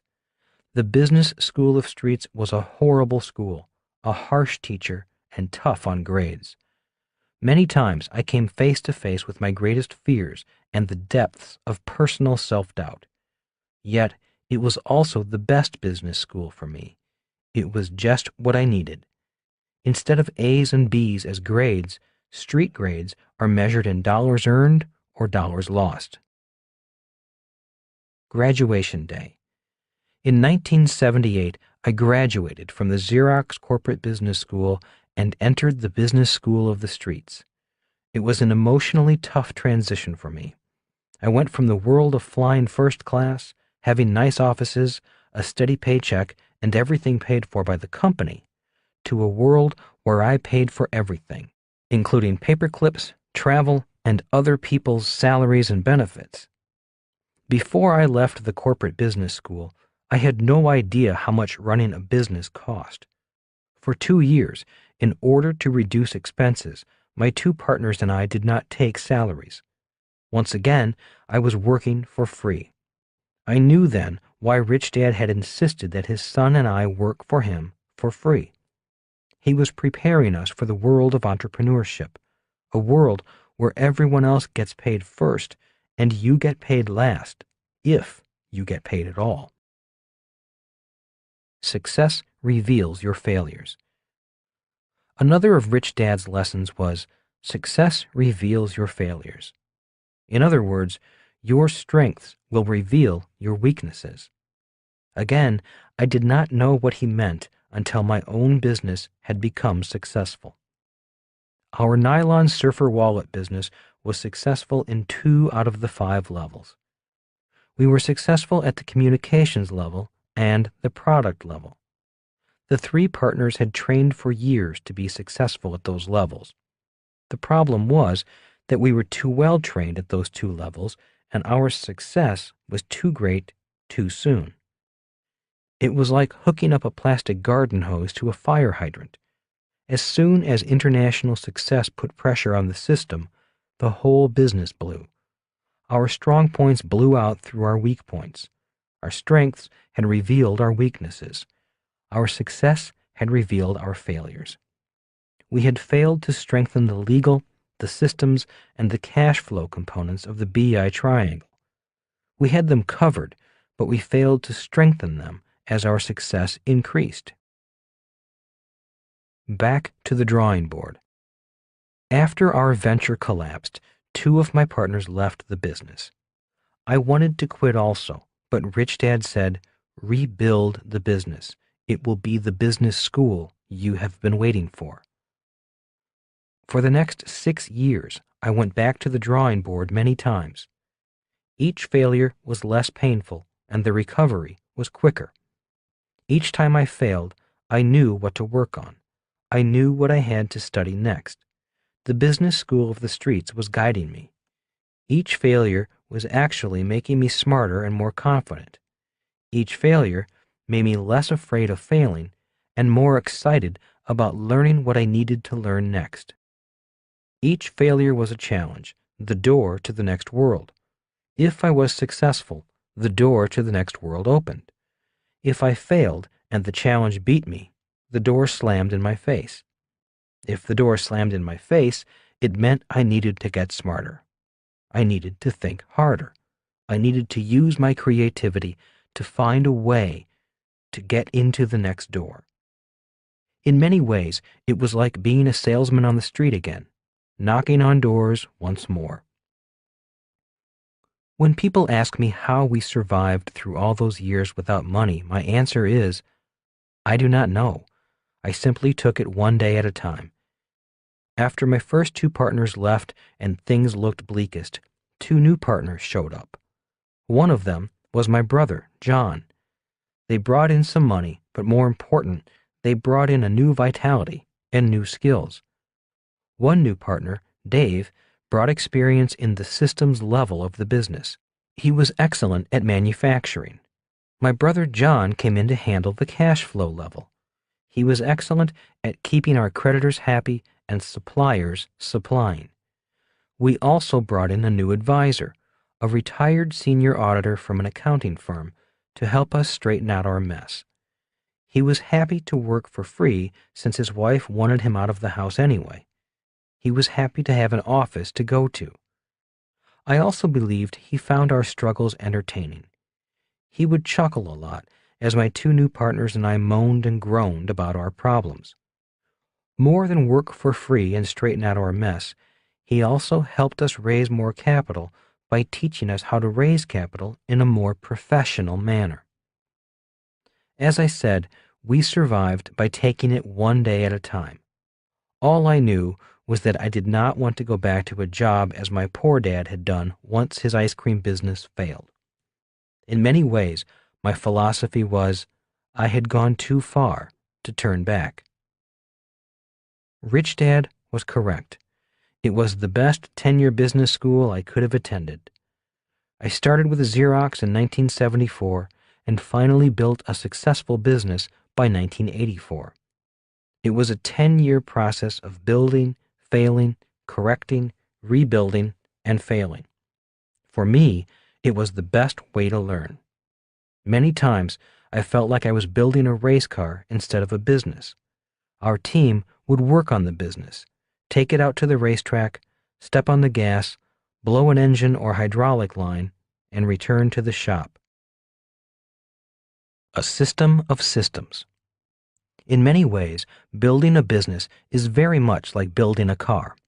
A car is a system of systems. A car consists of an electrical system, fuel system, brake system, hydraulic system, and so on. If one of the systems breaks, the car shuts down or becomes unsafe. The human body is also a system of systems. We have the circulatory system, respiratory system, digestive system, skeletal system, and more. If one of the systems breaks, the body may also shut down. In many ways, learning to be an entrepreneur is like going to school to become an auto mechanic or a medical doctor. Just as a medical doctor will look at x-rays or your blood tests, an entrepreneur will look at the BI triangle to assess the overall health and vitality of his or her business. After building and rebuilding my nylon wallet business several times, and building and rebuilding other businesses, Analyzing businesses became easier and easier. Today, instead of fear, there is excitement. Today, instead of great risks, I see great opportunities. Today, I know that if I lost everything, I could rebuild it. Going through all 4 of the business schools and gaining school smarts as well as street smarts was a great education. Which is more important? Often I am asked, what is more important for an entrepreneur, school smarts or street smarts? Today, my answer is both. To be a successful entrepreneur, you and your team need to be school smart and street smart. When you look at the BI triangle, you can see why. While all 5 levels require street smarts, the legal and cash flow components really do require a school-trained professional. Obviously, for the legal level, you want an attorney. For the cash flow level, you want an accountant, preferably a CPA. As obvious as this may sound, you would be surprised how many people come to me wanting advice on how to build a business without an accountant or attorney on their team. Team smarts. An entrepreneur needs to know the difference between school smarts and street smarts. More important, an entrepreneur needs to have team smarts, which means finding the best combination of people required by the task at hand. To ultimately win in business, it is team smarts that wins. In Jim Collins' best-selling book, Good to Great, he talks about the importance of having the right people on the bus and in the right seats on the bus. It is also important to get the wrong people off the bus. You need to have a team with the talent necessary for all the elements in the BI triangle. 3 big mistakes. When it comes to legal and accounting professionals, I have noticed 3 basic mistakes entrepreneurs make. 1. They don't have or don't seek proper legal and accounting advice before setting up their business. 2. They listen to their accountant or attorney too much. Many times I have asked the entrepreneur, who is running the business, the accountant, the attorney, or you as the entrepreneur? Always remember, even if they are smarter than you in certain subjects, you are the one who pays their bills. You need to decide the course of your business. 3. They do not have an accountant or an attorney as part of their team. This does not mean you have to employ them full-time. It simply means you need to trust them. They need to know everything and want to know everything. You need to be intimate. Rich Dad used to say, having a part-time accountant or attorney is like having a part-time husband or wife. The difference between school smarts and street smarts. School smarts. A thinker, analytical skills, critical thinker. T thinker, technical skills, expertise. Street smarts. C thinker, creative thinker, flexible logic. P thinker, people skills, leadership. On the left side are characteristics generally associated with school smart people. The right side is generally associated with street smart people.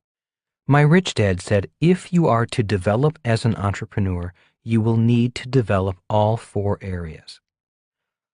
I will refer again to these traits, and they should become clearer with each example. For now, I will briefly explain each quadrant. A thinker. We all know people with great analytical skills. They enjoyed solving math problems in school. If you offer a new idea, they will probably be critical or cynical more than open to the new idea. Rather than make a quick decision, they will usually think and analyze the situation for a long period of time before deciding. Before making a decision, they will come back to you and ask for more details. C thinker. We all know people who are creative artists in their work. This does not mean they are artists who paint. It's just that they are creative. They could be accountants or attorneys. They like to see the big picture. They think outside the box. C thinkers often drive A thinkers crazy. Flexible logic means they are flexible in what makes sense to them. For example, when I say I can make more money when the market is crashing, C thinkers may be better able to grasp that logic than A thinkers.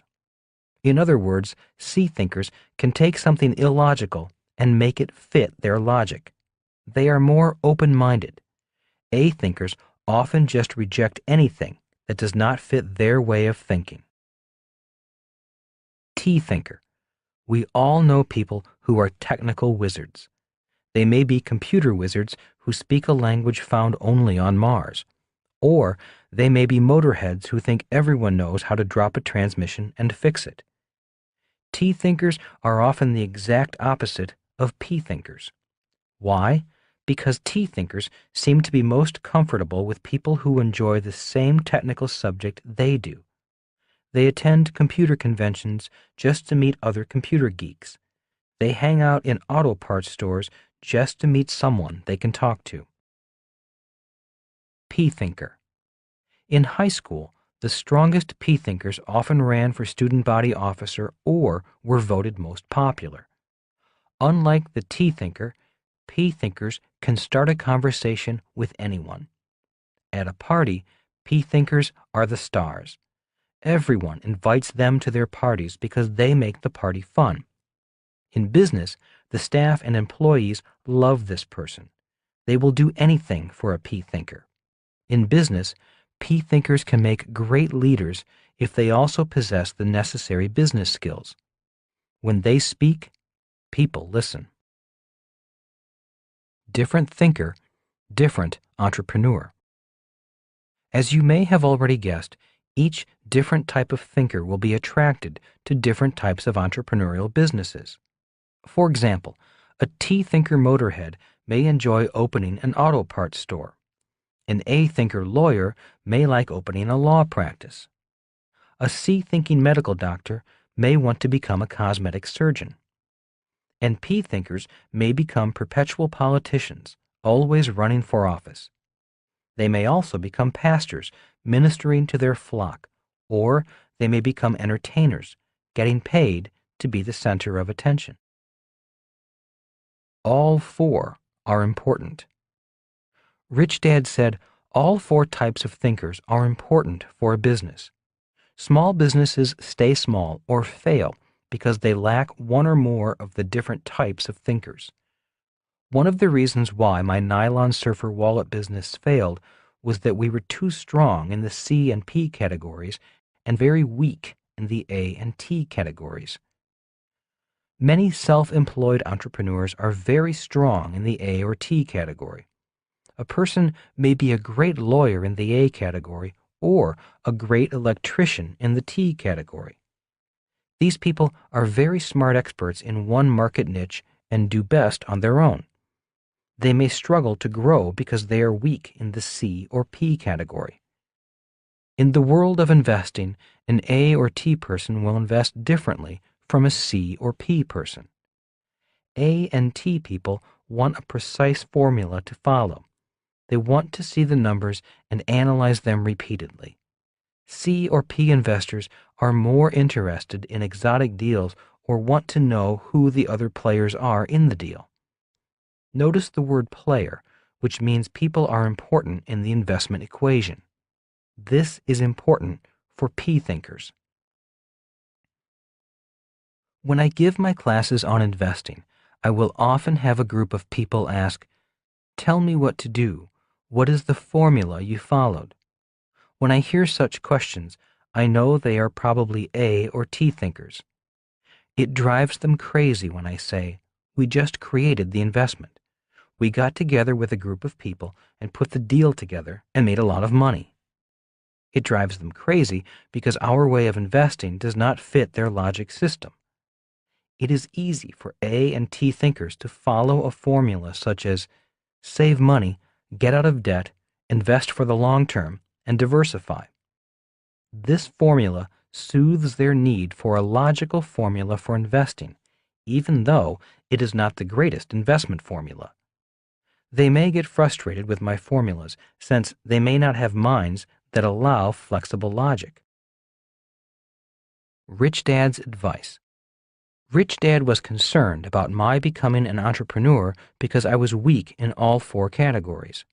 I was not strong as an A, T, P, or C thinker. He said, "You have to find one category and become good at it." On a legal tablet, he wrote down the 5 elements of the BI triangle.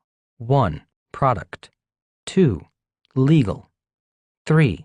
Systems. 4. Communications. 5. Cash flow. He then said, "I don't think you have a realistic chance in the legal, systems, or cash flow levels of the BI triangle.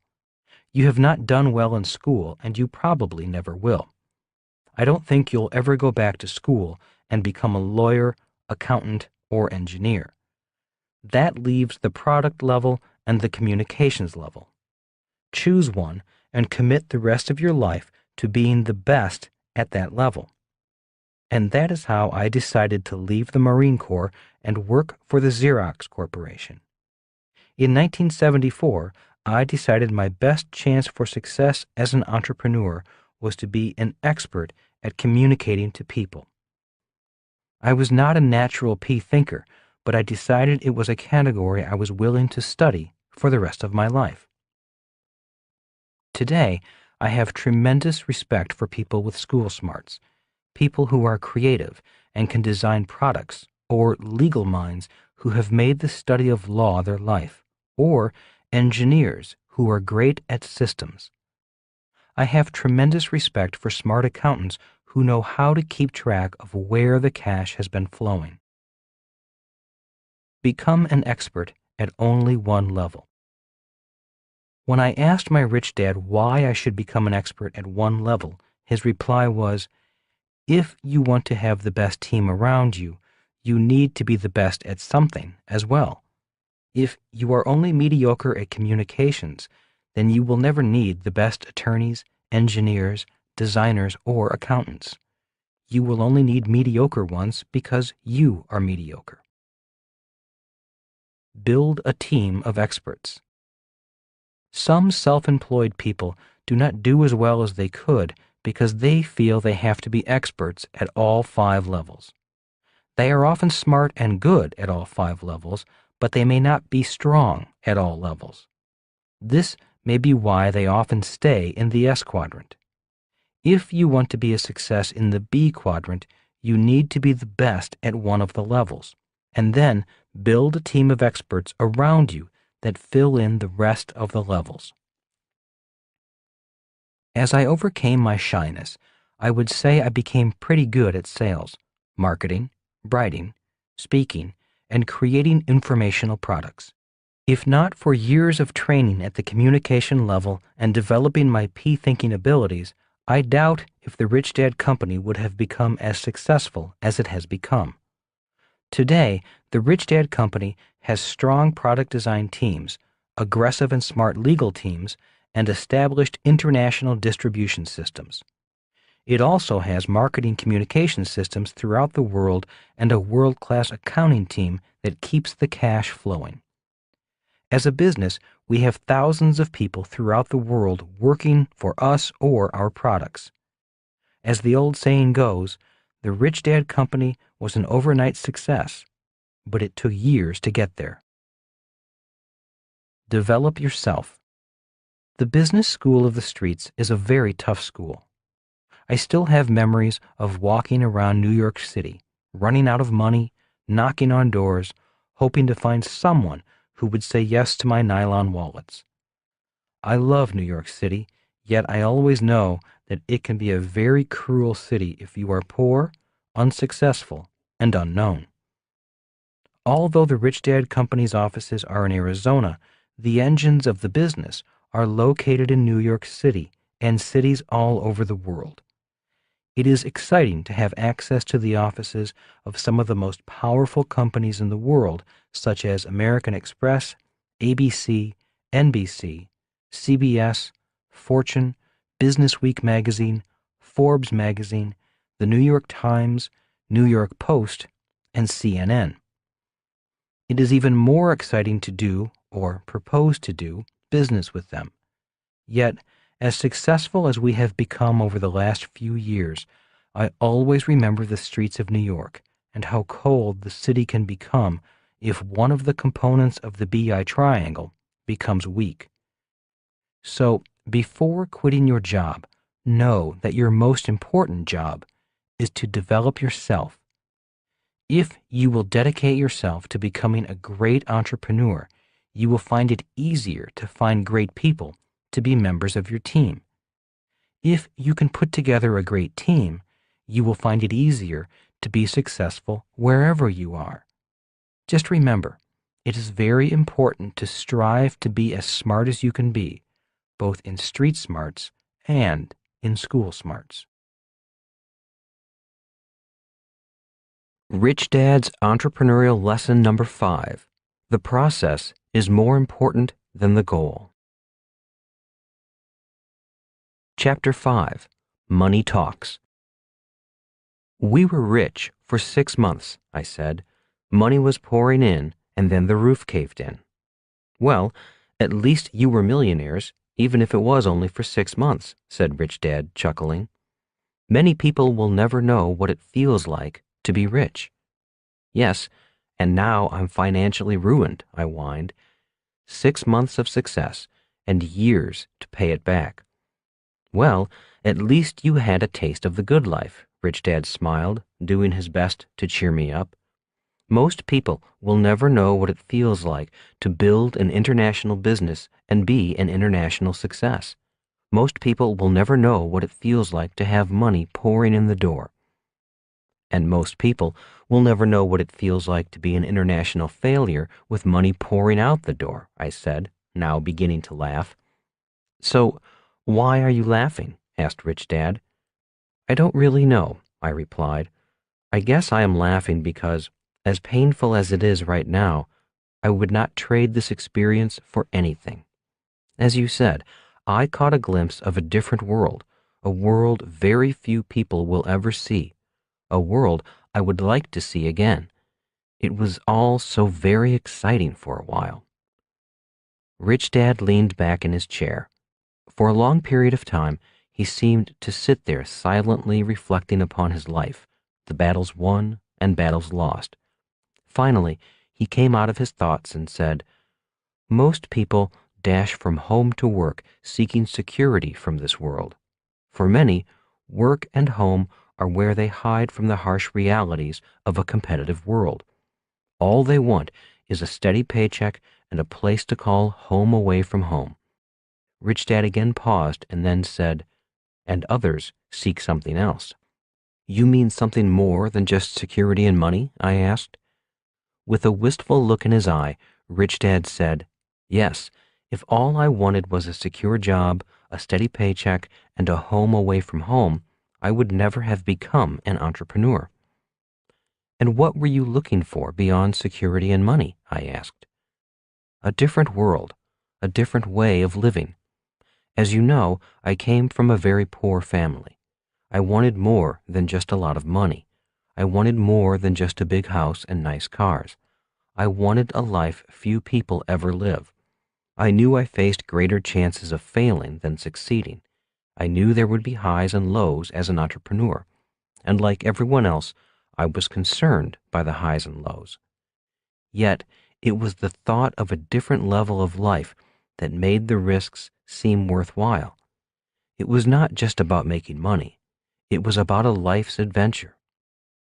Rich Dad then stopped for a long moment, thinking his private thoughts. Finally continuing, he said, when my life is over, I already know the highs and lows will become memories of just one great adventure, of deals won and deals lost, friends made and friends lost, and of money made and money lost. It will be memories of total strangers walking in your door just to join you on your next adventure, and walking out your door once the adventure is over. And along the way, hopefully, you find that place, a place with the quality and beauty of life you knew in your heart existed, that you knew in your dreams would come true. "And have you found your place?" I asked. Rich Dad simply nodded and smiled contentedly. A glimpse of your future. With that, there really was not much more to talk about. I knew what I had to do. I had creditors to talk to and a business to repair and rebuild. I still had many things to learn, so I knew it was time to get back to work. Picking up my things, I shook Rich Dad's hand and headed for the door. "One more thing," said Rich Dad. Turning at the door, I asked, "What is that?" "You know those 6 months when you were on top of the world?" "Yes, I do," I replied. "That was a glimpse of your future." "A glimpse?" I repeated. "What do you mean? A glimpse of what future?" "In 1974, when you decided to follow my advice rather than your dad's, you began a journey, a process. The process has a beginning and an ending. It may take years, but it does have an ending. Someday, this struggle you are in will suddenly end, and a new life and new process will begin. You will win if you remain faithful to this process. During this current process, you will be given many more challenges and more lessons to learn. The process is testing you as well as teaching you. If you pass the test and learn the lesson, you get to go on to your next process. If you fail a test and quit rather than retake the test, the process spits you out. So, those 6 months of the good life were giving you a glimpse of your future, a glimpse of the world you seek, a glimpse of a world that awaits you, a glimpse of your future, and a way of saying to you, keep going, you're on the right track. It's giving you a shot of courage to face the process to come and the motivation to keep going and keep learning. "And how do you know this?" I asked. "Did you also receive a glimpse of your future when you needed it?" Once again, Rich Dad simply nodded and grinned. A 10-year process. Rich Dad's lesson on the subject of process has proven to be a very important lesson in my life. Looking back, it seems that my personal processes ran in approximately 10-year cycles, with each 10-year cycle a different process. For example, 1974 to 1984, the learning process. This is the period of time when I was learning the real-world skills of an entrepreneur. Classroom days were over, and the business school of the streets was doing the teaching. I was making many big mistakes simply because I had a lot to learn. During this period of time, I was practicing my entrepreneurial skills, building a company that manufactured nylon wallets in the Far East and marketed them throughout the world. We also designed merchandise products for rock bands such as Duran Duran, Van Halen, Judas Priest, Pink Floyd, and Boy George. At this time, I was learning as much as I could about all the elements of the BI triangle. This was the real-world business school. 1984 to 1994, the earning process. During this period of time, I began to make a lot of money as well as build a foundation of wealth. The lessons learned from the mistakes were paying off in money. Investing that money in real estate gave Kim and me not only a foundation of assets generating passive income, but also more experience as real estate investors. During this period, I was following my passion, which was to teach entrepreneurship and investing. Our company put on courses entitled The Business School for Entrepreneurs and The Business School for Investors. At this point, I was combining my poor dad's profession, teaching, with my rich dad's lessons on business and investing. This was also my time to advance my skills on the communication level of the BI triangle by learning to teach in ways far different than the traditional methods of teaching. As stated in a previous chapter, I had to decide which level I wanted to become an expert at.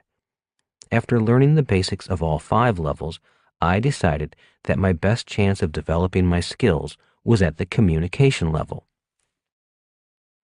By being the best I could be at this level, I would have a better chance of attracting a higher caliber of team members at the other levels. 1994 to 2004, the giving back process. After Kim and I had enough money to survive on without working, I knew it was time to give back. In selling our education business, I took time to design a business that could teach my rich dad's lessons to more people at lower prices. That was the conception of the Rich Dad Company. Instead of teaching via seminars that at times cost over $5,000 to attend, I decided to create the cash flow game. During this period of time, my focus shifted from making money to asking myself the question, how can I serve more people? Ironically, I have made more money focusing on serving more people than focusing on how to make more money. In 2004, Kim and I decided that we had taken the business to a point where we needed to bring in additional management to take it to the next level, and the business has much further to go. The 10-year cycles were not planned. It just seemed to happen that way. It was only when I looked back over my shoulder that I recognized the 10-year pattern. Today, I live the life I caught a glimpse of in 1978. The process kept its promise to me. The process is more important than the goal. Most of us have heard that it is important to set goals. Yet Rich Dad had a different take on goals. He said, goals are important, but the process of obtaining the goal is far more important than the goal. Explaining, he would say, if you ask most people who wants to be a millionaire, most people would raise their hand. They have a goal of becoming a millionaire, but now they need to choose the process for achieving that goal. There are many ways a person can reach their goal of becoming a millionaire. Different processes to become a millionaire. Rich Dad said, the reason the process is more important than the goal is that the process determines who you become in attaining your goals. Some different processes to become rich are, you can become rich by inheriting money. But most of us know if we stand to inherit money, and finding a rich person willing to adopt you may prove quite difficult. You can become rich by marrying for money. The problem is, we all know who and what you become in the process. It is the oldest profession in the world. You can become rich by being cheap. The problem is, if you become rich by being cheap, at the end of the process, you are still cheap, and the world hates rich, cheap people. In fact, the rich, cheap people of the world give rich people a bad name. You can become rich by being a crook. The problem is, at the end of the process, you are a rich crook with crooked friends. Honest rich people do not like crooked rich people. You can become rich by being lucky. There are many ways to be lucky when getting rich. You can be born with great talent, as many athletes and actors are. You can win the lottery. You can be born rich, or you can just happen to be in the right place at the right time. The problem is, if you lose the money, you have to count on luck to get the money back. You can become rich by becoming a smart entrepreneur. To become a rich entrepreneur, you need to become a smart entrepreneur. The reason I like this process of becoming rich is that the process requires you to become smart, and becoming smart is much more important than making money. If you lose your money, this process will teach you how to get it back and become even smarter in the process. Money does not make you rich. Lottery prizes are often in the millions of dollars simply because there are millions of people who want to become rich by being lucky. I find it interesting that this process of getting rich is not only the riskiest of all methods with the worst odds of winning, but it is a process that does not increase your financial intelligence at all. In fact, winning the lottery often reveals how low a person's financial intelligence really is. The following are stories about people who used the process of luck to become millionaires. Two-time lottery winner living in a trailer. Winning the lottery isn't always what it's cracked up to be, says Evelyn Adams, who won the New Jersey lottery not just once, but twice, to the tune of $5.4 million. Today, the money is all gone, and Adams lives in a trailer. I won the American dream, but I lost it too. It was a very hard fall. It's called rock bottom, says Adams. Everybody wanted my money. Everybody had their hand out. I never learned one simple word in the English language. No. I wish I had the chance to do it all over again. I'd be much smarter about it now, says Adams. A poor boy who got lucky. Ken Proxmire was a machinist when he won $1 million in the Michigan lottery. He moved to California and went into the car business with his brothers. Within 5 years, he filed for bankruptcy. He was just a poor boy who got lucky, explains Ken's son, Rick. Living on food stamps. William Bud Post won $16.2 million in the Pennsylvania lottery, but now lives on his Social Security. I wish it never happened. It was a total nightmare, says Post. A former girlfriend successfully sued him for a share of his winnings. It wasn't his only lawsuit. A brother was arrested for hiring a hitman to kill him, hoping to inherit a share of the winnings. Other siblings pestered him until he agreed to invest in a car business and a restaurant in Sarasota, Florida. Two ventures that brought no money back and further strained his relationship with his siblings. Post even spent time in jail for firing a gun over the head of a bill collector. Within a year, he was $1 million in debt. He admits he was both foolish and careless, trying to please his family. Now he lives quietly on his monthly Social Security check and food stamps. What if you lost $1 billion? Years ago, a reporter asked Henry Ford, a billionaire when $1 billion was worth much more than it is today, what if you lost everything? Ford's response was, I'd have it back in less than 5 years. When you contrast Henry Ford's response to the responses of the lottery winners, I believe you get the difference between the process of becoming a millionaire by luck and that of becoming a billionaire by being an entrepreneur. A question to think about. After reading Henry Ford's response, I often ask myself, if I lost it all, how much would I recover in 5 years? If my past is any indicator, each time I hit zero, and I did hit zero a number of times, I came roaring back, making much more money than I lost. I've not made $1 billion as Henry Ford did, but my businesses have had income in the hundreds of millions of dollars.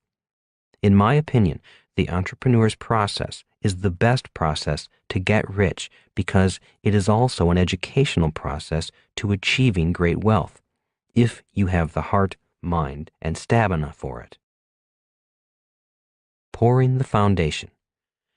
The educational process of becoming an entrepreneur requires the entrepreneur to learn and gain experience in the 5 levels of the BI triangle.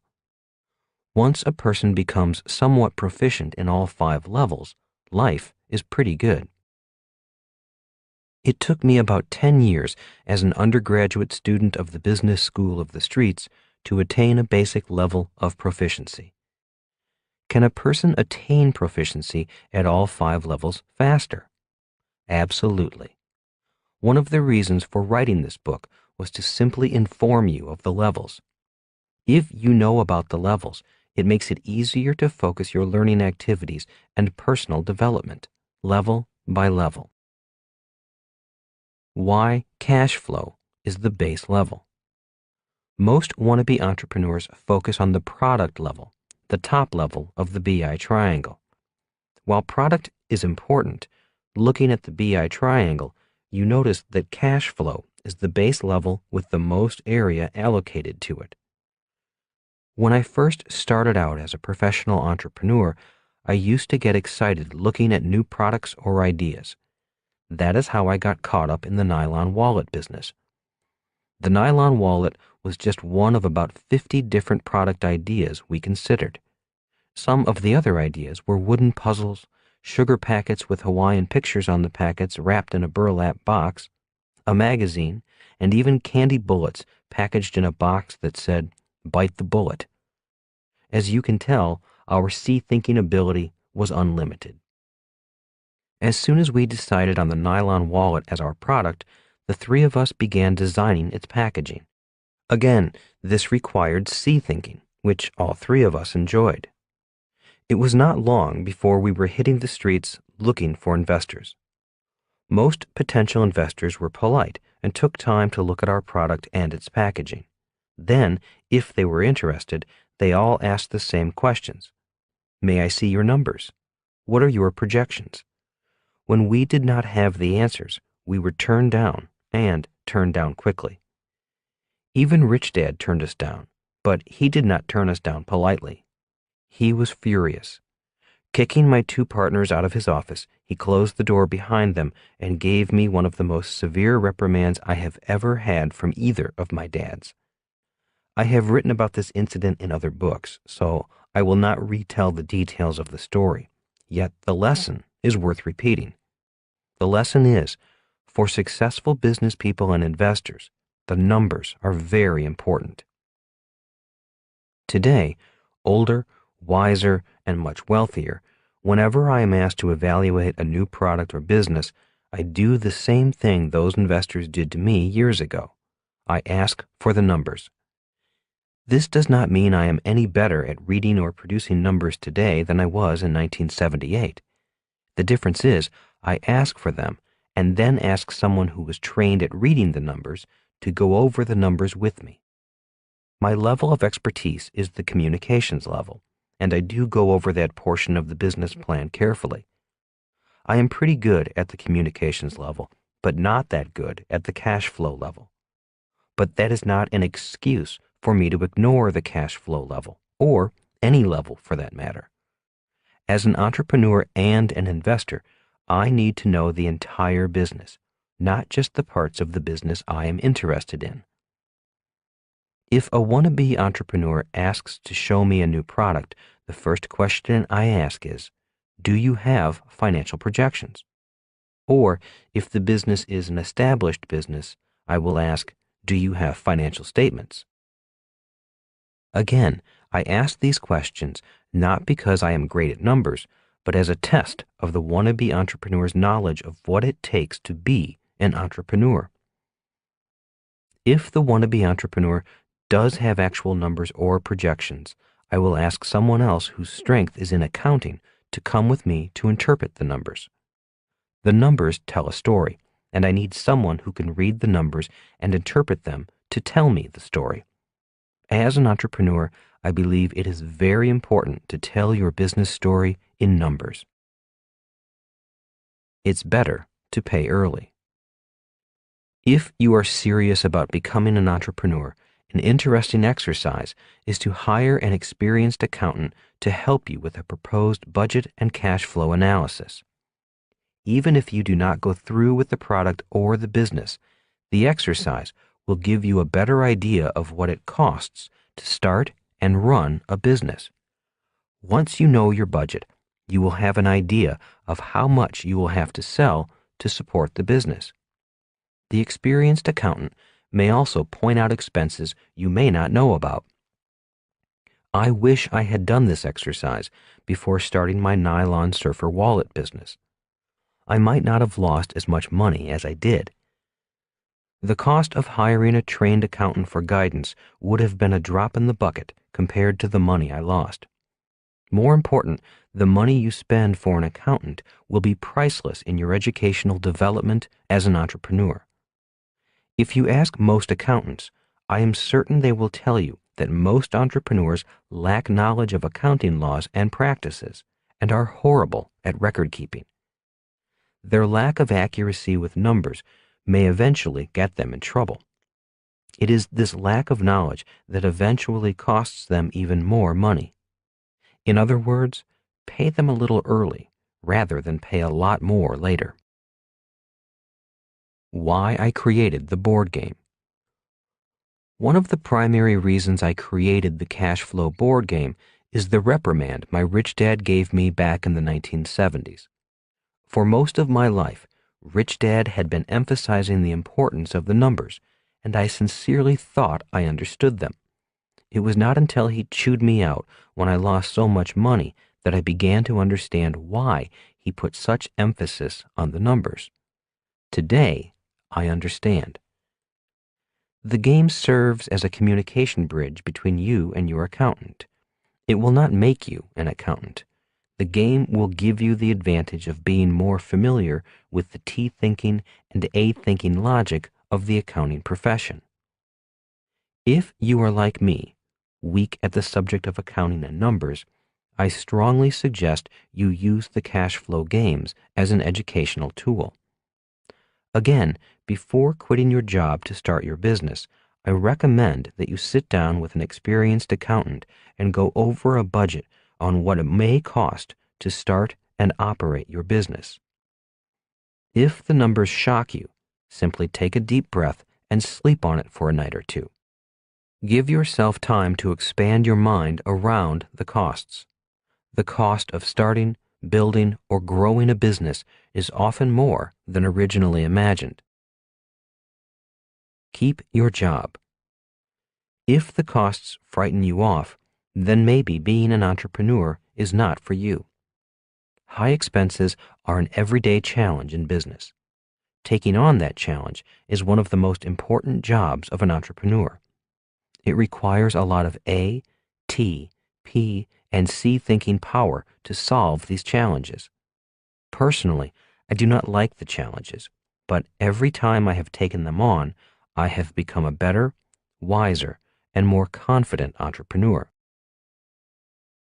Show me the numbers. When wannabe entrepreneurs call looking for money, they fall into two categories.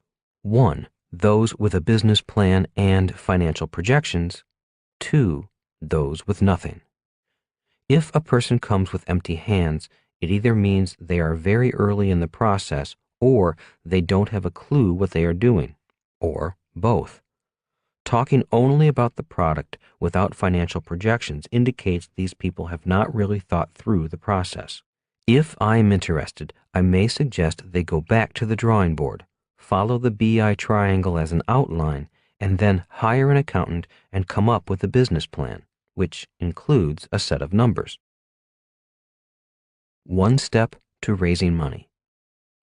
Whenever someone asks, "How do I raise money for my business?" I respond by asking, "Do you have a business plan?" A good business plan with a great presentation can raise the money you need. A bad business plan with a poor presentation can lose you money. This does not mean that the numbers of the business plan are cast in stone. The financial results of most startup businesses do not typically follow the plan or precisely meet the projections. The process of creating a business plan with numbers is an A thinking and T thinking process that causes the entrepreneur to think through the venture in more detail and then put it down on paper. Remember that a successful business is created before there is a business. The plan does not have to be elaborate. It can be very simple. A plan simply lets the potential investor see the thoughts inside the mind of the entrepreneur. Also, it allows the investor to know that the person is serious about the proposed business. Again, even if the business does not take shape, the process of thinking through the creation of a business, putting it down on paper, and matching it with numbers that tell the same story is an excellent educational process and reality check. It begins to balance school smarts and street smarts.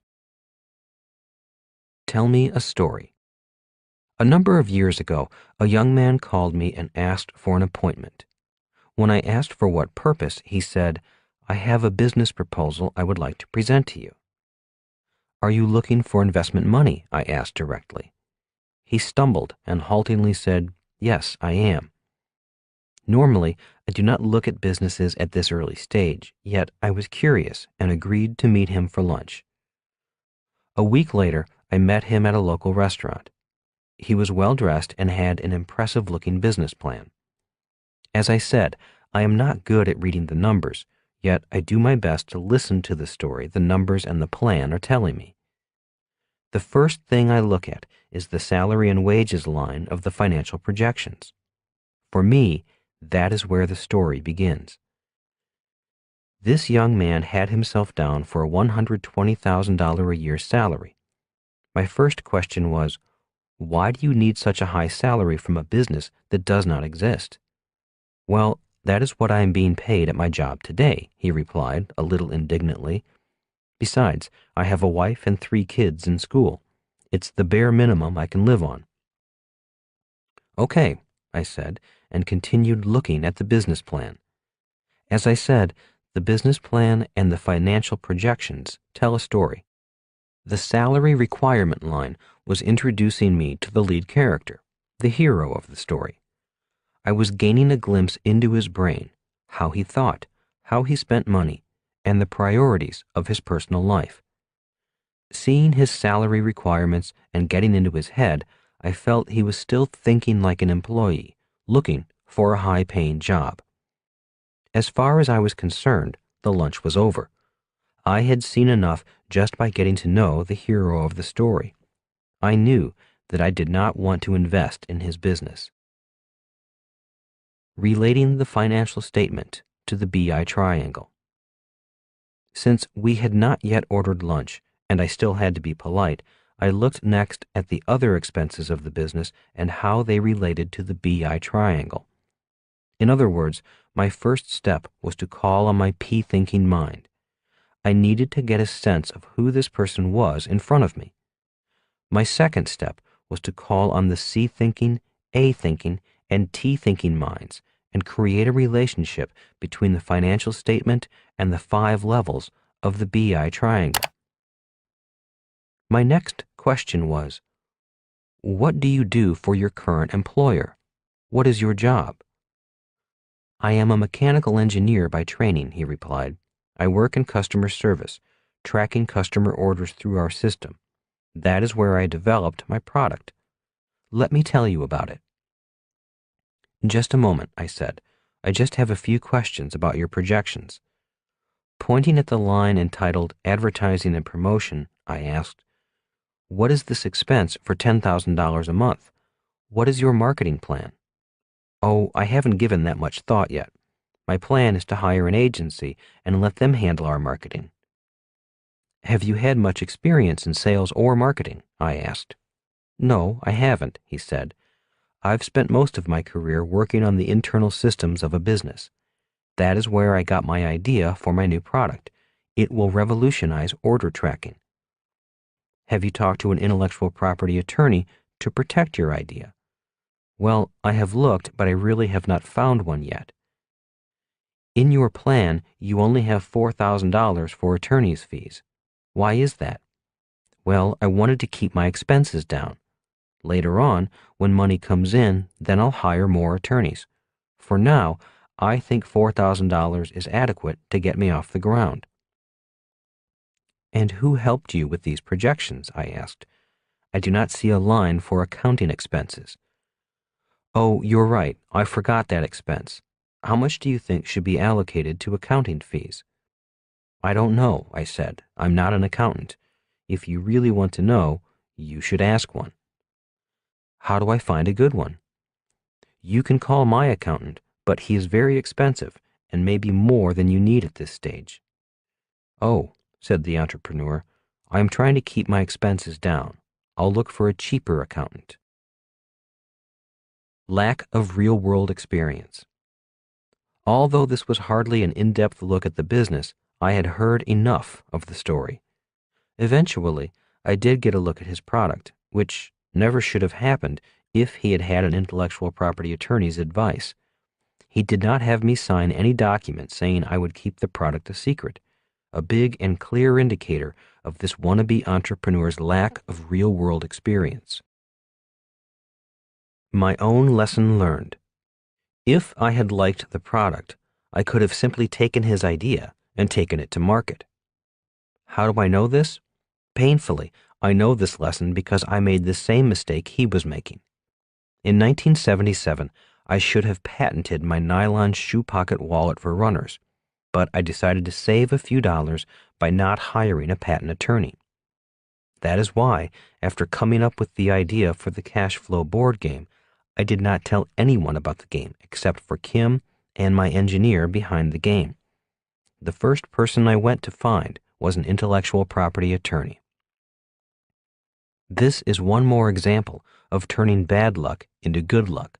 Because of my inexperience and my desire to save a few dollars by not patenting my nylon wallet, I subsequently lost millions of dollars.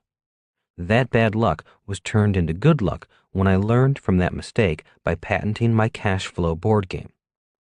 One reason why the legal level lies just below the product level of the BI triangle is that the entrepreneur's ideas are often the company's most important assets. The attorney's job is to protect the company, its products, and its intellectual property before there is a product or a business. You need to protect your ideas, your most important asset. Saying no. The young engineer looked good. He had the look of a successful business leader. His new product looked promising. Yet I said, "No, I don't think I will invest in your business." The cash flow level of the BI triangle had revealed his strengths and weaknesses as an entrepreneur. In the end, I was not saying no to his product or ideas. I was saying no to him. He still had a lot of homework to do. Although the product looked promising, the entrepreneur's story did not. He might succeed, but I had my doubts.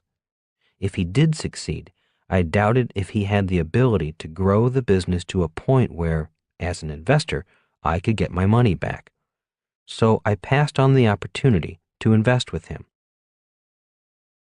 There are no bad investments. My rich dad often said, "There are no bad investments, but there are many bad investors." He also said, "There are no bad business opportunities, but there are many bad entrepreneurs." In my opinion, this young engineer had a great idea for a great new product. However, his ideas about business were not so great. What Rich Dad wanted to pound into our heads was that the world was filled with mega-million-dollar opportunities. The problem is that there are more mega-million-dollar opportunities than there are mega-million-dollar entrepreneurs. That is why the cash flow level of the BI triangle is so important. It tells the story, not of the opportunity, but of the entrepreneur. This is especially true in the creation phase of the business, when the business is not yet a business. Red flags. One reason why your banker does not ask you for your school report card or your grade point average or what subject you majored in is that a banker is not looking for a measure of your academic intelligence. Your banker is looking for your level of financial intelligence, which indicates your level of financial responsibility, how much you earn, what you spend your money on, and how much you keep. When looking at financial projections, or better yet, the actual financial numbers from an existing business, I have learned to look for similar indicators. When looking at the numbers, forecast or actual, there are certain items that are red flags for me. Red flag number 1, extravagant salaries. You may have already noticed that I looked at that line first. It tells me a lot about the entrepreneur. One thing it tells me is what is more important to the entrepreneurs, the business or their personal lives. Many, many times, I have met entrepreneurs who rape, starve, and torture their business rather than feed and nurture the business. A friend of mine consulted with a building maintenance company in Denver that was having cash flow problems. The business had great contracts with offices and apartment houses to keep the parking areas swept in summer and free of snow in winter. With low overhead and high margins, the company should have been doing well. Instead, the business was always in financial trouble. Upon further inspection, my friend found that the owner had expensive ski chalets in Vail and Aspen, with the accoutrements, doodads, to match. On top of that, the company had flashy cars and threw lavish parties, all at company expense. To make matters even worse, he had been lying to the IRS and the state tax department, and his actions were starting to border on tax evasion rather than tax avoidance. When my friend recommended that he sell his houses and his cars, cut back on his spending, and hire a high-powered accounting firm to beg for mercy, my friend was fired. The owner still thought there was something wrong with the business. This is an extreme example of an entrepreneur putting his needs before the needs of the business. The numbers of the business told the story of both the business and the entrepreneur. Red flag number 2, good expenses and bad expenses. This is one of Rich Dad's most important lessons.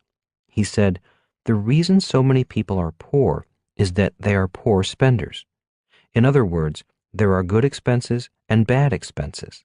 He also said, "The rich are rich because they have expenses that make them rich. The poor are poor because they have expenses that make them poor." Regarding the subject of entrepreneurship, he said, "Most people are not good entrepreneurs because they are savers rather than smart spenders." One of the downfalls of my nylon surfer wallet business was my desire to save money and not spend $7,000 on patent attorney fees. Saving a few $1,000s cost me a multi-million-dollar business. My lesson was to learn to spend money that made me money. A friend of a friend has always had a tough time in her business. Over lunch with her, she told me she was spending $50,000 redecorating her apartment. When I asked her if she owned the apartment, she said, "No, I don't have enough money for a down payment, so I just rent." When I quizzed her as to why she would spend so much money on a property she didn't own, she got angry. "Well, I need to have a nice place to live." At that moment, I believe I got a glimpse of what caused her business struggles. She simply spends money foolishly. One of the reasons the BI triangle is named after the B and I quadrants on the right side of the cash flow quadrant is that an individual must know how to spend money and get that money back with a respectable return on the right side of the quadrant. One of the reasons people on the E and S side of the quadrant have a tough time as entrepreneurs is simply that they know how to work for money, but they do not know how to spend money and then have the money come back with more money.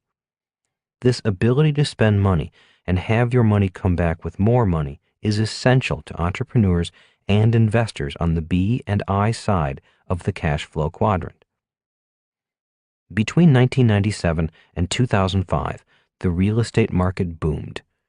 Even though the market boomed, I met many individuals who invested in real estate and failed to make any money. To me, this is a signal that this person does not know how to spend money and have the money return with more money. These people may not make good entrepreneurs, or they need to work on their business skills.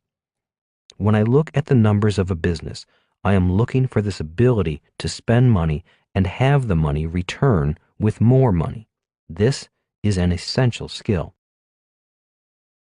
Red flag number 3, money talks. Rich Dad said, "There is a big difference between a business and busyness."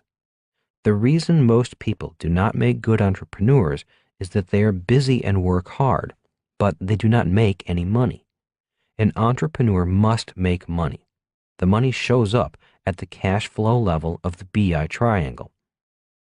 A few years ago, I read an article about a couple who were both laid off. Both were highly paid marketing executives with a major New York firm, making over $250,000 combined income. After a year in their own business as marketing experts, their business earned less than $26,000. Why? I suspect one reason was that, as high-paid corporate employees, they were never held accountable to the bottom line of the company they worked for. As entrepreneurs, owners of their own business, they had to be very accountable. They found out that their marketing skills in the corporate world did not translate to financial success on the streets. Suddenly, they found out that owning a business does not mean simply working hard and being busy. Owning a business means your activities show up directly on the bottom line as money made and money lost. Rich Dad would say, an employee can be paid for being busy. An entrepreneur is paid for results. The results are often known as the bottom line. That is why the cash flow level is the base of the BI triangle. As Rich Dad said, you do not need a safe deposit box for excuses. To me, certain red flags indicate the entrepreneur is stuck in a part of the developmental process. Will the entrepreneur learn from the process and move on, or keep raising the same red flags? Red flags occur in life as well as in business. Whenever someone gets stuck in their process, I have noticed that life sends up red flags of its own. They can be warnings such as bad health, bad luck, or bad relationships. Rich Dad said, red flags are warnings. We can choose to heed the warning and learn, or ignore the warning.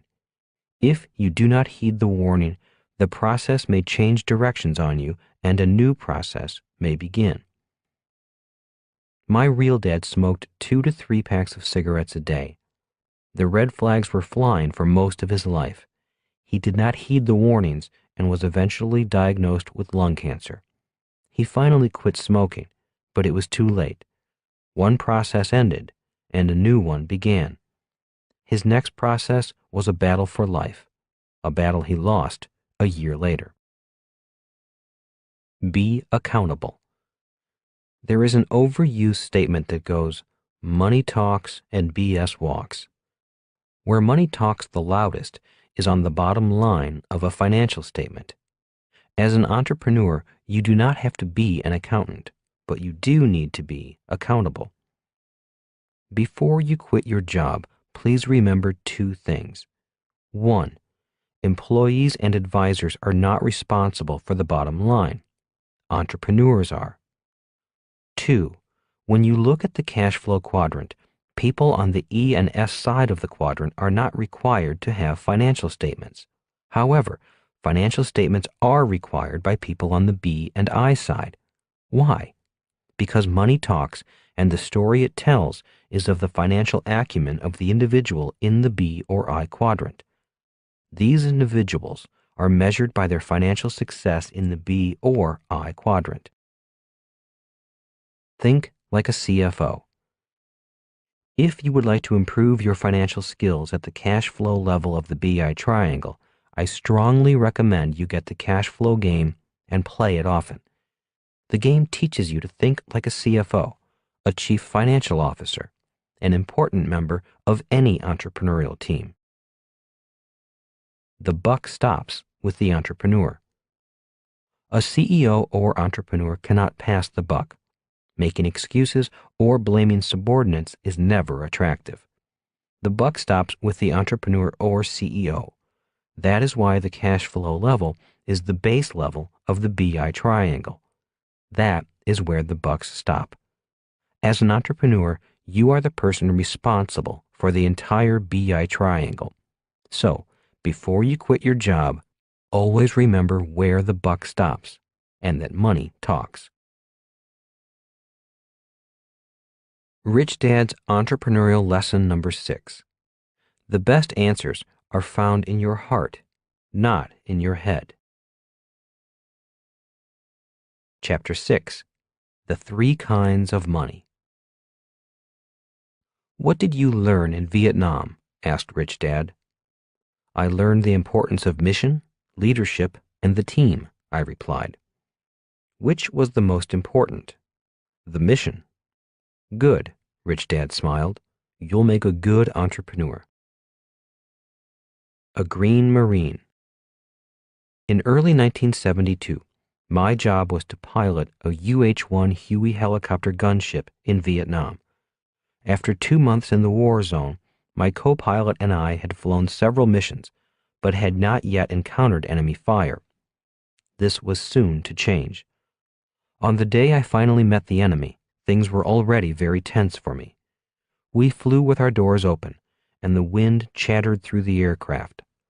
Looking back at the aircraft carrier, our home, I was once again reminded that this was a war zone and my school days were over. For 2 years, I had trained for this mission. I knew that each time we crossed the beach and flew over land, there were real live enemy soldiers with real guns and real bullets waiting for us. Turning to look back at my crew of 3, 2 machine gunners and a crew chief, I asked on the intercom, "Are you guys ready?" Not saying anything, they simply gave me a thumbs up. My crew knew I was green and untested. They knew I could fly, but they did not know how I would perform under the pressure of combat. Initially, there were 2 helicopters in our flight. About 20 minutes into the flight, the lead aircraft had to turn back. Apparently, there were electrical problems. We were told by the powers that be on the aircraft carrier to continue and to remain on call in the area. You could feel the tension mount in our aircraft because the lead aircraft had the more experienced pilots. They had been in combat for over 8 months. On top of that, their aircraft carried air-to-ground rockets. My aircraft only had machine guns.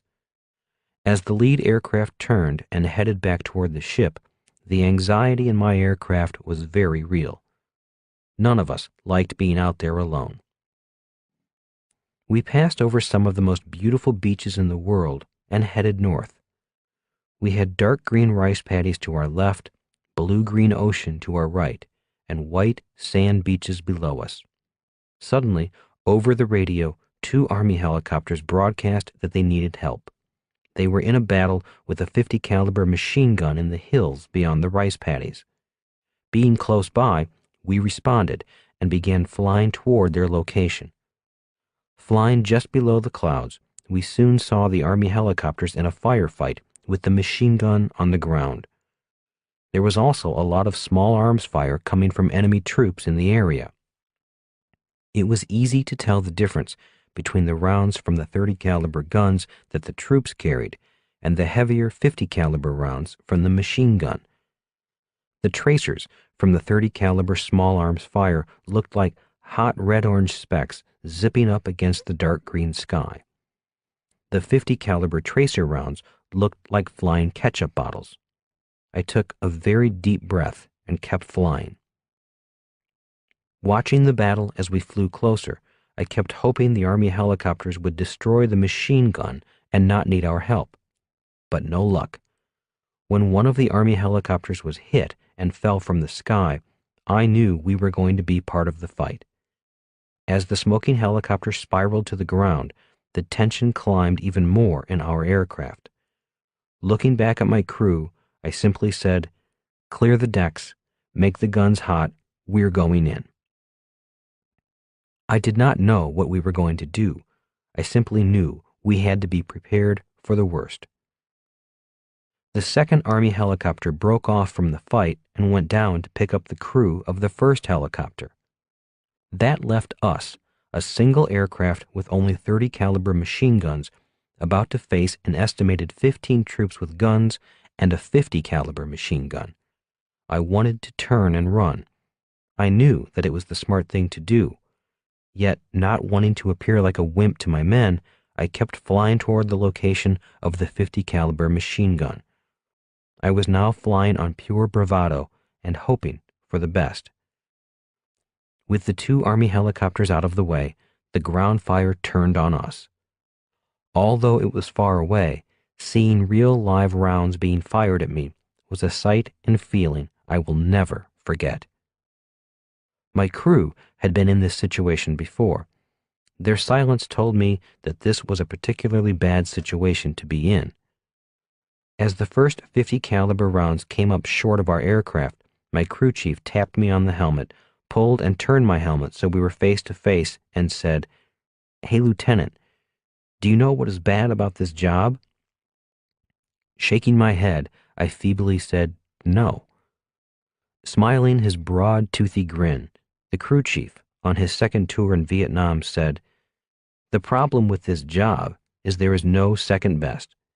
If you decide to fight, either we are going home today or those guys on the ground are going home. But both of us aren't going home. One of us is about to die. It's up to you to decide which one of us that is. Them or us." Looking back at my gunners, young men of 19 and 20, I spoke into the intercom again and said, "You guys ready?" Both young men gave me a thumbs up, as all good Marines are trained to do. They were ready. They were trained to follow orders, regardless of whether their leader was competent or not. Realizing their lives were in my hands did not make me feel any better. At that moment, I stopped thinking only about myself and began thinking about all of us. Silently, I shouted to myself, "Think, should we turn and run, or should we fight?" Then my mind began feeding me excuses as to why we should turn and run. You're a single aircraft. There should be at least 2 aircraft. Isn't there a rule saying you cannot fight unless there are 2 aircraft? The lead pilots are gone. They had the rockets. No one will blame us if we turn and run. Maybe we can go down and help the Army pilots. Yeah, let's go help them. Then we don't have to do our job.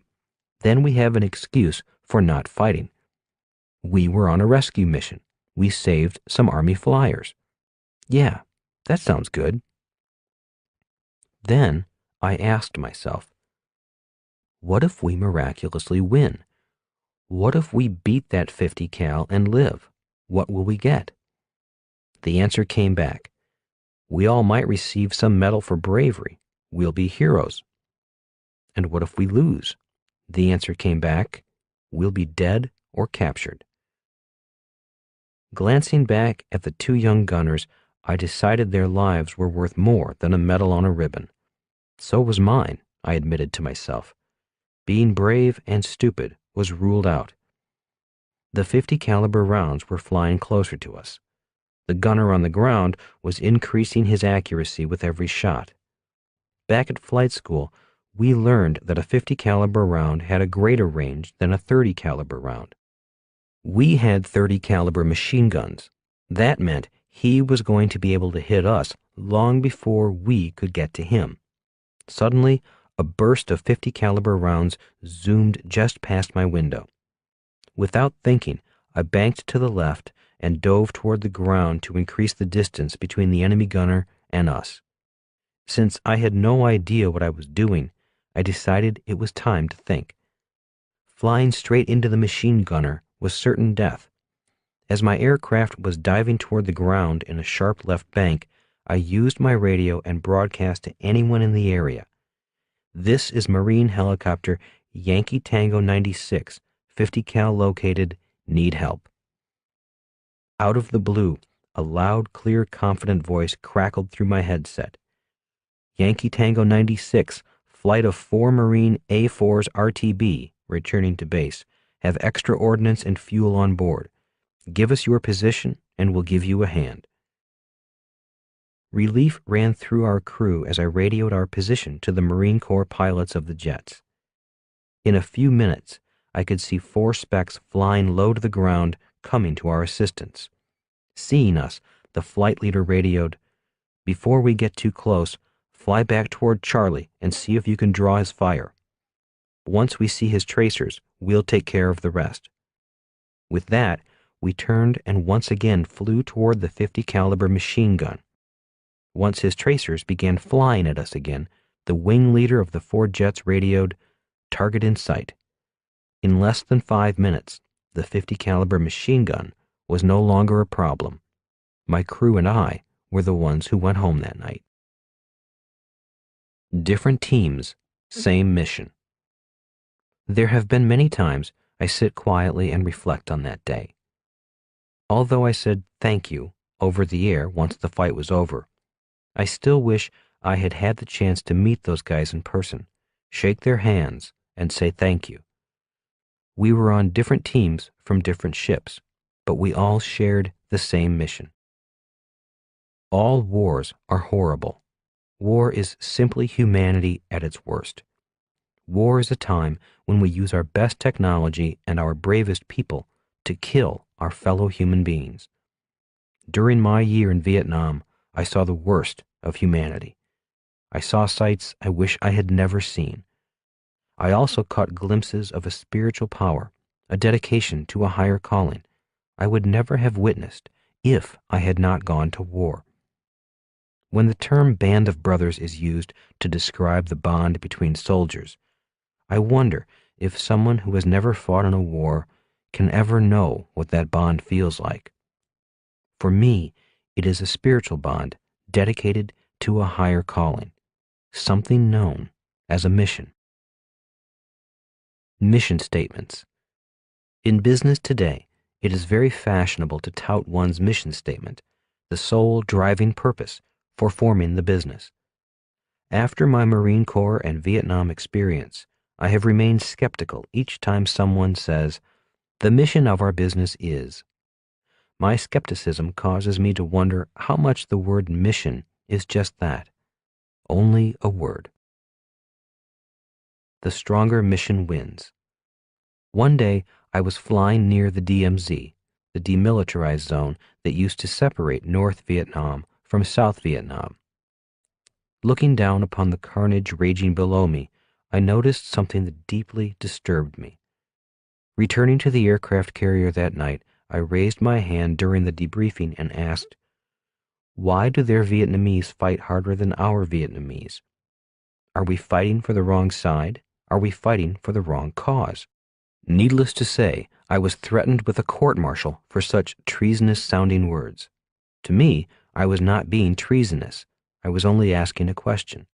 I was simply expressing an observation, something I had noticed since arriving in Vietnam.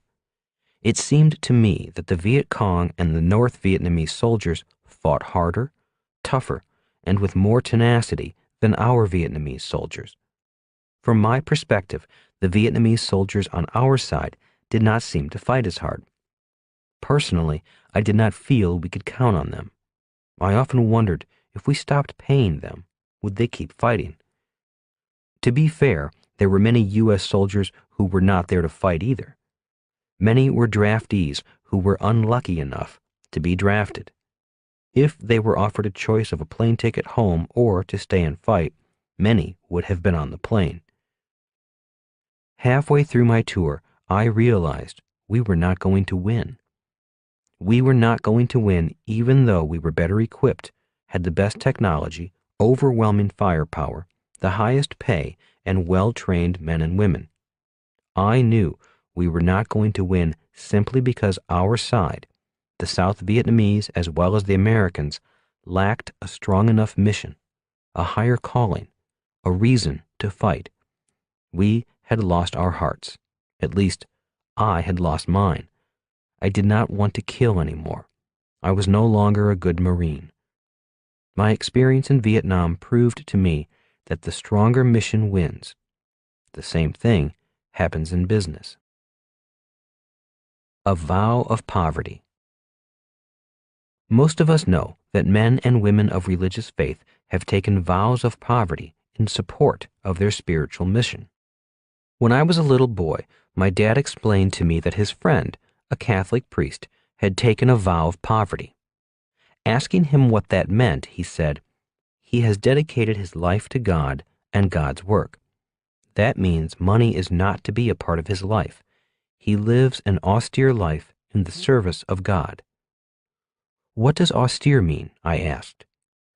Tiring of the 1,000 questions a child asks, my dad's answer was, "Never mind what austere means. You'll find out later on." A number of years later, I found out what austere meant. Sitting in a classroom for new Marine Corps officers, the instructor explained to the class that throughout history, men and women of war have also taken vows of poverty. The instructor said, in the feudal times, many knights took a vow of poverty in order to be true to their calling. They did not want money or desire worldly goods to interfere with their dedication to God and King. Before joining the Marine Corps, I was a ship's officer on an oil tanker for Standard Oil of California. I was being paid over $4,000 a month, which was a lot of money in 1969.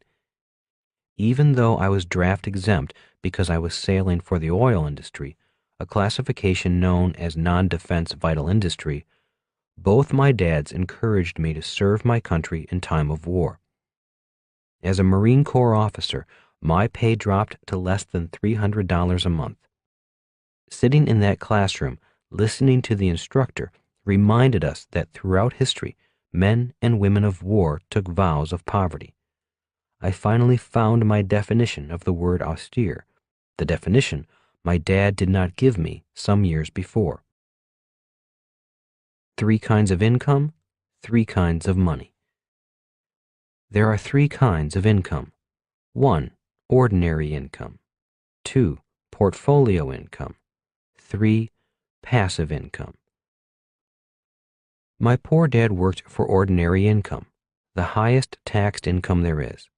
My rich dad worked primarily for passive income, the lowest taxed income. These terms for the 3 types of income actually come from the Internal Revenue Service. The tax department taxes the 3 incomes at different rates. An entrepreneur has the opportunity to work for all 3 types of income and needs to know the differences because the different tax rates can make a huge difference to the bottom line. I mention these incomes now not to confuse you, but to distinguish them from the discussion on the 3 different types of money I am about to discuss. When we were in high school, Rich Dad taught his son and me that people work for 3 different types of money. They are 1. Competitive money, 2. Cooperative money, 3. Spiritual money. Competitive money. To explain competitive money, he said, we learn to compete early in life. We compete in school for grades, we compete in sports, and we compete for the person we love. At work, we learn to compete for jobs, for raises, for promotions, for recognition, and for survival. In business, companies compete for customers, market share, contracts, and good employees. Competition is survival of the fittest, dog eat dog. Most people work for competitive money. Cooperative money. To explain cooperative money, he said, in sports and in business, cooperation is known as teamwork. The richest, most powerful entrepreneurs have built the biggest businesses in the world via cooperation. They become more competitive due to the cooperation of their team. Most entrepreneurs of large businesses are great team leaders. Spiritual money. Explaining spiritual money was a little bit more difficult. He said, spiritual money is created by doing God's work that God wants done. It's work being done in response to a higher calling. Not understanding what Rich Dad meant, I asked him, you mean like forming a church? His reply was, there are entrepreneurs who do form churches, just as there are entrepreneurs who form charities. Both could be examples of working for spiritual money, but spiritual money is not restricted to simply a church or charity. For years, this category puzzled me, and I often had discussions with him on this subject. During one of these discussions, he said, most people go to work for money, nothing else. They do not care if it is competitive, cooperative, or spiritual. For many people, work and money are just a means to an end. If you paid them twice as much to not work, many would take your offer. You mean they would not work for free? I asked with a smirk. No, definitely not. If you did not pay most people, they would move on looking for another job. They may want to help you and your business, but they have bills to pay and families to feed. They need money, any kind of money. They would choose their job depending upon which one paid the most and had the best benefits. So, is spiritual money like loving your work and doing what you love? No, smiled Rich Dad. Doing what you love is not what I mean by spiritual money. So, what is spiritual money? I asked. Is it working for free? No, that is not it either. It's not about working for free because spiritual money is not really about money. Spiritual money is not about money? If it is not about money, then what is it about? I asked. It's about doing a job not because you want to do it, but because it must be done, and you know deep down in your soul you're the one that is supposed to do it. How do you know you're supposed to do it? I asked. Because it disturbs you that no one else is doing it. You may say to yourself, why isn't someone doing something about this? Could it anger you? I asked. Oh, yes, said Rich Dad softly. It can also sadden you or even break your heart. It may seem like an injustice or a crime to you. It probably disturbs your sense of decency. It seems unfair, an injustice. Don't most people have these feelings about something in their life? I asked. Yes, but most people don't do anything about it.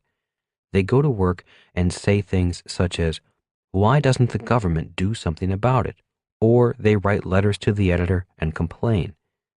But they don't do anything about it, I added. Quietly, Rich Dad said, in most cases, no. They may talk about it, they may complain about it, but they do little about it. After all, they are too busy at their job, earning enough money to pay the rent and saving enough money to take the kids to Disneyland. What would happen if they did do something about it? I asked. What might happen?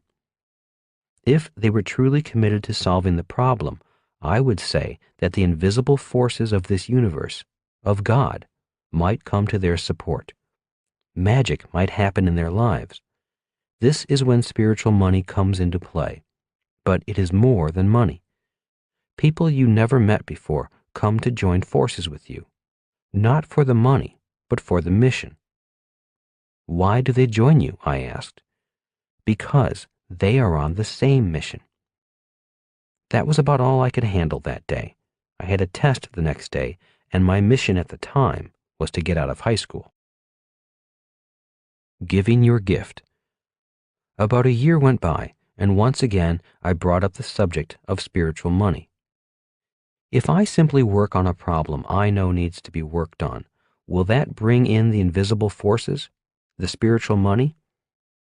Rich Dad laughed and said, maybe and maybe not. I'm not the one who makes those decisions. I will say this. One of the keys to attracting the invisible magical forces is to be dedicated to giving your gift. What? I responded with a jolt. Giving my gift? What do you mean by a gift? A special God-given talent, Rich Dad replied. Something you are the best at. A talent God gave especially to you. And what would that be? I asked. There is nothing I know of that I am the best at. Well, you have to find it. Does everybody have one? I'd like to think so, smiled Rich Dad. If everyone has a gift, why are so many people below average? I asked. Rich Dad roared with laughter at that question. Finally composing himself, he said, because finding your gift, developing your gift, and giving your gift is very hard work. Most people do not want to work that hard. Now I was puzzled. It seemed to me that if God had given us a gift, it should be apparent. It should be easily accessible. When I asked Rich Dad to clarify this, he said, great doctors spend years in school and then practice for years developing their gift. Great golfers have practiced for years developing their gift. While there are the exceptions, such as child prodigies, most people have to dedicate their life to finding and developing their gift. Unfortunately, the world is filled with gifted people who never develop their gift. Finding one's gift can be hard work, and then developing one's gift can be even harder work. And that is why so many people appear to be below average. So that is why most professional athletes practice harder than amateurs? I asked. They dedicate their life to developing their strength and skills in order to develop their gift. Rich Dad nodded. Once again, I had heard more than I could handle. The discussion was over, but I remembered the lesson. Good is the enemy of great. There are 2 books I recommend to friends who are dedicated to becoming the best they can be in life. I strongly recommend both books for anyone dedicated to becoming a great entrepreneur. The first one is Good to Great by Jim Collins. We have read and held study groups on this book 5 times. Each time our group studied the book in depth, it seemed like we were reading a different book. The opening line of Good to Great says it all. Collins begins by stating, "Good is the enemy of great." Keeping with the subject of finding one's gift, we all know the world is filled with good business people, good athletes, good parents, good workers, and good governments. But the world has a shortage of great business people, great athletes, great parents, great workers, great governments, and so on. Why? Because for many of us, good is good enough. If my rich dad were here today, he would say, bringing out your gift is about bringing out your greatness, not just what you are good enough at. Good to Great is filled with lessons essential for big and small businesses. In our study groups, each person seemed to find a lesson that was written just for him or her. For me, the lesson that hit me the hardest was the lesson that greatness is a choice. It is not about being gifted or talented or more fortunate than others. It's about a choice we all can make. Being a person who has been average and below average for most of my life, the idea that I had the choice to change all that was a message from the book that went straight to my heart and my soul. Overcome Your Resistance. The War of Art by Steven Pressfield is another book for anyone who wants to make the best of their lives. The War of Art is about the self-saboteur in all of us. Steven Pressfield identifies resistance as that force inside each of us that holds us back. I know this character named Resistance well, except in my case, my resistance comes in different characters with different names. In the morning, my resistance goes by the name of Fat Boy. As I awake, look at my clock and say, "Time to go to the gym," immediately Fat Boy says, "Oh no, not this morning. You're not feeling well. Besides, it's chilly outside. Go to the gym tomorrow." Fat Boy is the guy inside me that would rather eat than exercise.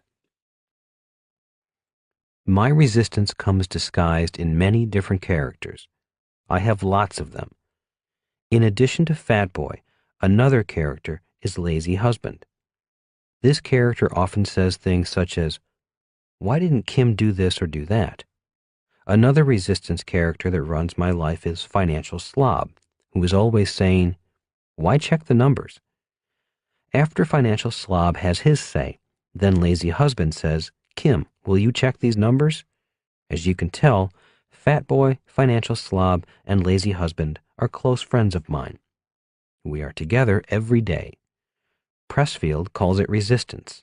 I call them my buddies. Steven Pressfield's book is about overcoming your resistance by tapping into your creative power, your spiritual allies, your angels or muses. I would say this book is essential for entrepreneurs. It is not a book for people who simply want to get rich quick. Like Good to Great, The War of Art contains many priceless lessons, yet there is one lesson that pertains directly to this subject of giving one's gift. It comes from a chapter entitled Professionals and Amateurs and says, "Aspiring artists defeated by resistance share one trait. They all act like amateurs. They have not yet turned pro." To be clear, when I say professional, I don't mean doctors and lawyers, those of the professions. I mean the professional as an ideal. the professional in contrast to the amateur. Consider the differences. The amateur plays for fun. The professional plays for keeps. To the amateur, the game is his avocation. To the pro, it's his vocation. The amateur plays part-time. The professional, full-time. The amateur is a weekend warrior. The professional is there 7 days a week. The word amateur comes from the Latin root meaning to love.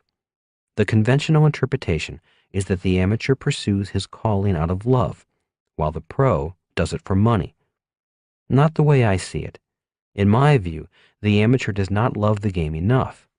If he did, he would not pursue it as a sideline, distinct from his real vocation. The professional loves it so much he dedicates his life to it. He commits full time. That's what I mean when I say turning pro. Resistance hates it when we turn pro. An overnight success. Writing about the success of the Rich Dad series of books, a news journalist said, "This author is an overnight success. Only 3 other books in the history of the New York Times bestseller list have been on the list longer than Kiyosaki's Rich Dad, Poor Dad. Most authors write for years and write many books and never make the New York Times list."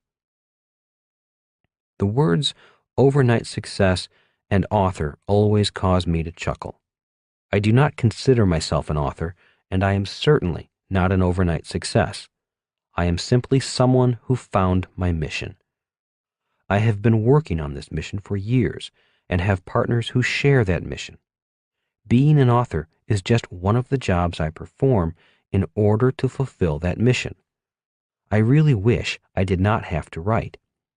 Ever since failing English in high school at the age of 15 because I could not write, I have had a deep aversion to writing. For years, I hated writing. It was the hardest thing I had to do.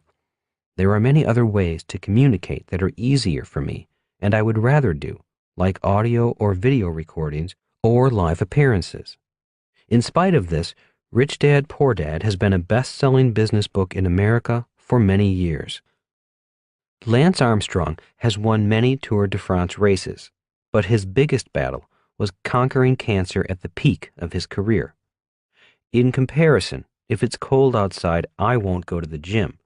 Armstrong's level of professionalism and love of his sport are an inspiration to us all, regardless of what our game is. As he said in his book, It's Not About the Bike, I was beginning to see cancer as something that I was given for the good of others. All I knew was that I felt I had a mission to serve others that I'd never had before, and I took it more seriously than anything in the world. It's not about the money. Another question I am asked by journalists is, why do you keep working? If you have all this money, why don't you just go on a permanent vacation? Just as Lance Armstrong states, it's not about the bike, for me, it's not about the money. It's about the mission. In 1974, seeing my poor dad sitting at home watching TV, a broken and broke man, I found my mission. Watching my dad sitting there, I could see the future. Not just for him, but for millions, maybe billions of people worldwide. In the next few years, by 2015, it will become more apparent that, throughout the world, there are millions, maybe billions of people, just like my dad. These are smart, educated, hardworking people who will need government support for food, shelter, and medicine.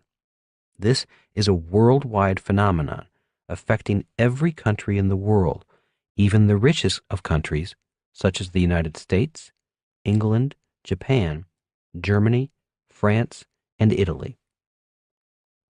In 1974, I realized the problem was that too many people, like my dad, were depending upon the government for life support. My rich dad had seen the problem growing and that Social Security and Medicare were going to be massive financial problems for the United States and the world. I could see that the richest country in the world could become a country filled with poor people expecting the government to take care of them. In 1974, when my poor dad recommended, "Go back to school and get your PhD so you can find a job with good benefits," I found my mission. At the time, I did not know that I had found my mission. All I knew was that my dad's advice I used to listen to, now deeply disturbed me. Seeing my dad sitting on the couch watching TV, unemployed, smoking, and collecting his government benefits, I knew there was something terribly flawed in his advice. Times had changed, but his advice had not. I believe seeing my father in 1974 was seeing the future. Why doing what you love is not enough. Very often, I hear people say, "I'm doing what I love." Also, I hear people say, "Do what you love and the money will follow." While this is good advice, there are also some flaws in the advice. The most obvious flaw is the use of the word "I." One's true mission is about whom you love. It is not about you. A mission is about whom you do your work for. It's not about working for yourself. In his book, Lance Armstrong goes on to say, "I had a new sense of purpose, and it had nothing to do with my recognition and exploits on a bike. Some people won't understand this, but I no longer felt that it was my role in life to be a cyclist. Maybe my role was to be a cancer survivor. My strongest connections and feelings were with people who were fighting cancer and asking the same question I was, am I going to die?" It's not about you. Recently, a friend asked me to talk to his sister, an office manager who had just joined a network marketing company. He said, "She read your books and has decided to take a leap into starting her own business with a network marketing company." "That's good," I said. "Would you mind talking to her?" What could I say? He was a friend, so I agreed. During her lunch break, she came by to meet with me. "So why did you join this company and decide to build your own business?" I asked. "Oh, I'm tired of the rat race. I'm not getting ahead at my job. So, after reading your book on the advantages of starting a network marketing business, the business school for people who like helping people, I decided to take the plunge. So, I gave notice at work and will be out on my own in a month." "That's courageous," I said, acknowledging her. "Tell me how you came to choose the network marketing company you're going to build your business with." "Oh, I really like their products. Their training seems good, but I really liked their compensation plan. I can make a lot of money quickly." "Okay," I said, reserving my comments about doing it primarily for the money. "What are your plans?" The conversation went on for about another half hour. There was not much to discuss since she had not yet started.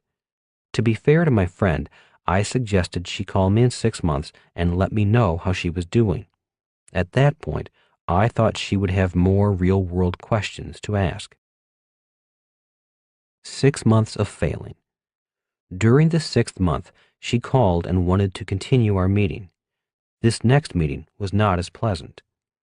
"I'm not doing very well," she started. "Nobody wants to listen to me. Nobody gets it. They just close their minds the moment I mention network marketing. How can I make any money if they don't listen?" "Have you attended the training sessions the company offers?" I asked. "No, I don't want to," she said angrily. "All they do is pressure me to practice selling. I don't want to be pressured. They want me to bring my friends to meetings, and my friends won't come." "Okay," I said quietly. "Have you read any books on selling or how to influence people?" "No, I don't like to read." "Okay, if you don't like to read, have you looked into a sales training course?"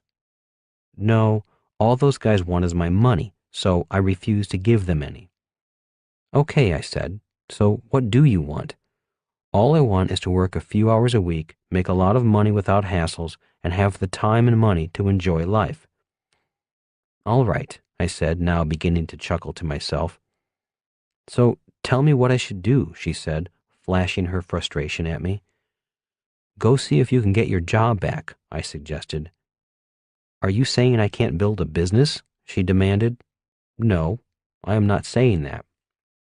So, what are you saying? She demanded.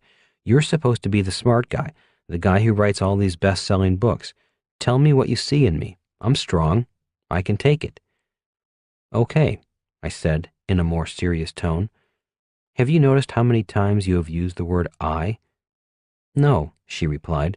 Tell me how many times I have used the word I and what the use of it means to you. Well, I heard you say, I'm not doing well.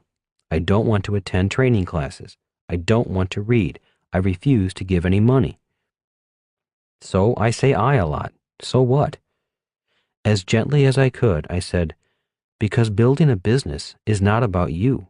It's about other people.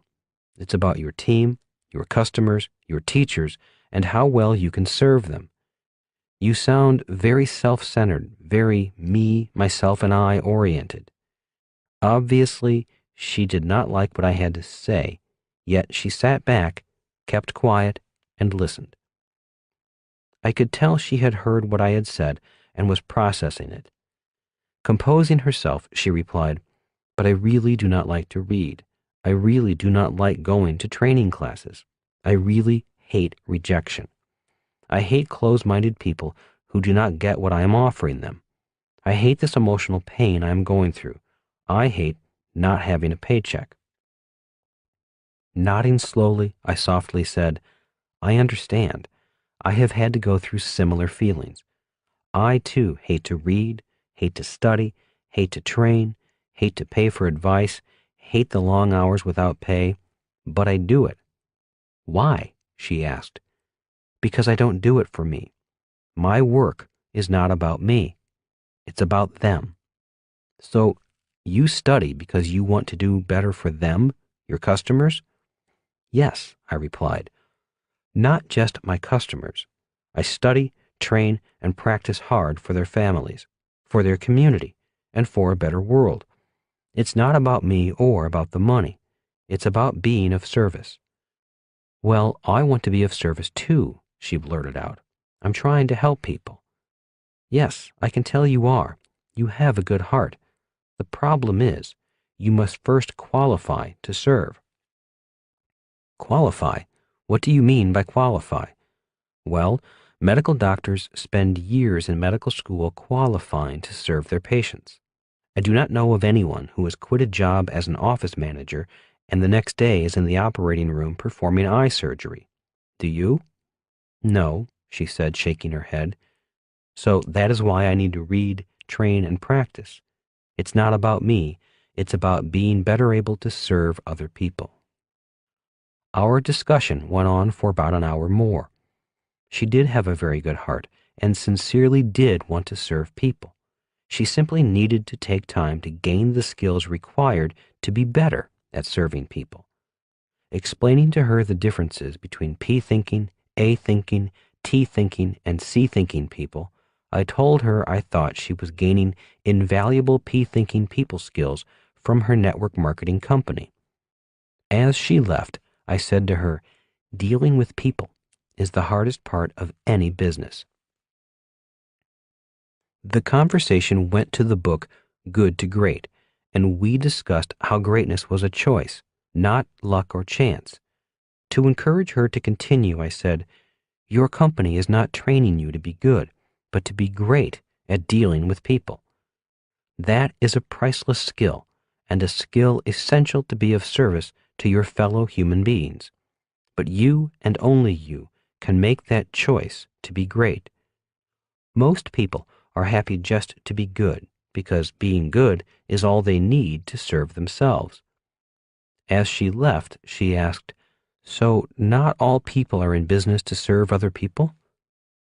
That is my experience. Too many people go to work simply to make money. A few people go to work to be of service. Different people, different missions. In the next chapter, we will go into how to build a team and how to deal with different people with different missions. It is a very important chapter because people come to work for different reasons. If their reasons are not aligned to the mission of the business, the results are often chaos and losses of time and money. Many businesses fail simply because in business there are different people with different missions. The power of a mission. In Vietnam, I witnessed firsthand a third world nation beat the most powerful nation in the world simply because its fighting forces had a stronger sense of mission. I see the same thing in business today. We have all seen smaller entrepreneurial companies such as Microsoft, Apple, Google, and Amazon blast past big, stodgy blue-chip companies, making the young entrepreneurs far richer than older corporate executives climbing the corporate ladders. Today, while blue-chip corporate executives are becoming millionaires, youthful entrepreneurs are becoming billionaires. As in Vietnam, it's not a matter of the size of the business. It's a matter of the size of the mission. That is why I have dedicated so much time to this subject. Earlier in this book, I wrote about the 3 10-year phases of my development. Once again, they are 1. 1974 to 1984, learning years. 2. 1984 to 1994, earning years. 3.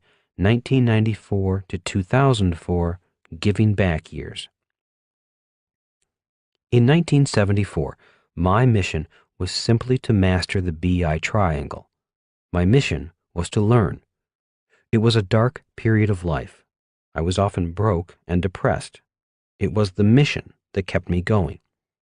There were months on end that nothing seemed to work, yet the memory of my dad sitting on his couch watching TV kept me going. I was not learning for me. I was learning for my dad and people like my dad throughout the world. Around 1980, my world became brighter. Money was once again rolling in.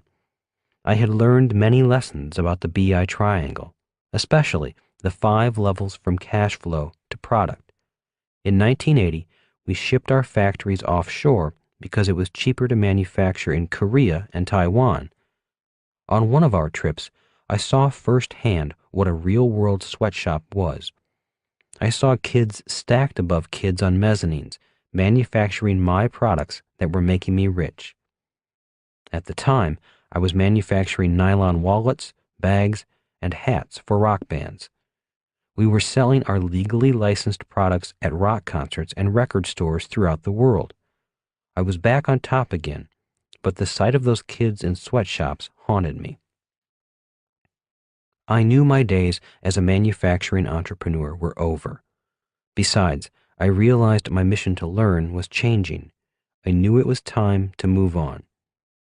In December 1984, Kim and I moved to California. That began the worst year of our life. I wrote about this period of time in the book Rich Dad's Cash Flow Quadrant. My mission was similar, but it had evolved. Now my mission was to find my gift and develop it. It was also to earn money and create wealth from my gift. Passion is different from love. Passion is a combination of love and anger.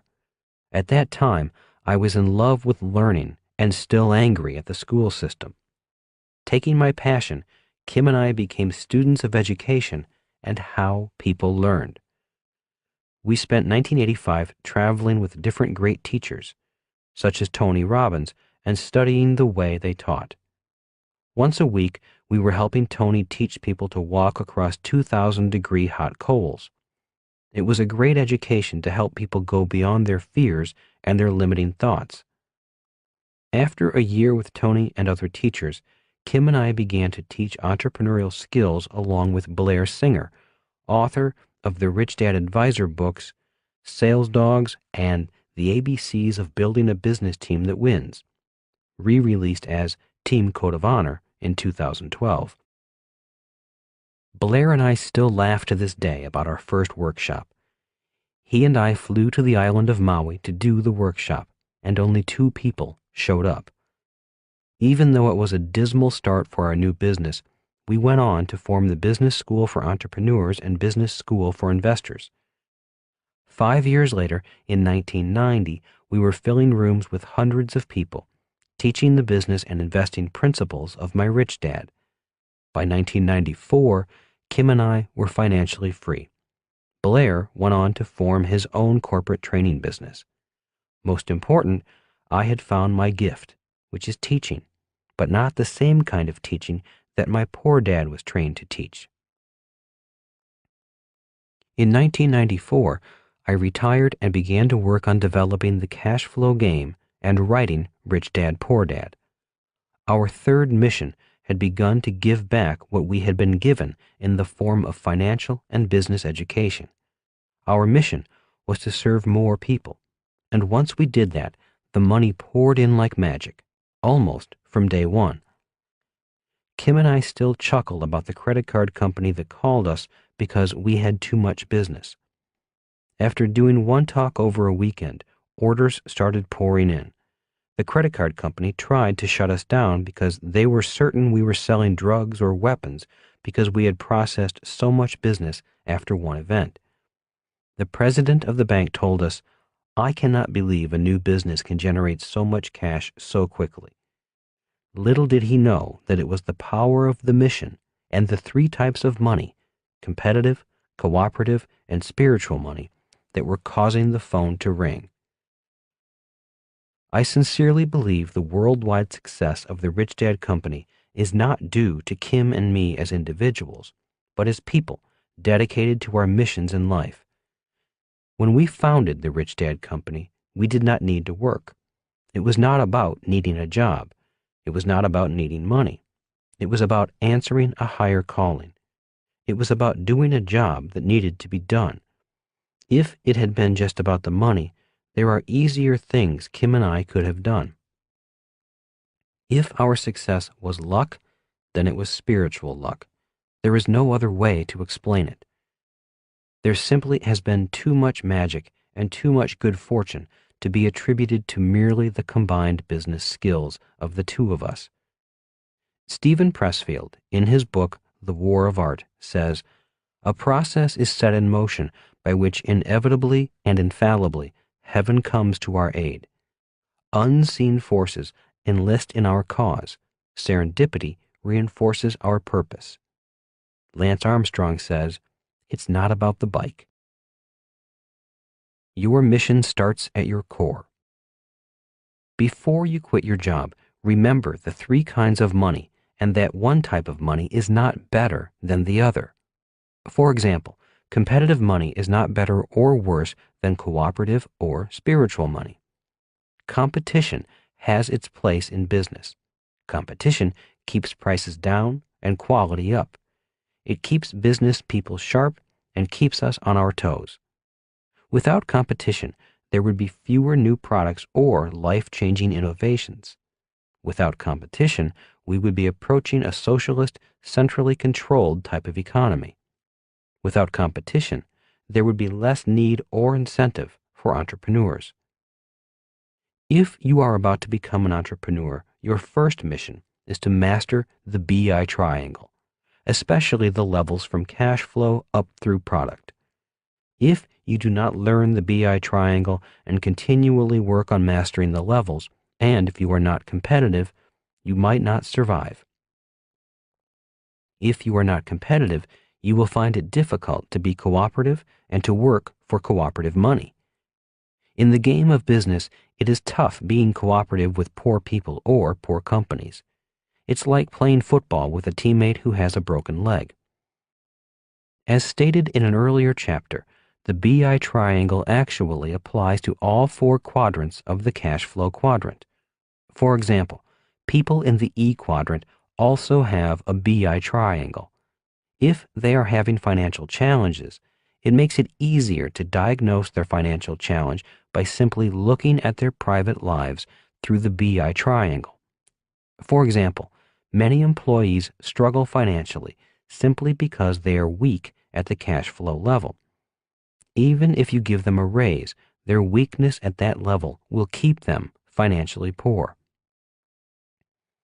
The Marine Corps did teach me that the mission of the organization starts at the core, in the soul of the organization.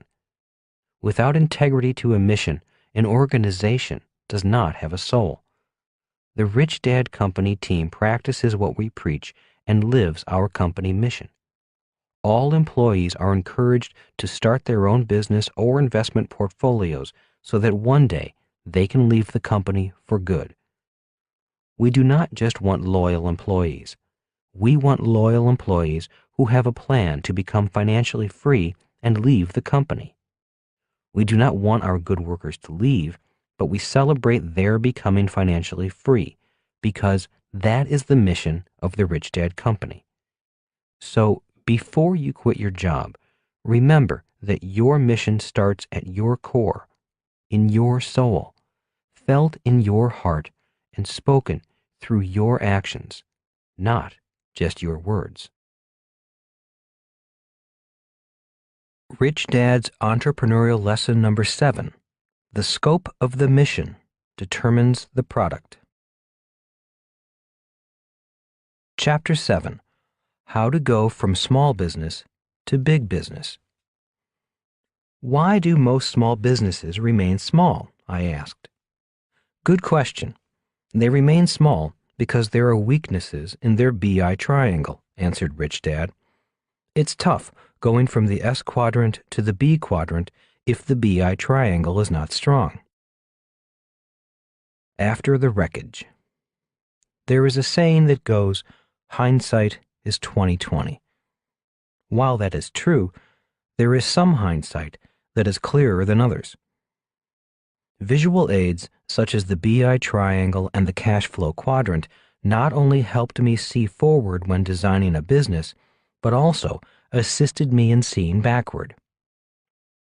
After the crash of my nylon surfer wallet business, having the cash flow quadrant and the BI triangle as visual aids was like having eyeglasses or a magnifying glass when combing through the wreckage of the business. It was obvious that success and incompetence wiped us out, yet there were deeper, darker factors that caused us to crash. Being honest with myself and looking at the cash flow quadrant, it became crystal clear why we crashed. The real cause was youthful arrogance. Having a successful business early in life was like giving a kid a Corvette and a six-pack of beer and then saying, "Drive safely." In 1976, my best friend Larry and I were in the E quadrant, working for Xerox as salespeople. Because we were tops in sales, we thought we knew all the answers. In our business plan, we thought we could pull an Evel Knievel and jump the Grand Canyon on a motorcycle. That means we thought we would take a shortcut to the B quadrant. Instead of going from E to S, our plan was to rev up our motorcycles and jump from E to B. Instead of climbing down the canyon from E to S and then climbing up the other side from S to B, we decided to leap the canyon. Even Evel Knievel was smart enough to make the leap with a parachute attached to his motorcycle. We didn't. Instead of being Evel Knievel, we looked like Wile E. Coyote chasing the Roadrunner over the edge of a cliff and out into space before realizing there is nothing but air below his feet. Somewhere between 1978 and 1979, we realized we had nothing but air below us. We almost made it to the B quadrant. In fact, we touched the edge of it, but it was the weakness of our BI triangle that sent us crashing into the valley. It was not pretty, and it was painful. Today, every time I see a Roadrunner and Wile E. Coyote cartoon, I know how the coyote feels. Beep, beep. Crashes are good if you survive. Between 1979 and 1981, I felt like I was the NTSB, the National Transportation Safety Board, inspecting the wreckage of an airplane. My partners had moved on to other businesses and 2 new partners took their place. One of them, my brother John, was a strong business partner as well as a tremendous moral support. Together, we went through the wreckage and rebuilt a new but smaller business. We went from B back to S. In 1981, our downsized company entered a joint venture with a local radio station. Together with the radio station, we created a merchandising brand named 98 Rock. The star product was a black t-shirt with a splashed paint logo of red and white screaming 98 Rock FM Honolulu. In Honolulu, our 98 Rock shops had thousands of kids lining up to buy tens of thousands of t-shirts and other accessories. The product line soon went worldwide, doing especially well in Japan. Seeing a little 98 Rock shop in Tokyo with thousands of Japanese kids in line to buy the products brought smiles back to our faces, smiles that had not been there for a number of years. When I told Rich Dad about our worldwide success, he reminded me, "The process will give a glimpse of your future, but you must be faithful to the process."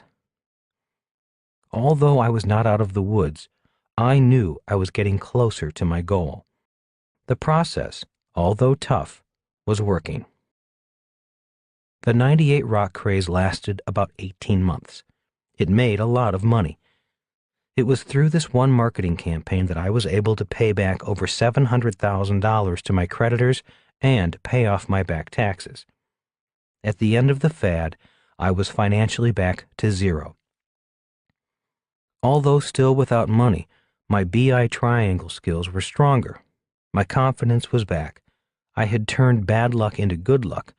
I did not have to declare bankruptcy, and I had caught a glimpse of the good life, my future, at the end of the process. In 1981, an agent for the rock band Pink Floyd called. He had heard of our success with 98 Rock merchandise and wanted us to work with them on the re-release of their album, The Wall. Obviously, we jumped at the opportunity. Once again, our small company was growing into a big company. With this growth, the strength of our company's BI triangle was being tested again. Our joint venture with Pink Floyd's merchandise was successful. Soon, other bands came to us, and, without really planning it, our little company in Honolulu was solidly in rock and roll merchandising. When Duran Duran and Van Halen joined our list of rock bands, the business exploded. Simultaneously, around 1982, MTV was launched. That meant rock and roll was back, disco was dead, and once again our systems were overstressed.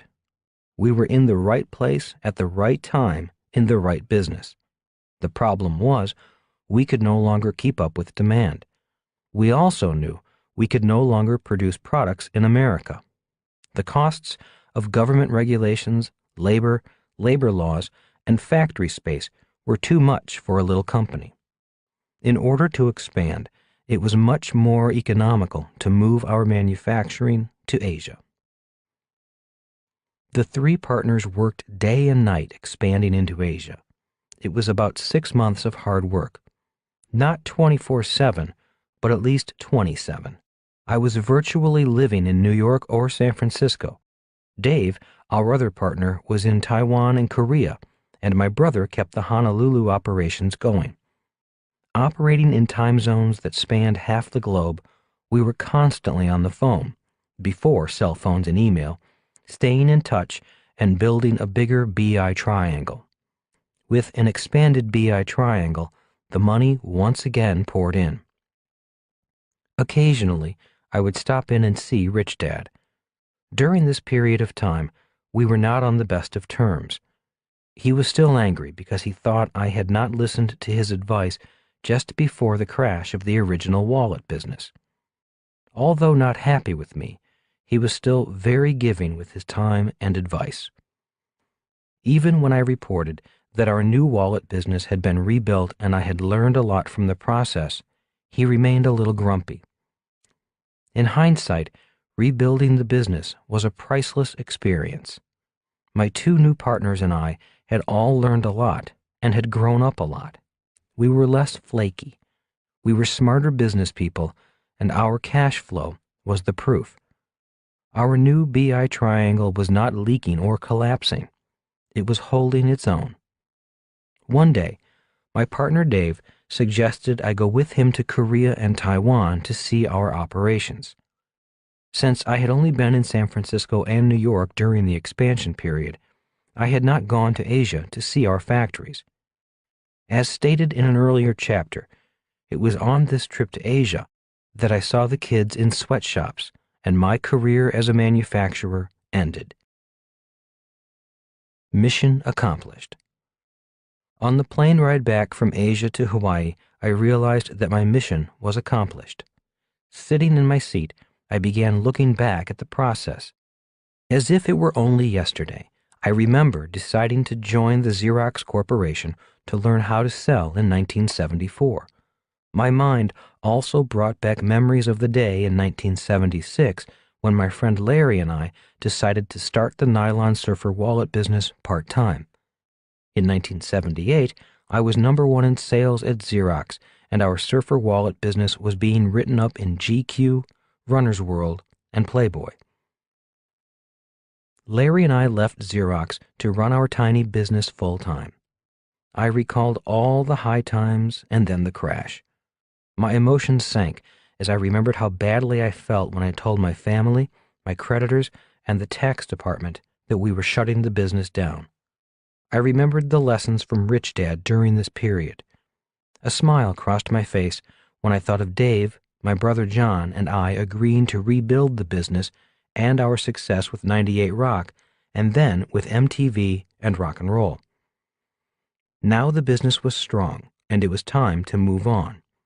My mind kept saying, "Stay. It's now time to make a lot of money. You're back on top again. Why leave now? You're just about to get rich. The hard work is done. Your dreams will come true." Yet, in my heart, I knew it was time to move on. Deciding to move on was tough, especially with the money beginning to pour in. I struggled for months with the conflict between my head and my heart. Many times when I received my paycheck and bonus check, I definitely wanted to stay. Yet, I knew my mission to learn the fundamentals of the BI triangle had been accomplished. I could now be competitive in the business world. The problem was, I did not like what I had to do to stay competitive. I did not want to employ kids in horrible conditions that would probably scar many of them for life. In late 1983, I let Dave and my brother John know that I was leaving the business. I asked for no financial compensation. I had received more than I wanted. Meeting Kim. Just as I was preparing to make these changes in my life, I met Kim. Still the disco duck of Waikiki, I had met her months earlier, but she would not have anything to do with me. It must have been the long-collared shirts and disco boots. It did not bother me, since Waikiki was full of beautiful young women. For some reason, after I returned from Asia, Kim came back into my thoughts. I asked her out again, and she turned me down again. This went on for 6 months. I would run into her, talk to her, ask her out, and she would turn me down. I would call her, and she would turn me down. I sent flowers, and she turned me down. Again and again, she turned me down. I tried every sales tactic I learned in sales training on her. I tried the puppy dog close, the Columbo close, the assume the sale and close, but none of them worked. Finally, out of tricks from my sales bag, I stopped being a disco duck salesperson and applied what I had learned from the marketing classes I had been taking at night. In marketing, a rule of thumb is to do your market research first. With my marketing cap on instead of my sales cap, I began asking around to find out who this woman named Kim really was. In marketing, it is called knowing your customer. The first person I asked was a guy who knew her from work. When I began asking questions, all he did was laugh. "You don't have a prayer," he said. "Do you know how many guys are after her? She has cards, flowers, and phone calls from guys like you all day. She probably does not know who you are." He was not helpful, so I kept digging. Finally, I was having lunch with a female friend of mine, and I mentioned I was not getting far on my market research project, codenamed Kim. Phyllis cracked up after she heard my story. "Don't you know who her best girlfriend is?" "No, I don't." Laughing hysterically, Phyllis said, "Her best friend is Karen, your old girlfriend." "What?" I said. "You're kidding me." "No, I am not," laughed Phyllis. Giving Phyllis a big hug and kiss, I ran out the door and back to the office. I had a phone call to make. To Karen. The split between Karen and me had not been the most pleasant, so I had some patching up to do. After I had made a few belated apologies, Karen listened to the story of my 6-month pursuit of Kim. She, too, laughed her head off. Finally composing herself, she asked, "So, what do you want me to do?" Taking off my marketing cap and putting on my salesperson's cap, I asked for what every salesperson is trained to ask for from a satisfied customer. I asked for a referral. "You want what?" screamed Karen. "You want a referral from me? You want me to recommend to her that she go out with you? You've got your nerve." "Well, that is why I was number 1 in sales," I said as a joke.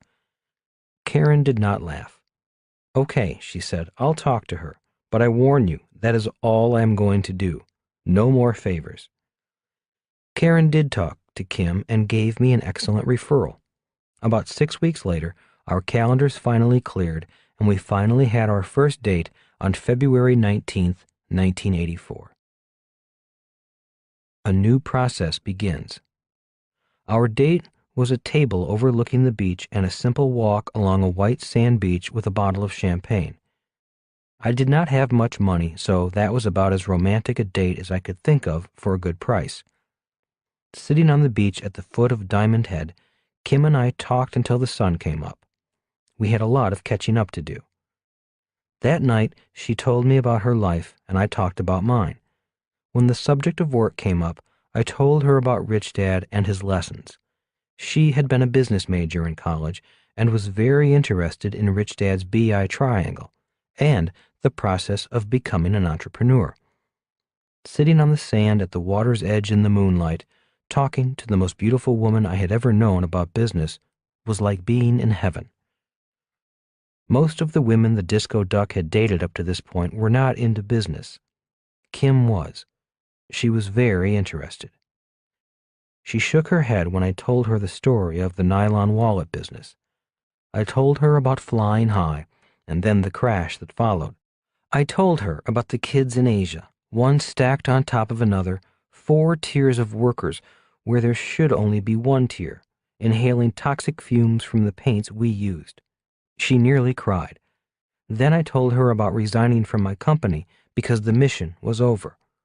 With that, she took over the conversation saying, "I'm glad you're moving on, but what are you going to do?" Shaking my head, I replied, "I don't know. All I know is that sometimes you have to stop before you can begin again. So right now, all I am doing is stopping." At that point, I told her about my dad who was still unemployed, taking odd jobs when he could find them. I told her about how I thought education was inadequate and not preparing kids for the real world, how schools were preparing kids to be employees, not entrepreneurs, teaching kids to expect a company or the government to take care of them once their working days were over. We then discussed the future, how Rich Dad envisioned a coming Social Security crisis, a medical crisis, and a financial crisis in the stock market, growing bigger and bigger as the baby boom generation aged. "Why are you concerned?" she asked. "Why do you think the coming financial crisis is your problem?" "I can't really say," I said. "I know that the world has a lot of problems. Problems with the environment, diseases, enough food, shelter, and so on.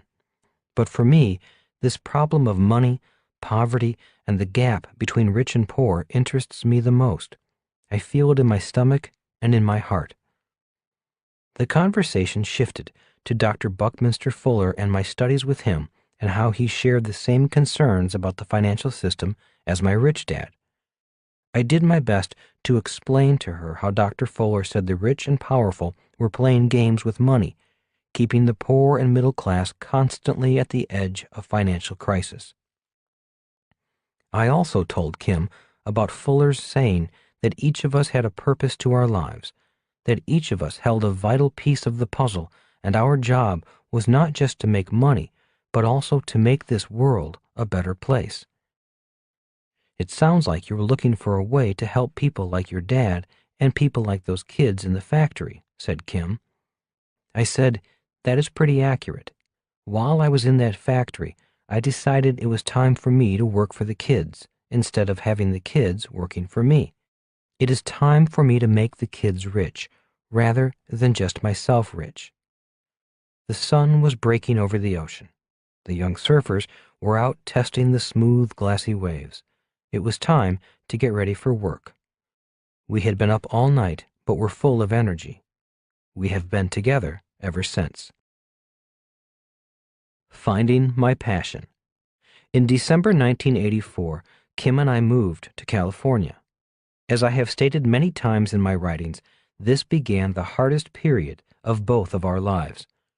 The business opportunity we thought we were part of did not pan out. That left us without money, sleeping in our car for a few nights.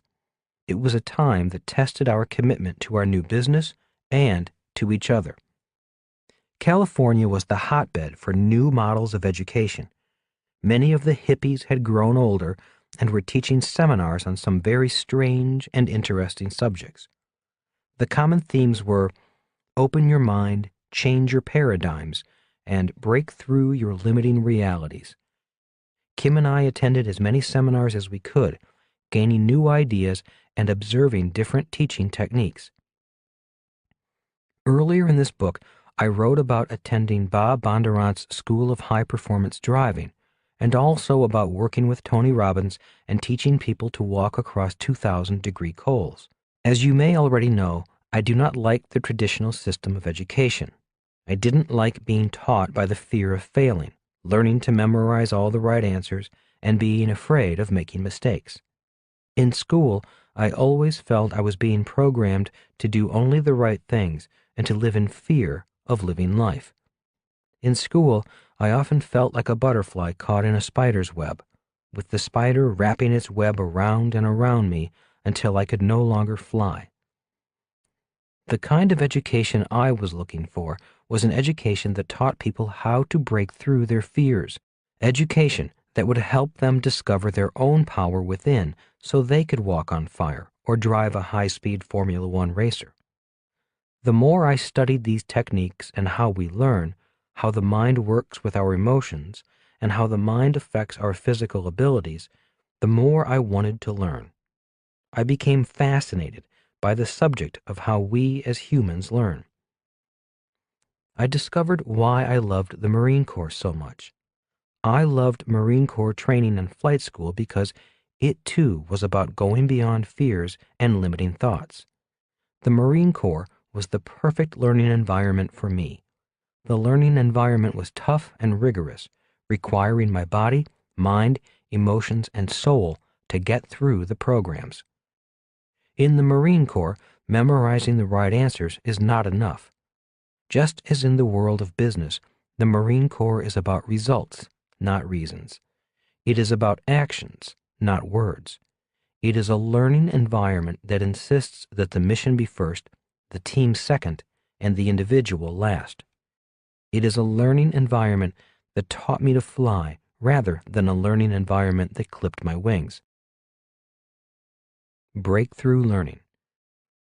It was dawning on me that what we were studying was what I came to call breakthrough learning, the type of learning that is powerful enough to cause a transformation, a paradigm shift of reality, much like how a chick must feel when it finally breaks through the shell of the egg.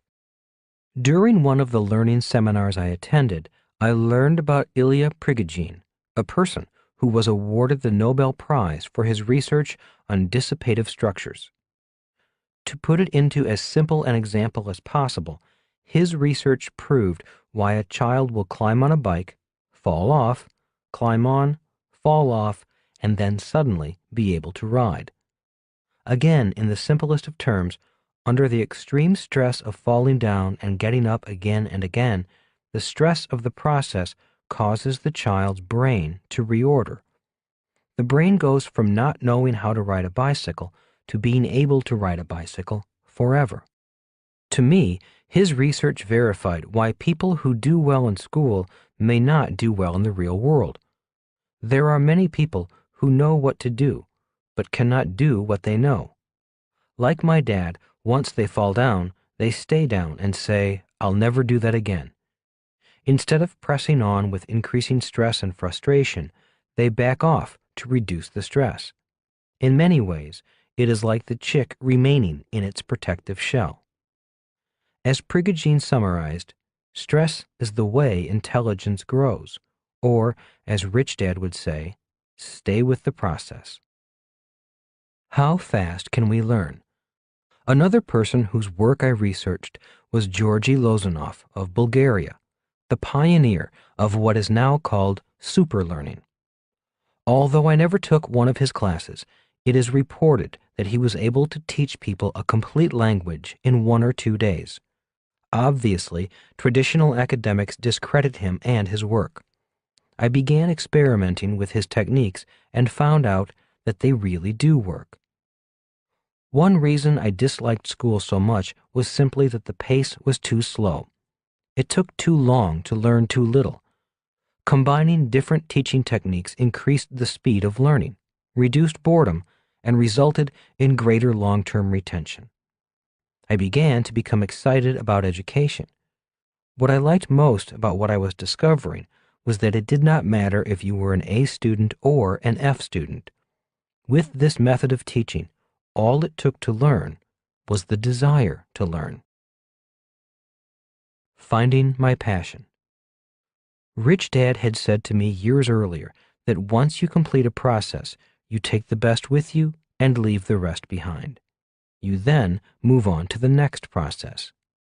As Kim and I were going through this learning period, Rich Dad's words began to make sense. Suddenly, it dawned on me that I was beginning the best of several processes in my life. I had my experience from the process of going to school, which I really hated. Next were my experiences from the process of being a marine pilot. Then I had my experiences from learning to be an entrepreneur with my nylon wallet business. As tough as that nylon wallet process was, I did have many great experiences to take with me.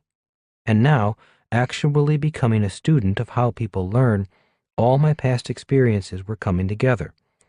My often disorderly life was beginning to make sense.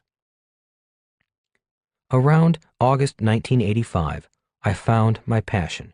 My next business was forming in my mind. From 1986 to 1994, Kim and I ran an organization that offered the Business School for Entrepreneurs and the Business School for Investors. Instead of your traditional business school, this business school had no prerequisites. We did not require scholastic records. All that was required was the will to learn and the time and money for the courses. Employing the techniques we had learned, we were able to teach people the basics of accounting and investing, normally a 6-month course, in 1 day. Instead of talking about business, the class actually built a business touching on all parts of the BI triangle. Instead of talking about team building, each business team had to train for a triathlon. Instead of one person finishing first, it was the team that finished first that won. I do not know if you know how hard it is to get 15 people of different ages, different genders, different levels of fitness, and different mindsets to compete as a team in a contest of swimming, biking, and running. Some of the contests reminded me of scenes from Vietnam, where team members were carrying other team members across the finish line. Of course, to be a real business school, we bet money. Every participant put money in the pot, and it was winner take all. A winning team of 15 could walk away with as much as $50,000 in prize money. At our business school for investors, instead of talking about investing, we actually would build a stock market trading floor. The different teams would represent different stocks and money managers. As market conditions changed, the teams had to adjust their investment strategies. Again, at the end of the school, the winning team walked away with the money. In 1993, although the business was successful and profitable, I knew it was once again time to move on. In the summer of 1994, Kim and I sold our share of the business to our partner and retired. The passive income generated from our investments was now greater than our expenses. We were finally out of the rat race. We weren't rich, but we were financially free. In my book, Rich Dads Retire Young, Retire Rich, you will see on the back cover a picture of Kim and me sitting on horses on a hill overlooking a crystal blue ocean. That vacation on a private island in Fiji was our reward for retiring early. Kim was 37, and I was 47. Know when to stop. In his book, Good to Great, Jim Collins does a whole piece on knowing when to stop. Reading his book in 2004 took me back to the times when I also stopped in 1984 and 1994. There was no clear signal, no sign from God saying it's time to stop. Each time, there was simply a moment when I knew the process I was in had come to an end. It was time to stop and wait for the beginning of the next process. Many times I meet business people who want to stop but can't stop. They cannot stop for different reasons. One common reason is that their BI triangle is weak. To cover up for the weaknesses, the owner often has to work harder or longer to make up for the weaknesses. Another reason is that the owner cannot afford to stop. Again, this is a symptom of a weakness in the BI triangle. Another common reason is that the owner, although successful, continues to work because he or she does not know what to do next. According to Jim Collins, a person may need to stop first, take some time off, and then look for the next thing. That is what I did. I simply stopped, let the dust settle, and waited a few years to see what would happen next. The more people you serve, the more effective you become. From 1984 to 1994, I was firmly entrenched in the S quadrant. I was not going to make any premature moves toward the B quadrant. As expected, as our success grew, so did our exhaustion. Exhaustion is what often occurs with successful people in the S quadrant. Since an S individual often does the work himself, more success means more work. An S often works for a $1 per hour compensation plan, and as we all know, there are only so many hours in a day. When Kim and I stopped, it was not the hard work or long hours that caused us to stop. What was disturbing me was how few people our work was reaching. After all, only a few people actually pay money to attend seminars, and our seminars were not only expensive, but also tough like the Marine Corps. We asked people to devote 10 or more days to attend one of our business schools. Dr. Buckminster Fuller, the teacher who has had a tremendous influence on my life, often said, "The more people you serve, the more effective you become." He was not into money, but he was into being of service. Rich Dad said, "One of the big differences between an S and a B is the number of customers they can handle." He also said, "If you want to be rich, simply serve more people." By 1994, our last business school had over 350 people in the class paying $5,000 each to attend. If you do the math, the money was good. What was not good was that there were only 350 people. I knew that if I truly wanted to help those kids in Asia, I was not going to be able to do it doing things the way I was doing them. In other words, I knew it was time to stop and figure out how to go from the S quadrant to the B quadrant. Instead of trying to leap across the Grand Canyon, Kim and I were now ready to climb up the other side. It was time to go through what Rich Dad called the eye of the needle. Going through the eye of the needle. As most of you know, One of the problems with being self-employed in the S quadrant is the word self. In many cases, the self-employed person is the product, the person who is hired to do the work. When you look at the BI triangle, starting from the cash flow level on up to product, the self-employed person is in charge of everything, all the elements. In most cases, being self-employed makes it very difficult to get to the B quadrant. It can be difficult to get yourself out of the way. Between 1984 and 1994, I was that person. I was the self in self-employed. Although I did it intentionally, the reality disturbed me. A question I often asked myself was, how can I teach people what I have been teaching in our business schools without my personally teaching them? We tried training other instructors, but that process was a long, hard, tedious process. It was difficult to find people to go through the training process to become instructors. It was hard to teach other people to teach the way we taught. It's not easy to get a class of over 300 people to learn accounting and investing in one day. It was almost as tough as teaching them to walk across fire. After selling the business in 1994, I had time to go back to my question. How can I teach people what I have been teaching in our business schools without my teaching them? I moved into the mountains near Bisbee, Arizona, and was secluded enough to begin working on the answer to my question. For 2 years, I worked on the question. When I left Bisbee, I had the rough draft for Rich Dad, Poor Dad on my Macintosh computer and a rough sketch with computations for the cash flow board game. I was going through the eye of the needle and moving from the S quadrant to the B quadrant. Rich Dad had learned about the eye of the needle from Sunday school. He said, a popular Bible verse goes something like this: "It is easier for a camel to pass through the eye of a needle than for a rich man to pass into heaven."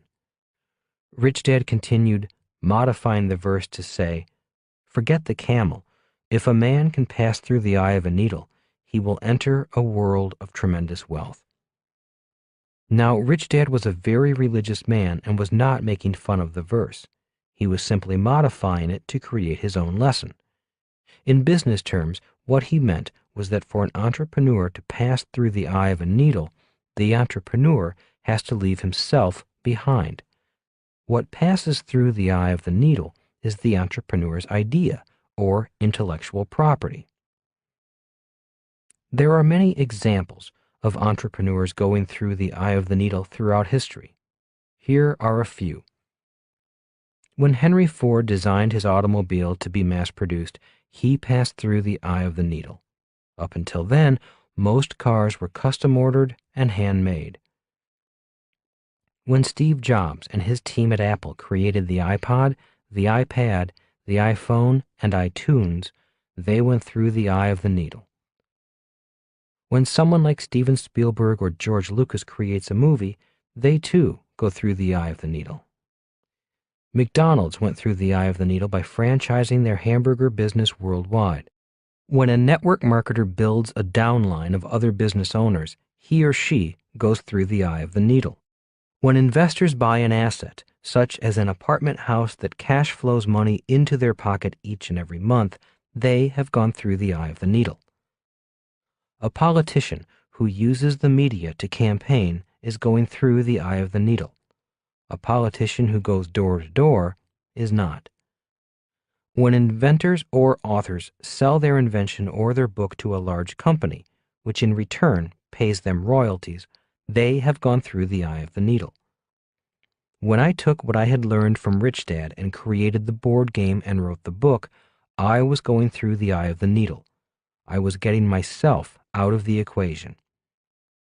When I created my nylon shoe pocket wallet for runners and did not first have my idea protected by an intellectual property attorney, I was not going through the eye of the needle. I was simply giving my idea to my competition and making them rich. They went through the eye of the needle, and I fell into the Grand Canyon. I had a great new product, but without the legal level to protect my product, the BI triangle was not complete. The chick breaks through its shell. When I returned to Phoenix with a draft of the book and the cash flow board game in hand, I knew I was making my move to the B quadrant. Kim and I began to design and build a company according to the BI triangle. The moment we put our products in the marketplace, the heavens of abundance opened up. The product line was officially unveiled on my 50th birthday, April 8, 1997. From the start of the Rich Dad Company, we had a few struggles to breathe life into the business. The main struggles we had were keeping up with demand, traveling the world to open new markets, and counting the money. In June 2000, the call from the Oprah Winfrey Show came, and the heavens really opened. Kim and I were leaping from S to B.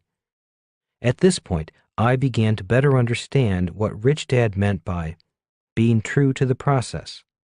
The process will give you glimpses of a better future, just to keep you going. The power of mastering the BI triangle. Harnessing the power of the 3 types of money: competitive, cooperative, and spiritual money. Going through the eye of the needle. After being on Oprah's show, I truly felt like the chick that had finally cracked through its shell. Before Oprah, no one knew me. After Oprah, regardless of where I go in the world, people stop me on the street to let me know they have read Rich Dad Poor Dad or played the cash flow games. In 2002, I was in an antique store in Stockholm, Sweden. The owner, a very blonde Swede, was an expert in Chinese antiques. Recognizing me, he said, "I was on a buying trip to China a few months ago. While floating down the Yangtze River, I glanced into a houseboat and saw a Chinese family playing the Chinese version of your cash flow board game."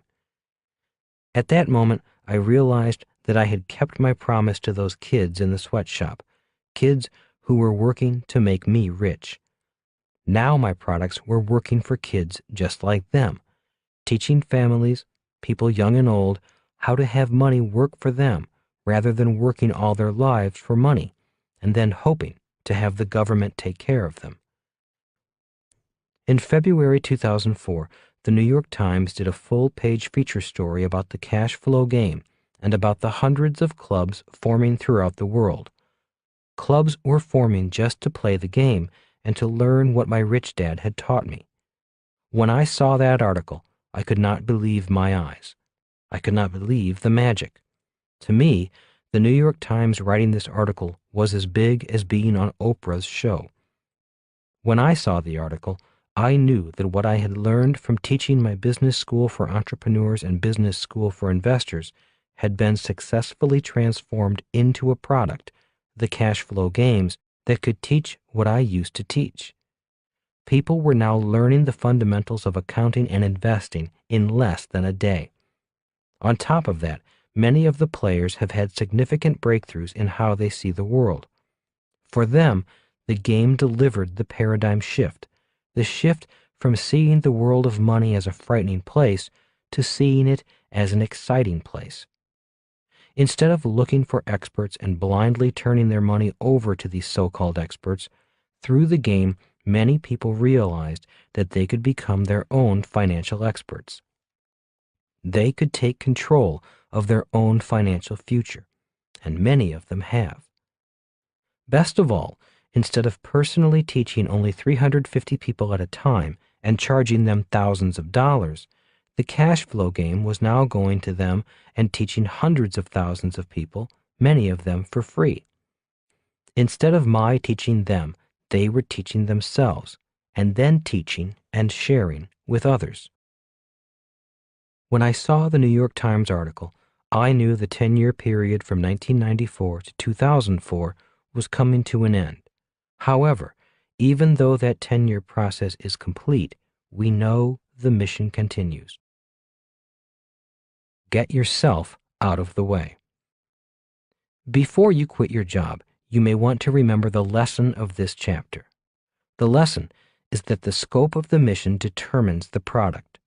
It is very tough making a lot of money or serving a lot of people simply by working harder physically. If you want to serve a lot of people, and/or make a lot of money, you may need to get yourself out of the way and pass through the eye of the needle. Before you quit your job, you may also want to determine if you would be happiest in the S quadrant or the B quadrant. If you want to grow into the B quadrant, remember that it takes much stronger fundamentals in the BI triangle and an even stronger team to allow you to go through the eye of the needle. And before you quit your job, you may want to have a moment of silence in memory of the dot-com companies that failed. I believe the reason so many failed was that many of the entrepreneurs were attempting to leap from the E quadrant to the B quadrant. When the bust came, they too looked like Wile E. Coyote with only air beneath their feet. They did not make it through the eye of the needle. A winning team. Success or failure in business has to do with work ethic, determination, and desire. Most people who make that jump have tons of all three. Yet the biggest determining factor has even more to do with learning three critical skills that will turn any business into a success. First, in order to build a business, you have to be able to sell because sales equals income. When income is lacking, it's usually because the owner doesn't like to, doesn't know how to, or is simply reluctant to sell.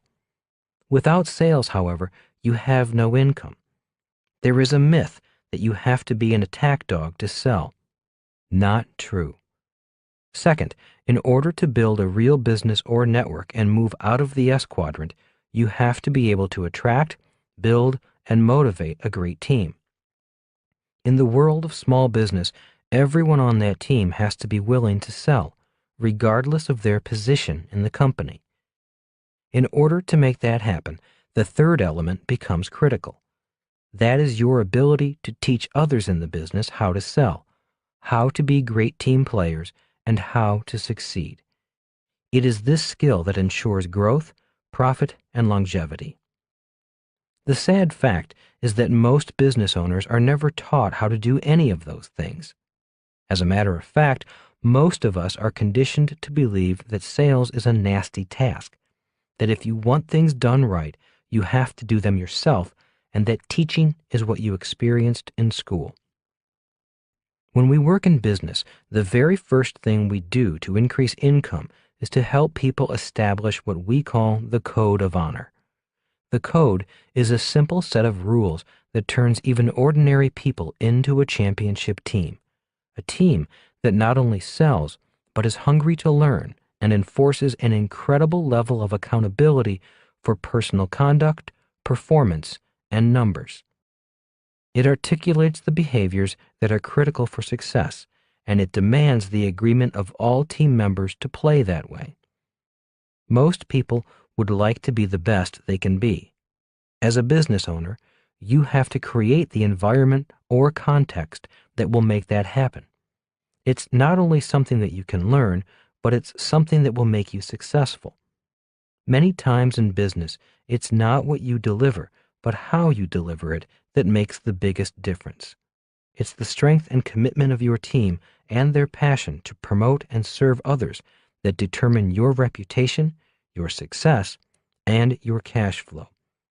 Blair Singer, Rich Dad Advisor and author of Sales Dogs and Team Code of Honor. Choosing the right entity. Few people appreciate it, but choosing the right entity structure for your business is just as important as choosing the right partner for your business. If you go into business with the wrong person, your efforts may be doomed from the start. The wrong person may too freely spend your money, may obligate the company to contracts it cannot fulfill, and may alienate co-workers before the first product or service is ever delivered. The wrong partner can leave you unprotected and waste all of your efforts and energy. Likewise, choosing the wrong legal structure can also lead directly to failure. Starting out, you want to have as much asset and legal protection as possible. But by choosing a sole proprietorship or a general partnership, bad entities that offer no protection whatsoever, you stand to lose everything you build into your business, along with all of your personal assets.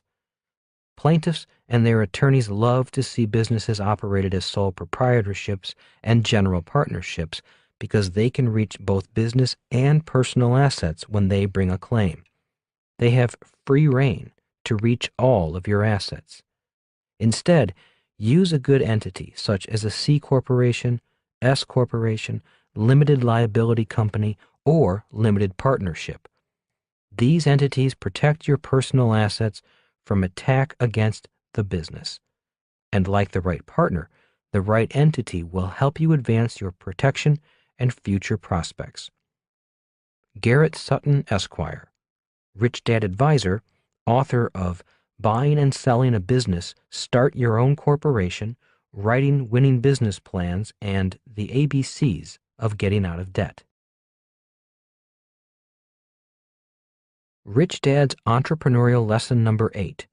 Design a business that can do something that no other business can do. Chapter 8. What is the job of a business leader?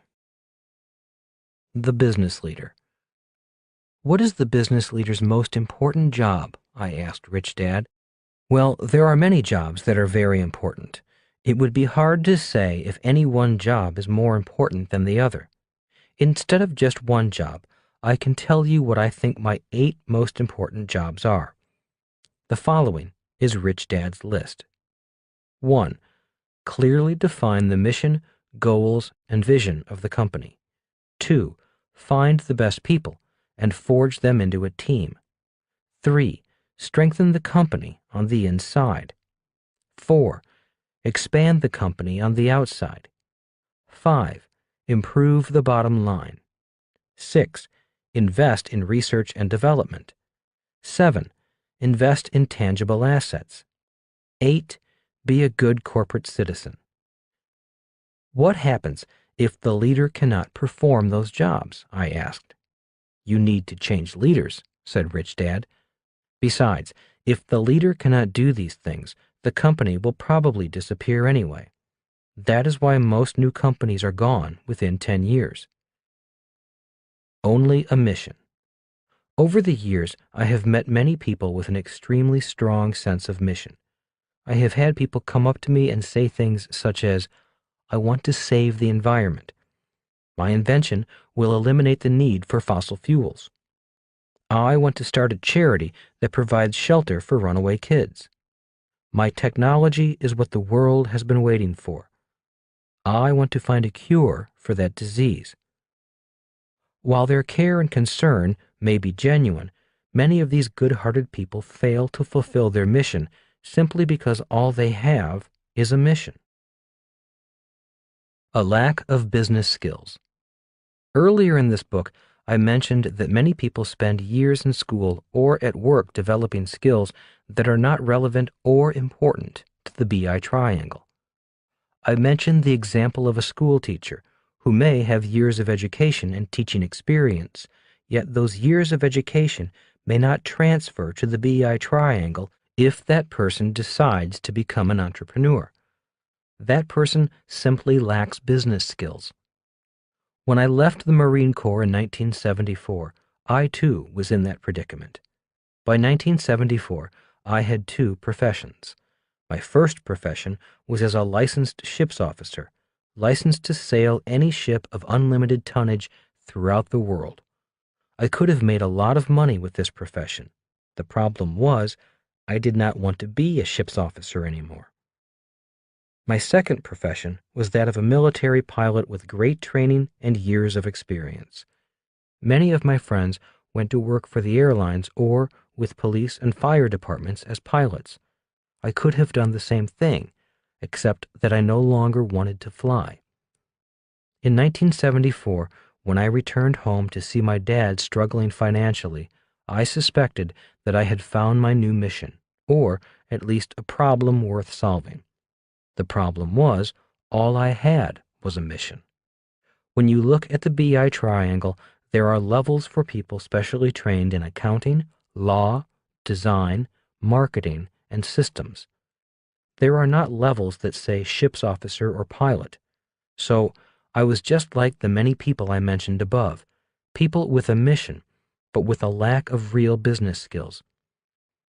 What I did have going for me was that I had years of apprenticeship to Rich Dad.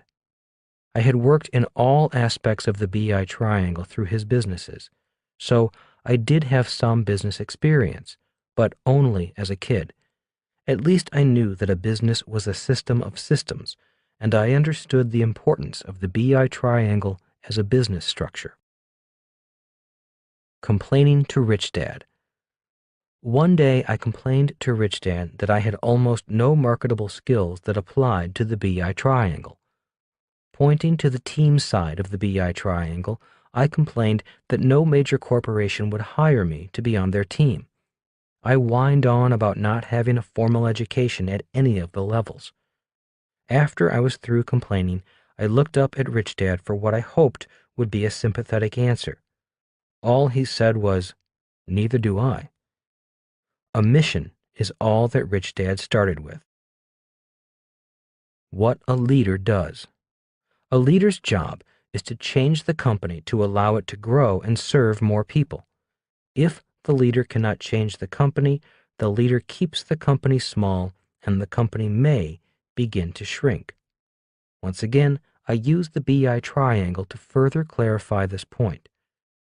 When I was in the S quadrant, our products were the business school for entrepreneurs and the business school for investors.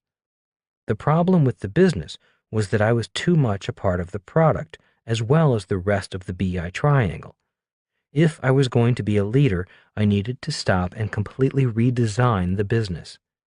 Trying to fix a poorly designed business while the business is running is like trying to change a flat tire while the car is still moving. That is why Kim and I stopped and took 2 years off before we started a new business. Building a new BI triangle. In 1996, when I came out of the mountains around Bisbee, Arizona, all I had were pencil sketches of the cash flow game board, a rough draft of Rich Dad Poor Dad in my computer, and a simple 2-page business plan. As the sole employee of my yet-to-be-formed company, I knew my next step was to find the right people and put a team together. Sketching the game board was the easy part. Finding someone who could engineer the information systems required to make the game work was the first step. The game had to be engineered to literally change the way people think about money. At that time, there was only one person I knew who had such a mind. That was an old friend named Rolf Parda, fondly known as Spock. We call him Spock because he looks like Leonard Nimoy of Star Trek fame. He also happens to be as smart as the character Nimoy played. This is where the 4 types of thinking are important. For this phase of the business, I brought the C thinking and P thinking to the project. I was creative enough to sketch a crude game board design, and I understood how people learned from my 10 years of teaching. Spock brought the T thinking and A thinking to the project. As a trained CPA with an MBA and a former banker with an extremely high IQ, Spock lives in a world of his own. Very few people can carry on a conversation with him. He speaks a dialect of English I doubt anyone else understands. Arriving at his home, I spread my crude sketches and diagrams on his dining room table. Doing my best to communicate by words, gestures, and pointing at my sketches, Spock and I finally began to converse. It is tough being the creative and people side of the project, speaking to what I hoped would be the technical and analytical side. Finally, about an hour into the discussion, Spock's eyes lit up. He was beginning to understand the people and creative side. "Why do people need this game?" he asked. "This is common sense." Chuckling, I replied, "To you it's common sense. You have an MBA, you're a CPA, and a former banker. So to you, this is common sense. But to the average person, this is a foreign language. For many people, this is a radically new way of thinking." Spock grinned. The points on his ears grew a little longer. Give me 3 months, and I'll give you what you want. We agreed upon a price for his services, shook hands, and I left feeling confident that I had found the right person for the task. 3 months later, and after much interaction with me, he had all the complex mathematical equations done. I had done my part and made better crude sketches. Together, Kim, Spock, and I played the game. Surprisingly, the game ran well. It was a tough game, but the numbers worked, the lessons were revealed, and we were happy. The next person I went to see was an intellectual property attorney to begin the process of filing for patents, trademarks, and other legal fences to protect my intellectual property. Spock went back to work with his A-thinking cap on, using his analytical mind this time, and began back-testing the game on a computer. He ran the game through 150,000 different simulations without a failure. When he handed me his pages of mathematical computations, he was grinning from ear to ear. The challenge of the project had made him very happy. To this day, I have no idea what the math on those pages meant, but when I turned those same pages over to my attorney, he grinned just like Spock. I felt like I was in school again. The two A students were going over test papers and enjoying it, and I, the C, D, and occasional F student, wondered what they were so excited about. As you may have already guessed, I was now building a new BI triangle. As entrepreneurs, Kim and I were clear on our mission. Now, as leaders of the project and using the 5 levels inside the triangle as a guide, we were now putting together a team. After about a month, my attorney called and said, "You can now move forward and show your game to other people. We do not have a patent yet, but I have filed the application and you've staked your claim. You still need to have people sign confidentiality agreements before they see your product." As you may recall, this is the step I left out when I created the Runner's Shoe Pocket Wallet. Within weeks after inventing the product, I began selling the shoe pocket without protection. In less than 3 months, our competitors were selling my creation. It was a devastating mistake. But learning my lesson from that mistake was about to pay off in a very, very big way. The big test. For the next few weeks, Kim, Spock, and I worked to get our prototype games ready. We had played the game with a number of our friends, and the game worked well. The reason the game worked well is that all of our friends are professional investors. Now we were about to beta test the game. A beta test is a trial run to see if the game works with the average player. The game at that stage was just rough sketches on heavy butcher paper, and we used different caliber bullets as game pieces. The bullets worked well because their weight helped keep the paper down. We reserved a hotel conference room, enough for about 20 people, and then began calling people, mostly strangers, to come and play. You have no idea how hard that was. When people found out the game was an educational game about investing and accounting, most people found an excuse to not be there.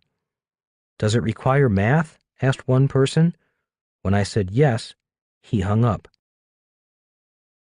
The game is played. One bright Saturday morning, in walked 9 people. One who agreed to be there simply did not show up. After a few niceties, the game was on, and it went on and on and on. There were 2 tables, one table with 4 people and one with 5. After about 3 hours, one person raised her hand to signal she had won her game. The game had worked for one person, and the game went on and on and on. Finally, at about 1 p.m., we shut the game down. Frustration was so high, I thought fights were about to break out. No one else had gotten out of the rat race. No one else had won the game. As people left, many politely shook my hands, but no one said much. Most just gave me a strange look and left. Decision time. After packing up our boxes, Kim, Spock, and I had a debriefing session. "Maybe it's too hard," I said. Kim and Spock nodded. But one person got out of the rat race. She won the game, said my perpetually optimistic wife, Kim. Yeah, but most people didn't win, I moaned. They didn't get out of the rat race. They didn't learn anything. All they did was get frustrated. I did my best to make it simple, said Spock. I don't know if I can make it any easier without losing the objectives for playing the game. Well, let's get the boxes into the car and go home. Kim and I leave for Hawaii tomorrow. We'll have to decide if we go forward with this project or shut it down. For the next week, Kim and I would get up, have our coffee, and walk on the beach. One morning, I would be overly enthusiastic, ready to continue with the project. The next morning, I would awake depressed, ready to shut the project down. This went on for a week. It was a horrible vacation. The reason I spend so much time talking about this period is that it was a very tough time for me. When people say they have fears about taking risks and going forward on a project, well, so do I. Kim and I were in turmoil during this period of time. It was go or no go. It was put up or shut up. It was live our mission or just go back to making money. Kim and I both believed that many of the important lessons that Rich Dad had taught me had been transferred into our new game. We knew we had to move forward. Spock, Kim, and I decided to go through the eye of the needle. We had transferred this knowledge I had learned from Rich Dad and placed it in a tangible product. This took place in the summer of 1996. Kim and I then went forward and hired a graphic artist to bring the game to life. He then shipped his work to a game manufacturing company in Canada. In November 1996, the commercial version of the game was played at a friend's investment seminar in Las Vegas, Nevada. The game worked. Participants loved the game. The paradigm shifts we wanted were happening. Immediately, we flew to Singapore to another friend's investment workshop. Once again, the game did its magic. Trademarks and trade dress. We then worked on the graphics that help identify the Rich Dad brand. You may notice that most of our products have a similar theme, look, and feel. We use specific colors: purple, gray, black, and a few secondary colors. People associate the color schemes with the Rich Dad Company. If people infringe upon our trade dress or trademarks, which people often do, our legal team begins talking to them. Our trademarks and trade dress are assets called intellectual property that have great value all over the world. In China, they call Rich Dad the Purple Storm.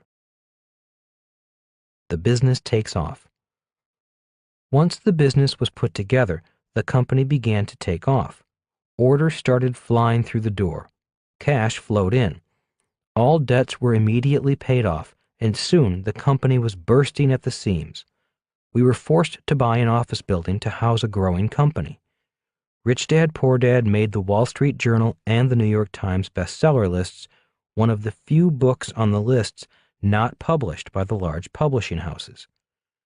Publishing houses started calling, offering us a lot of money to sign with them. Oprah's show called, and in the summer of 2000, after I was on her program, the company really exploded. Almost overnight, we became an international success.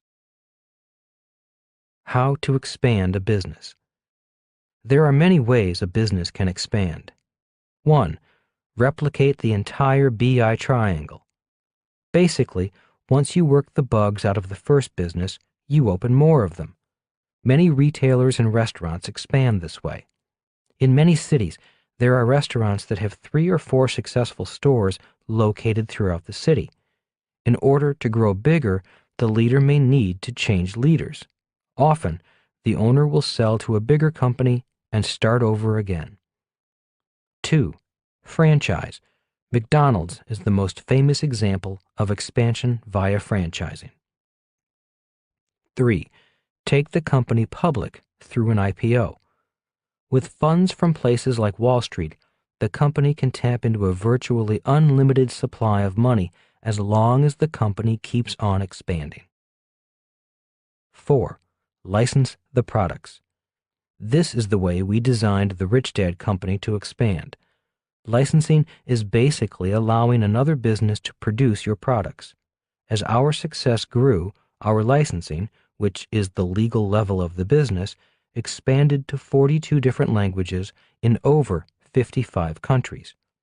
It costs us no money to produce or store the books. We do not need a giant warehouse, an extensive sales force, or a large inventory to ship product around the world.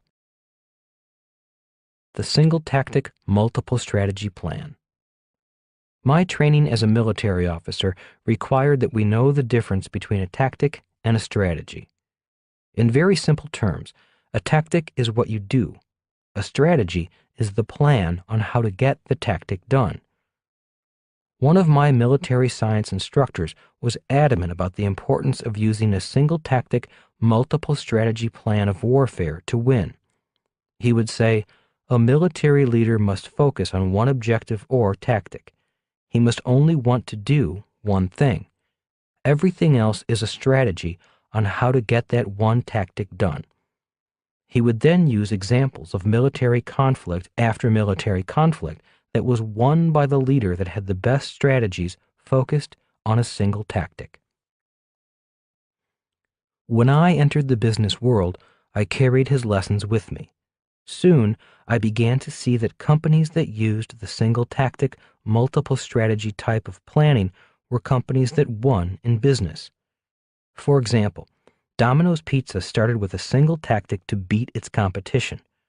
To distinguish itself in the pizza wars, Domino's designed a company around a single tactic.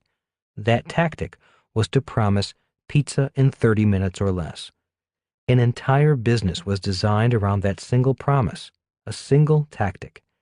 To make that single tactic a reality, the company then had multiple strategic plans. Once Domino's entered the marketplace, it immediately began taking market share from its competitors. Competitors, such as Pizza Hut, could not compete because the business was not designed to meet such a promise. To combat Domino's, Pizza Hut increased advertising, the communications level, to announce new and different types of pizza. The product level. The pizza wars were on.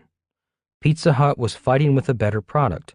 Domino's was fighting with a guaranteed faster delivery.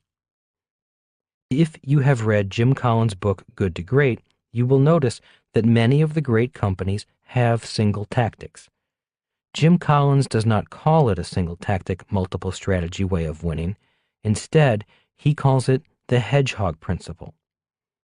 In his book, he uses Walmart's single tactic, the lowest price for good products, as the reason it beats its competitors who have multiple tactics and even more strategies.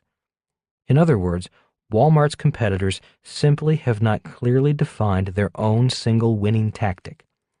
Walmart's entire business is focused on one promise, a promise customers clearly like. That means Walmart does not win in the product category. Like Domino's, it wins in the system level of the BI triangle.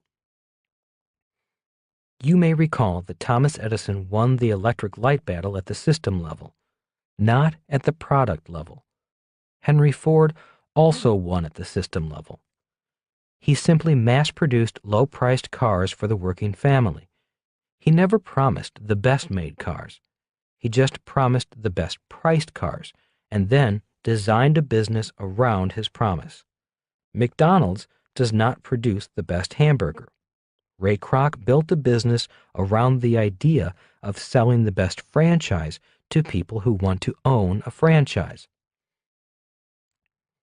When I was in the Arizona mountains, the very simple business plan I came up with was based upon one single tactic and 3 strategies.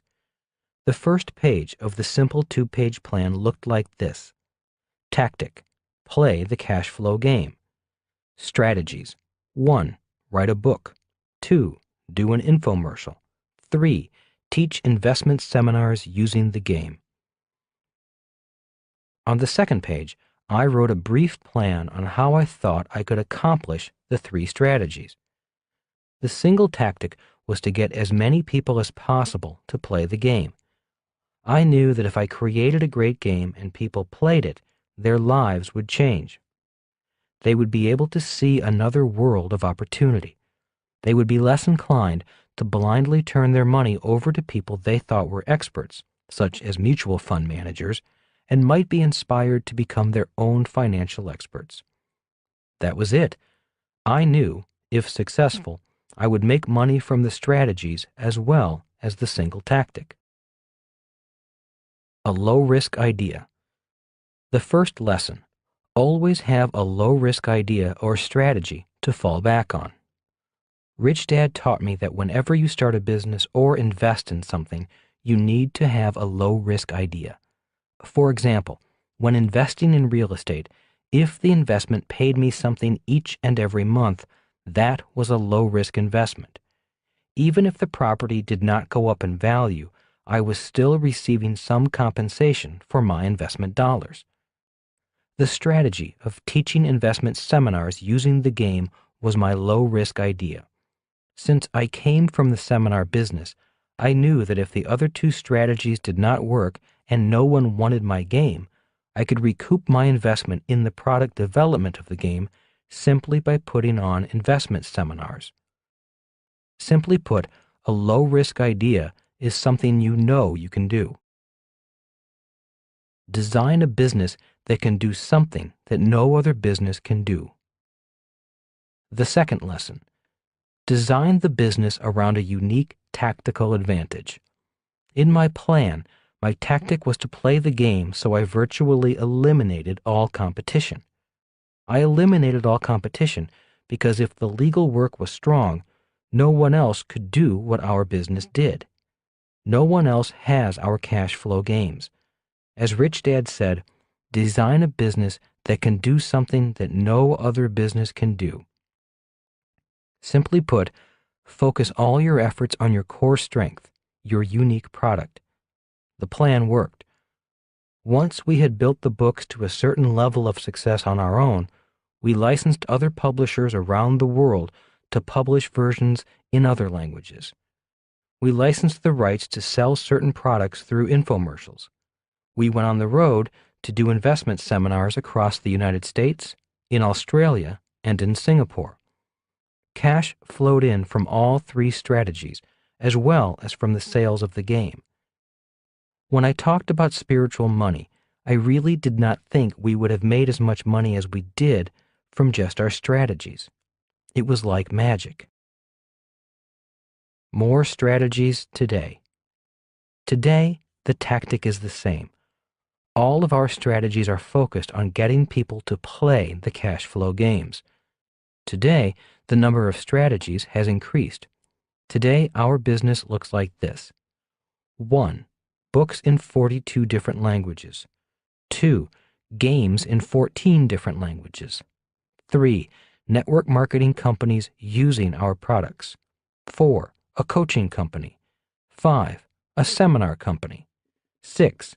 A national radio show. 7. Cash flow clubs throughout the world. 8. Digital online game initiatives. 9. Curriculum initiatives, including richkidsmartkid.com, which offers free games and curriculum for kindergarten through 12th grade. Our company grows by adding partners who can add to our strategies. Via licensing or co-venturing, we do not have to grow the size or number of employees of the Rich Dad Company. Our company remains small, but has big partners. 3 jobs of leaders. At the start of this chapter, I listed a set of jobs Rich Dad thought were important for a leader. Once the product was developed and protected legally via patents and trademarks, Kim and I focused on the following 3 jobs of leaders. 1. Strengthen the company on the inside. 2. Expand the company on the outside. 3. Improve the bottom line. Working for cooperative money. Through all this very rapid growth, the company handled the expansion without a hitch. Instead of success destroying us as it did with the nylon wallet company, the Rich Dad Company grew stronger with the growth. The company grew because we were cooperative, working for cooperative money. Every dollar that came in from our licensed strategic partners was a cooperative dollar. By cooperating instead of competing, our strategic partners get richer, and so do we. I believe our company was pretty well designed. It was designed to grow. We leveraged the talents of our team to build and protect intellectual property, and then leveraged the intellectual property through licensing all over the world. We found the right team to guide us in this process. As we grew the Rich Dad Company, we did not have the growing pains many small companies go through. We did not have cash flow problems, space problems, or adding employee problems. The company remained basically the same size even as we grew exponentially. What expanded was the number of strategic partners. As we grew, more and more money flowed in and very few dollars flowed out. All my years of screwing up, correcting, and learning were paying off. No more glimpses. Today, instead of just a glimpse of the world I want to live in, Kim and I live in a world better than we ever dreamed of. It seems like magic, and it is magic. The money and lifestyle are great, but it is the sense of making a difference in so many lives that is the true magic. When I think back on my dad sitting unemployed in front of the TV set, the kids in the sweatshops in Asia from my wallet business, and then to the families playing cash flow on the Yangtze River, that is the real magic. As Dr. Buckminster Fuller would say, it's the work of the Great Spirit. As Lance Armstrong says, it's not about the bike. The entrepreneur's job is done. Once I saw the article about the cash flow game in the New York Times, I knew my job as an entrepreneur was over. We had done our job. Kim and I had taken the business as far as we could take it. We knew it was time for a new team. In the summer of 2008, our new team took over.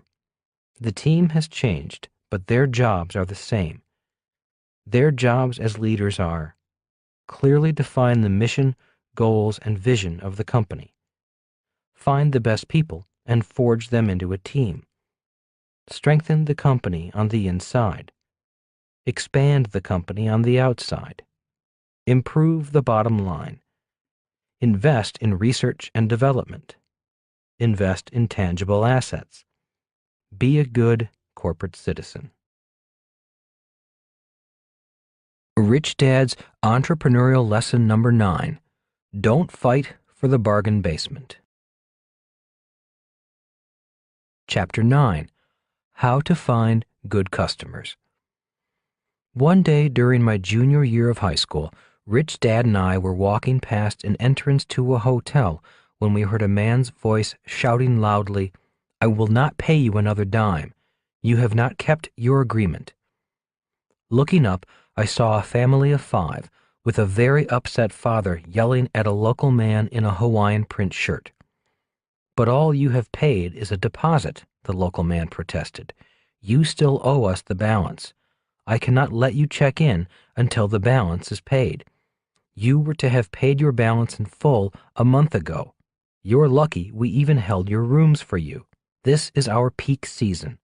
"It's a good thing you did hold our rooms for us," snarled the father. "You'd have heard from my attorney if you hadn't." "I still need to be paid," said the local man, holding his ground.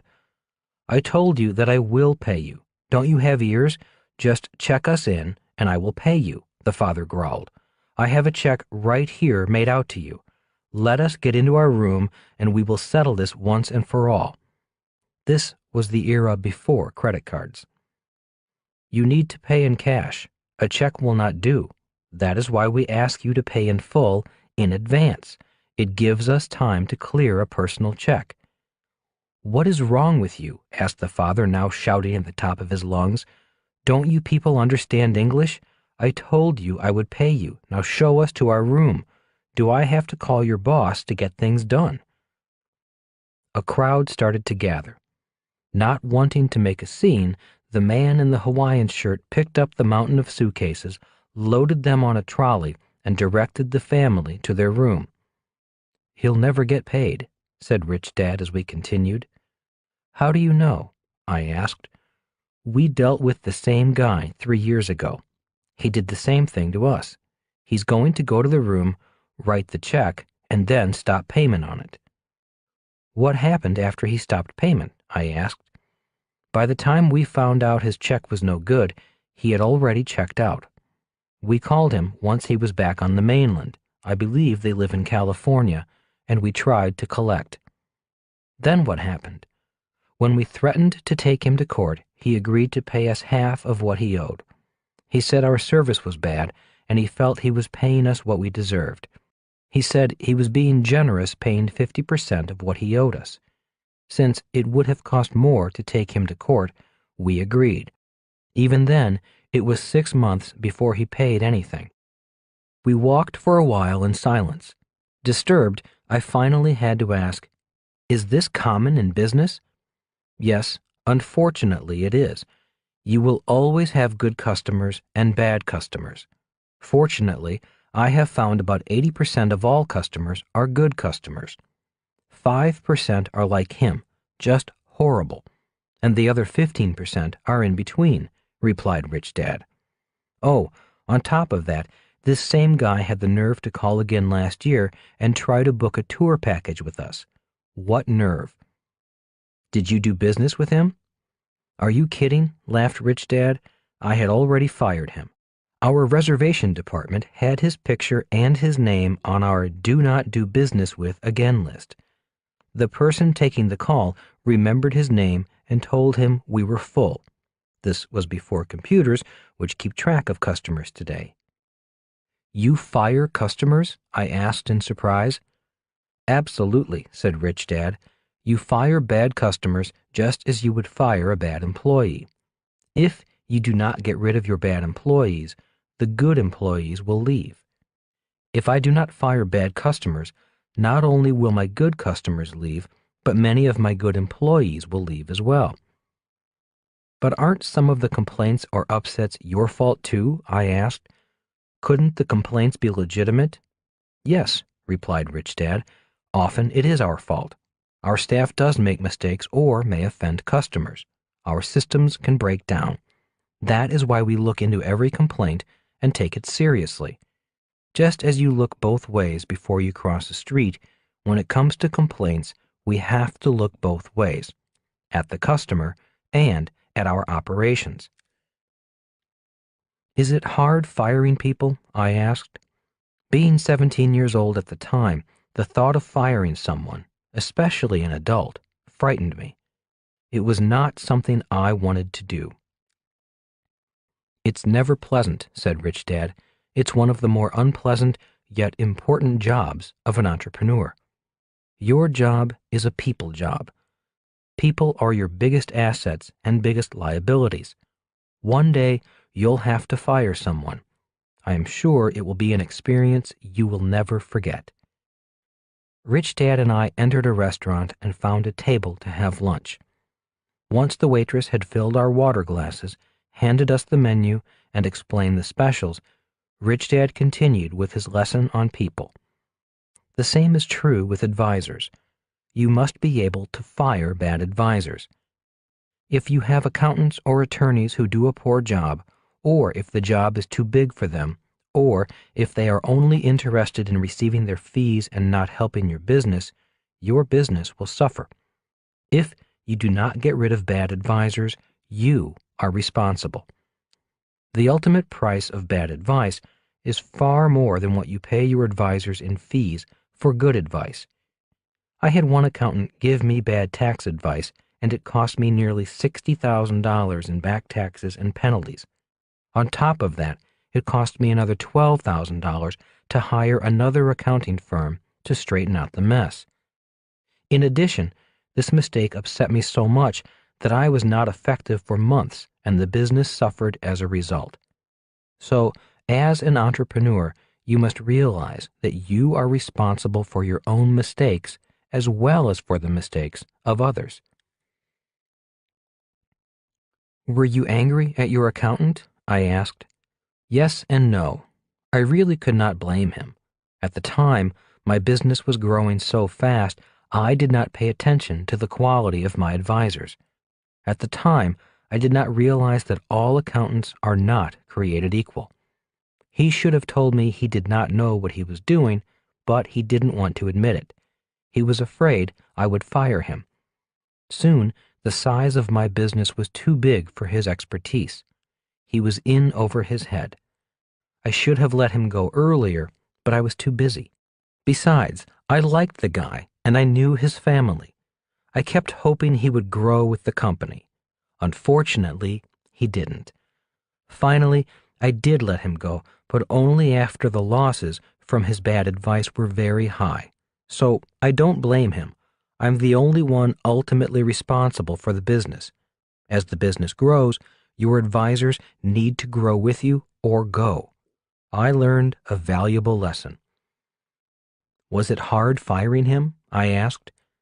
It was extremely difficult. If you cannot hire and fire people, including yourself, you should not be an entrepreneur. Remember this, your success or failure as an entrepreneur depends a lot on your people skills. If you have strong people skills, your business will grow. If you have poor people skills, your business will suffer. If you hire people simply because you like them or because they are relatives, and you cannot fire them when they need to go, then you have poor people skills. Remember that people are different, and as an entrepreneur, you need to be flexible enough to work with different types of people. People with different skills, ambitions, dreams, behavior, and experiences. If you cannot work with different types of people, once again, your business will suffer.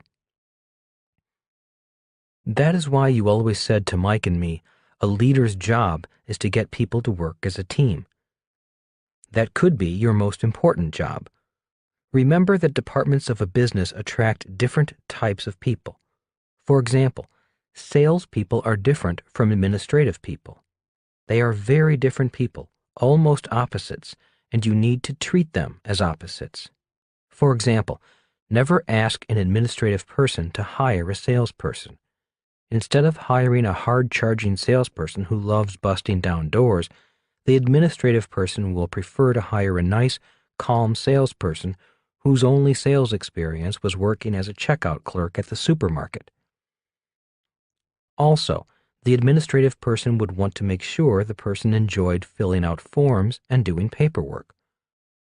Why would they do that? I asked. Because birds of a feather flock together. Administrative people think that paperwork is the most important part of the sale. They have no experience in knowing how hard it is to get that sale. You'll see once you get into the real world. In general, salespeople don't like administrative people. Why? Because in general, salespeople hate paperwork, and administrative people are terrified of selling. So don't try to make a top-flight salesperson into a file clerk, or ask a file clerk to become a flamboyant salesperson. So is that where most of the friction lies, I asked, between sales and administration? Oh no, said Rich Dad emphatically. A business is one big ball of friction. It is a working model of human conflict. It is a melting pot of egos that is always boiling. When you look at the BI triangle, you will understand why. A business is a blending of different people, different temperaments, different talents, different education, different ages, sexes, and races. Every day when you come to work, most of your problems will be people problems. A salesman made promises the company cannot keep. The customer is irate. Your attorney will not agree with your accountants. Assembly line workers will not agree with the engineers who designed the assembly line. Management is at war with labor. Technical people are fighting with creative people. Analytical people do not get along with people. College-educated people feel they're smarter than people who did not go to college. Add to this inter-office politics, or worse, sexual affairs within the company, and you will never need to watch TV again. In most cases, A business does not need a competitor. A normal business has so many competitors inside the business, it's amazing that anyone gets any work done at all. So that is why an entrepreneur needs to know when to fire someone. If one person upsets the balance, the whole business can boil over because the internal friction gets too great. Exactly, smiled Rich Dad. I'm sure you see it in your classrooms at school every day. You can already see the different characters in your classmates. I smiled and said, and on my football team, my baseball team, and even in band class. That is why every team has a coach, a band has a conductor, and every business has a leader. A leader's job is to turn people into teams. One of the reasons so many people are self-employed or own businesses that stay small is that the leader is either not competent with dealing with people or simply does not want to learn to deal with so many different people. Business and making money would be easy if it were not for people. The waitress returned to take our order.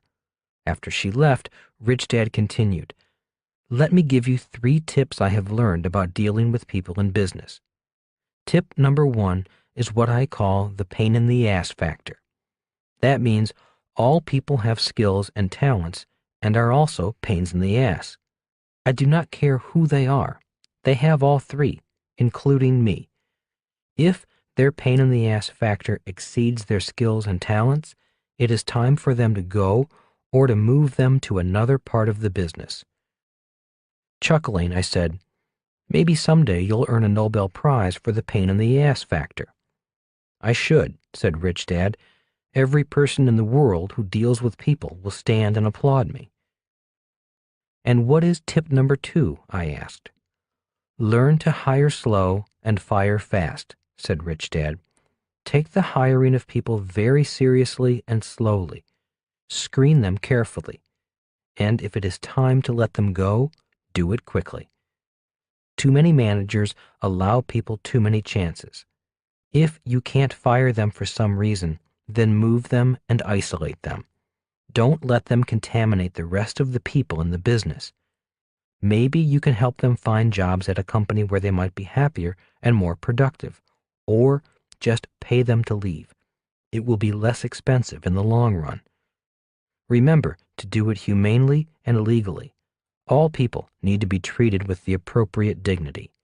Many times, when I have let people go, they were happy to move on. I have found that if people are acting up or underperforming, it is not because they are lazy. Many are simply unhappy for a number of reasons. If you as a leader can find a way to make them happy, find it. You mean a person can be a good employee but be working in the wrong job or department? It happens all the time, said Rich Dad. In fact, I have been the person who took a good employee and put him in the wrong job. I'm the person who made him unhappy. What did you do? Well, years ago, I had this young man who was a great salesperson. He worked hard, treated his customers well, and made the company and himself a lot of money. So, after a few years, I rewarded him by promoting him to sales manager. I put him in charge of 12 other salespeople. He was fine for about a year, but then he began to come to work late, the sales numbers fell, and the sales team was unhappy. Did you fire him? No, I was going to, but I thought it would be better to re-interview him again. Once we sat down and had a heart-to-heart talk, I found the problem. By promoting him, I had turned him into an administrative person, doing exactly what he hated doing, paperwork. Oh, sure, he had a fancy title, VP of Sales. He made more money and had a company car, but he hated the mountains of paperwork and attending meeting after meeting. He simply wanted to be out on the street talking to his customers. So, did he go back to sales? Absolutely. Good salespeople are hard to find, so I gave him a raise, a bigger territory, and he kept the car. He got richer, and so did the company. And what is the third lesson? I asked. The third lesson is that there are two kinds of communicators, said Rich Dad. When they're upset or unhappy, one type of communicator will come talk to you face to face. They lay the cards on the table in front of you. And the second? I asked. The second type stabs you in the back. They gossip, talk badly about you, spread rumors, or complain to everyone else, but never to your face. Basically, these people are cowards. They lack the courage to confront you, to be forthright. Often, they will blame you for their lack of courage, saying you are too mean, or will not listen, or they are afraid of being fired. Their perceptions about you could be true, but generally, these people will choose to talk behind a person's back rather than face to face. It's just in their nature. So, how do you handle that? I asked. Well, one way is at every meeting I remind my staff of the two types of communicators and leave it at that. I say to them, there are people who speak to you face to face, and there are others who speak behind your back. Which one are you? Once the rest of the company is aware of the two types, they generally remind someone who is gossiping or stabbing someone in the back about the two types of people. It doesn't totally stop the gossiping, but it does keep it down, and in general, overall communication improves. I also tell them that I would prefer to be stabbed in the chest rather than stabbed in the back, so I don't tell them what to do. I simply give them a choice. Have you been stabbed in the chest? I asked. Oh, a number of times, and I deserved it. I needed to be corrected and reminded to be open-minded as much as anyone else. As much as it hurt, it was less destructive than a stab in the back. Aren't people afraid of being fired? Oh, there is always that risk, smiled Rich Dad. That is why it takes courage and excellent communication skills to be successful in business. In many instances, it is not what you say, but how you say it. So if the communication is going to be unpleasant, put on your creative thinking cap and figure out the most humane and kind way to say what needs to be said. And always remember that communication does not mean talking. Communication also includes listening. When two people are upset and both are talking, friction increases and communication decreases. The reason God gave us 2 ears and 1 mouth is to remind us to listen more than speak. So, being an entrepreneur is a lot about people and the communication skills needed to communicate to them. Rich Dad agreed and continued, saying, leadership requires great communication skills. To become a better entrepreneur requires you to focus on improving your communication skills. One of your first steps in your leadership development is to develop the courage to be a face-to-face communicator and to work on developing your communication skills.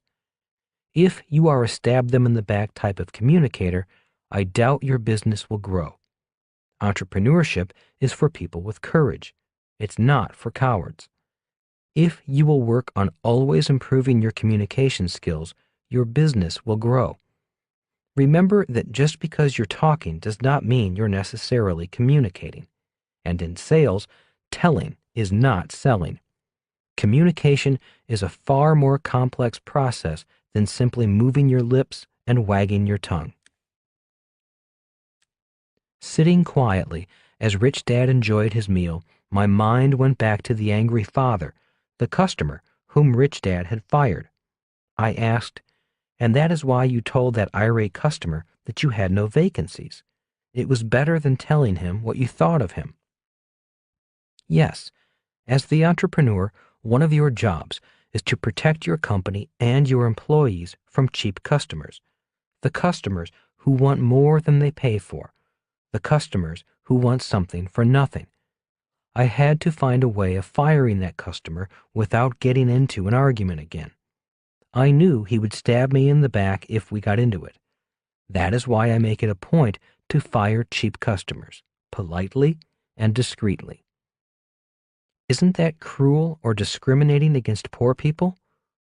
I did not say poor people, said Rich Dad, raising his voice. The word I used was cheap. Cheap customers, not poor people. There is a difference. There are rich, cheap people and poor, cheap people. Cheap has nothing to do with money.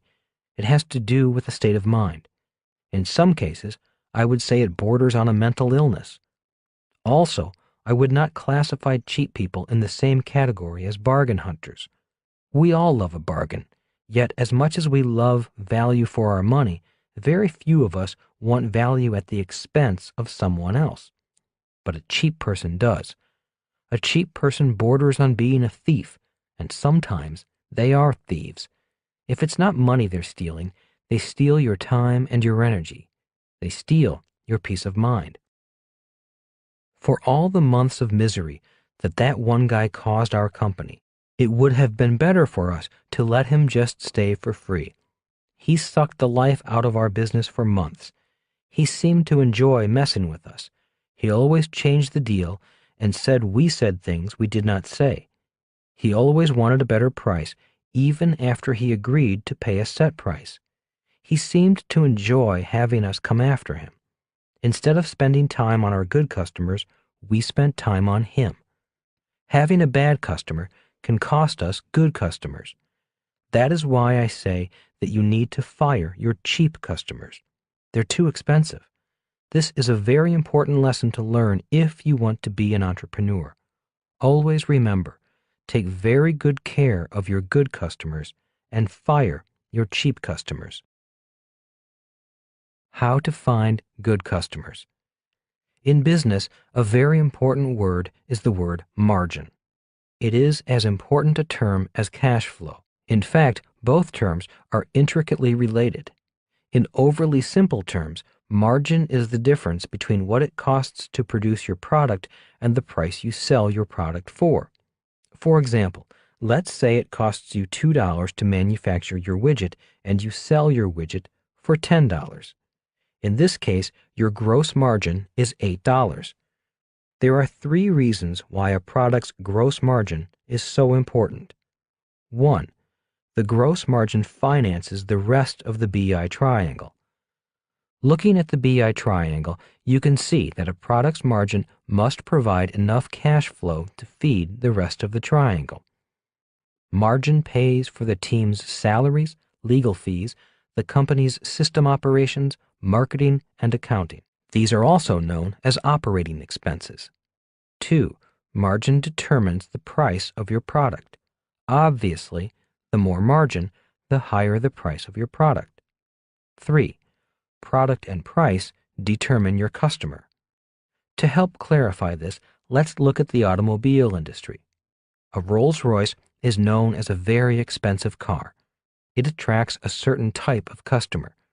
If Rolls-Royce suddenly announced it was going to produce a low-priced budget model, many of their rich customers would probably start looking for another brand of car. Wrong car, wrong price, wrong customer. Recently, Jaguar announced it was dropping its lower-priced model because it realized that offering a lower-priced model had hurt its sales.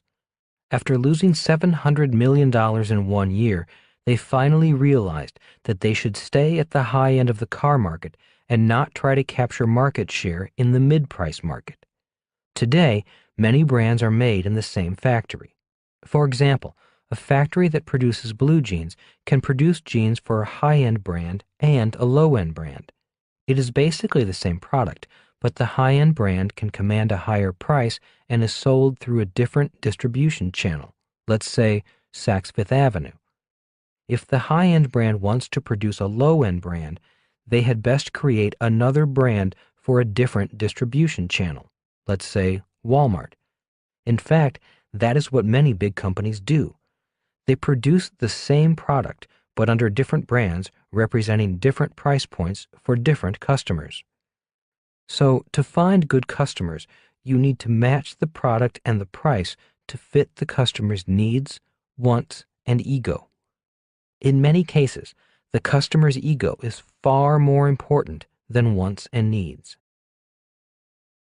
How much is your product worth? In 1996, after the cash flow game was in its final production and ready for commercial use, the next question was, how much is this game worth? How much can we sell the game for?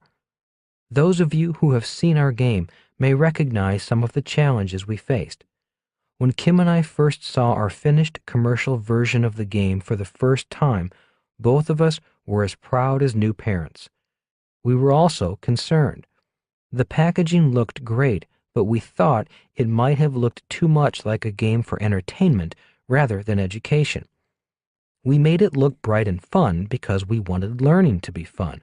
But as we looked at our finished product, we began to wonder, how much would someone pay for fun? We wanted people to know the game was about education, but again, how much would someone pay for education? Looking at our finished product for the first time, Kim and I knew we had serious marketing challenges. To find out what the market might think about our product, once again, we formed a group of people who did not know us, as we did with the beta test, and asked them what they thought of the packaging. The feedback was mixed, from "it looks great" to "it looks stupid." The people in the group did not know we were the creators of the game, so their opinions were pretty frank, often painful. Next, we asked them what they thought the price of the game should be. Again, not knowing us or what went into creating a game, and not having played the game, the prices they suggested ranged from $19.95 to a high of $39.95. This was even more depressing. At that point in time, due to the small production runs, our cost just for producing the game, without freight, was $46 per game. This did not include the development costs. We were starting off with a product with a negative margin before we added in the costs of the rest of the BI triangle. When I was manufacturing my nylon wallets, a joke among manufacturers was, even if I am losing $2 a unit, we're going to make it up on volume. Calling in a consultant. We called in a consultant in the toy industry who had expertise with board games. After trying the game himself, he gave us his opinion of cash flow. His first comment was, "The game is too difficult." He said, "People have become less smart. If Monopoly were introduced today, it would be rejected too because it would be deemed too difficult. Today, games must be so simple that all the instructions on how to play the game can be understood within a couple of minutes." We also asked him how much we could sell the game for. He replied, "You might get $39 at retail. That means you would have to sell it to a retail store for $20, even less if you sell it to a major chain such as Walmart. You might have to sell it for as low as $10 just to get it into a store. On top of that, if you do get it into a store, you'll have a bigger problem with customers who return the product. They might buy the game for fun because your packaging is fun and place it with their other games. But when they find out how hard it is to play and that it is educational, many of them will return the game to the store and ask for their money back. You could find yourselves with huge losses from refunds and damaged returned games. Looking for new answers. It was obvious that our game was not meant for the public market. We knew the game was not for everyone. We knew the game was intended for anyone who thought his or her financial education was important. The problem was to find that customer in the sea of people. The game was also hard to categorize by demographics. For example, if we had written a book for children, placing the book would be easy. We could place it anywhere parents shopped for kids. But this game could be played by anyone, from kids to adults, male or female. It was also for people whether they were rich or poor, just as long as they valued their financial education. And we knew our customers would want to be financially proactive. After teaching entrepreneurship and investing for years, I knew that most people wanted more money, but very few people would actually take the time to learn about how to make more money. The challenge was to find the customer who would want the educational game and the information locked within it. At a marketing seminar, I learned a guideline known as the 5 Ps. These are the 5 things a marketer must know when selling a product: I believe they were identified by E. Jerome McCarthy. They are 1. Product, 2. Person, 3. Price, 4. Place, 5. Position. A marketer must know what the product is, the person who wants the product, what price they are willing to pay, where the product will be placed so the customer can find it, and how to position it in the marketplace. That is, the biggest, the smallest, the first, the last, and so on. Entrepreneurs should enjoy solving business problems, and normally I do. But this problem had me stumped. All I had were the first 2 P's. One day a friend called to say he was coming to Phoenix to go to a special seminar on marketing and wanted to know if I wanted to go along. I jumped at the chance. The room was filled with approximately 300 people, and by the look of them, most seemed to be entrepreneurs. Not too many had the corporate look. The instructor was a wild man who talked about how advertising agencies just waste your money on expensive, good-looking ads or TV spots that sell nothing, a point of view I agreed with. He said, the purpose of marketing is to get the phone to ring. With these ad agencies, the only phone that rings is them calling to ask you for more money to buy more advertising so they can collect more fees. Ask them if they can guarantee your sales or measure your sales. In most cases, they cannot or will not guarantee their work. All they want to do is win awards for creative advertising for their agency, with your advertising dollars. Sales equals income. The seminar was exactly what I was looking for. It was marketing for entrepreneurs, not big corporations with millions in advertising dollars to spend. The instructor had a great track record for success and told stories that came from real-life experiences. Some of the other points he made were, the entrepreneur must be the best salesperson in his or her business. The entrepreneur must be the best marketer in his or her business. The marketing efforts must produce sales, not just good-looking ads or slick commercials. As obvious as these points are, you would be surprised how many entrepreneurs delegate those important roles to ad agencies.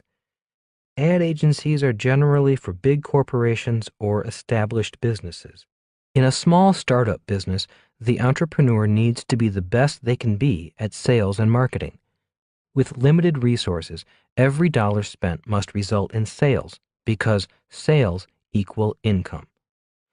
Rich Dad drummed into my head, sales equal income. He would also say the reason so many people have low incomes is that they are poor at selling. If he had been at this sales seminar, he would have loved it. The instructor was adamant about using marketing that leads to sales that can be proven and measured. Toward the end of the day, I got the marketing answer I was looking for. When discussing how to price a product, the instructor said, there are 3 price points for any product: the lowest priced, the highest priced, and the middle priced. The worst price to be is the middle price.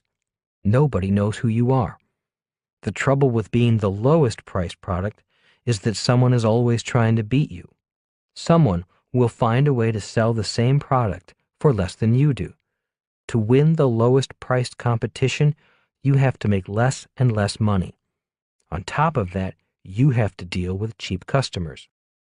With that statement, the pieces of the puzzle began to come together. Immediately, I remembered the conversation I had had with Rich Dad years earlier about cheap customers. Bringing my thoughts back into the seminar, the instructor roared on about why being the most expensive was the best position to fight for.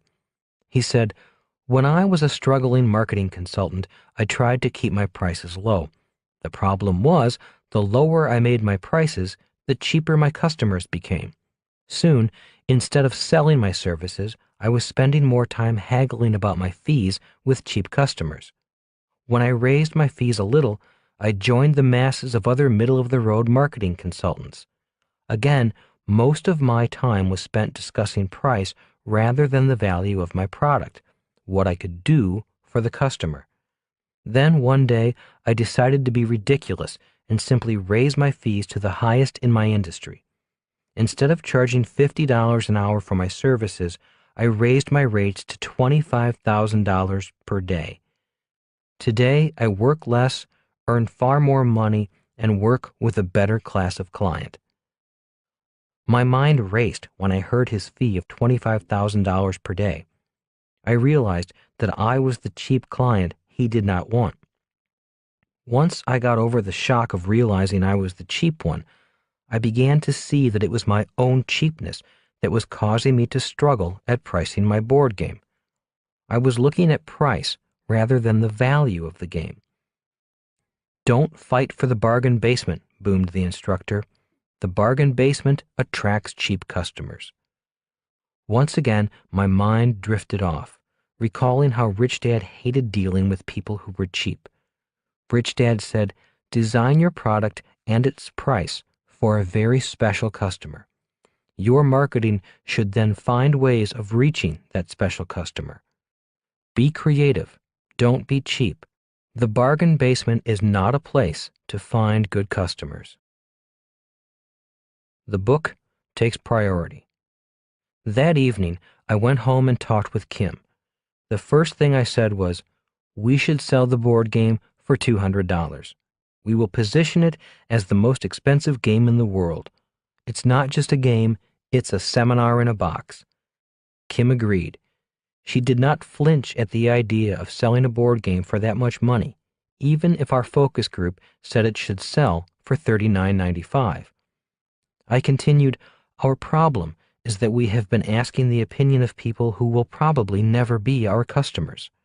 We have been asking for the opinion of people who shop in the bargain basement, not in the boardroom. We need to find customers who value education and are willing to pay for it." "We'll need a way to find them," Kim added. The book takes priority.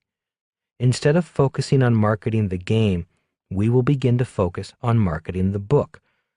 The book will help us find our customers. The book will become our company brochure. At the time, I was working on Rich Dad, Poor Dad. "So we need to weave the game into the book," Kim said. And we go back on the road doing investment seminars, working with the same type of customer we have been working with for years.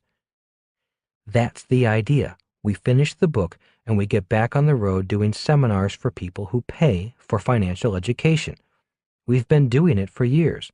It's a low-risk idea. We know the business and we know how to reach those customers.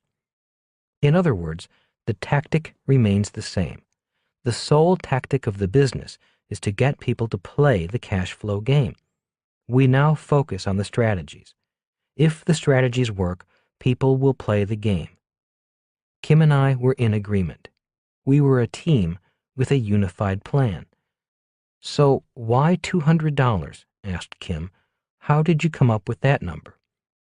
"It took a while," I said, "but when the instructor said a higher price can be perceived as more valuable, the lights in my head went on.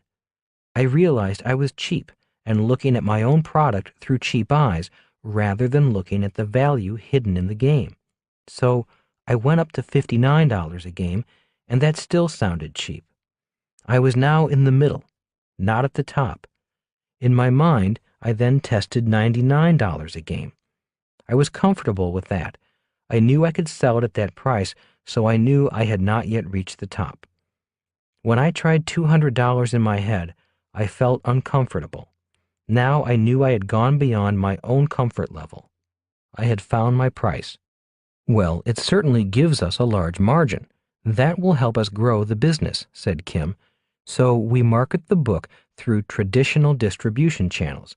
That handles the place category of the 5 Ps, where we place our product in front of potential customers. Instead of trying to drop the price of the game to fit into that distribution channel, we can use a conventionally priced book and flow it through the book distribution system. That way, the book will sell the game, or at least help us find customers. And the seminars will sell the game," Kim summarized. "But there is still something else behind charging $200 a game. Well, I began slowly, if we compare games to games, the game is not worth $200. But when compared as education to education, the game is really inexpensive. Just look at how much a college education costs in both time and money. On top of that, you don't learn much about money or investing in school. Also, look at how much it costs for people to lose money in the stock market. That is even more expensive. But the biggest expense of all is the loss of opportunity. So many people want to invest and know they should invest, but they fail to invest simply because they lack the financial education. Not only can this game help a person make millions of dollars, but it can also help a person become financially free. But what about the people who might feel ripped off at $200? Asked Kim. Many people will, and they may never buy the game, I replied. If we price the game at $200, people will have to think long and hard about the value of the game before they buy it. And that is what we want them to do. We want the price to make them think about the value more than just entertainment. And just think of the number of people one game can reach. One $200 game can reach hundreds of people, added Kim. Not everyone has to buy the game. And that is why the sole tactic of our company is to have people play the game, not necessarily buy the game, I replied. People who are serious about their education and pay $200 for the game will be more likely to take the time to learn the game. The only way they can learn the game is to invite others to play. The game immediately begins to fulfill its mission. The more people who play the game and invite other people to play the game, the more the cost per player goes down, and the value of the game goes up. Our only job now is to find that person who values education and is willing to pay for it. We also make the game harder to get, harder for people to find. We will have to be smarter about letting people know how to find us through our website, I added. By keeping access to the game more restricted instead of using mass marketing, we will highlight its educational value. Our focus groups were looking at it as a mass market game, not as the educational tool that it is. And what happens if it doesn't work? Asked Kim. Then we come up with more ideas, I replied. Ideas are plentiful if you're creative. Our strategies are low risk. With the book and the seminars, we should have cash flow from those two strategies so we do not need to sell as many games. In this way, we give the game the opportunity to sell itself, to find its own fans and its own channels of distribution. If it is a valuable product, the plan will work. If our customers do not find the game valuable, we shut the business down. Only time will tell. As stated earlier, the first time the game was played commercially was at an investment seminar in Las Vegas, Nevada in November 1996. In February 2004, when I saw the nearly full-page article in the New York Times, I knew the game had found its rightful audience. We have now sold hundreds of thousands of games, and there are cash flow clubs all over the world meeting regularly to play the game. We have very few complaints about its price. Our return factor is less than 1%. We found the right customers for the game. Develop your marketing plan. The 5 Ps are a simple guideline for your marketing plan. Before you quit your job, remember these important points. 1. There are 3 price positions in any market: the highest price, the middle price, and the lowest price. Decide which price best fits you. Always remember that the middle price may be the most comfortable, but it is also the most crowded.